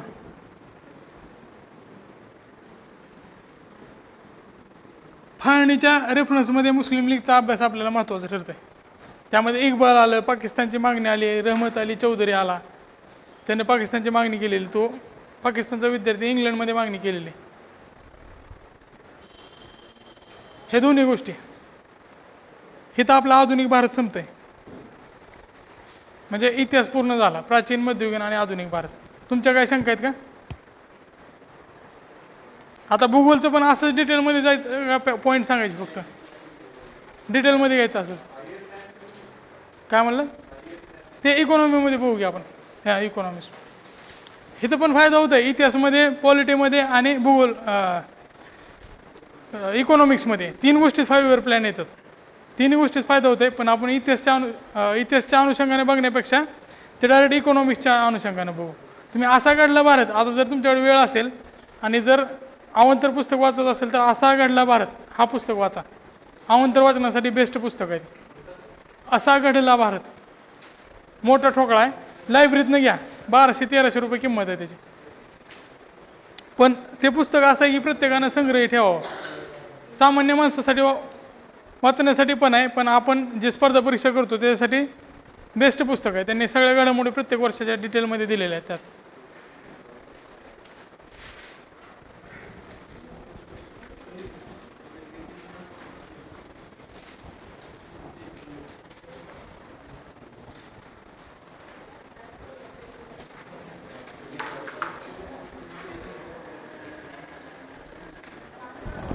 थँक्यू. मग आपण आता किती वाजता भेटायचं? 2 वाजता. थँक्यू.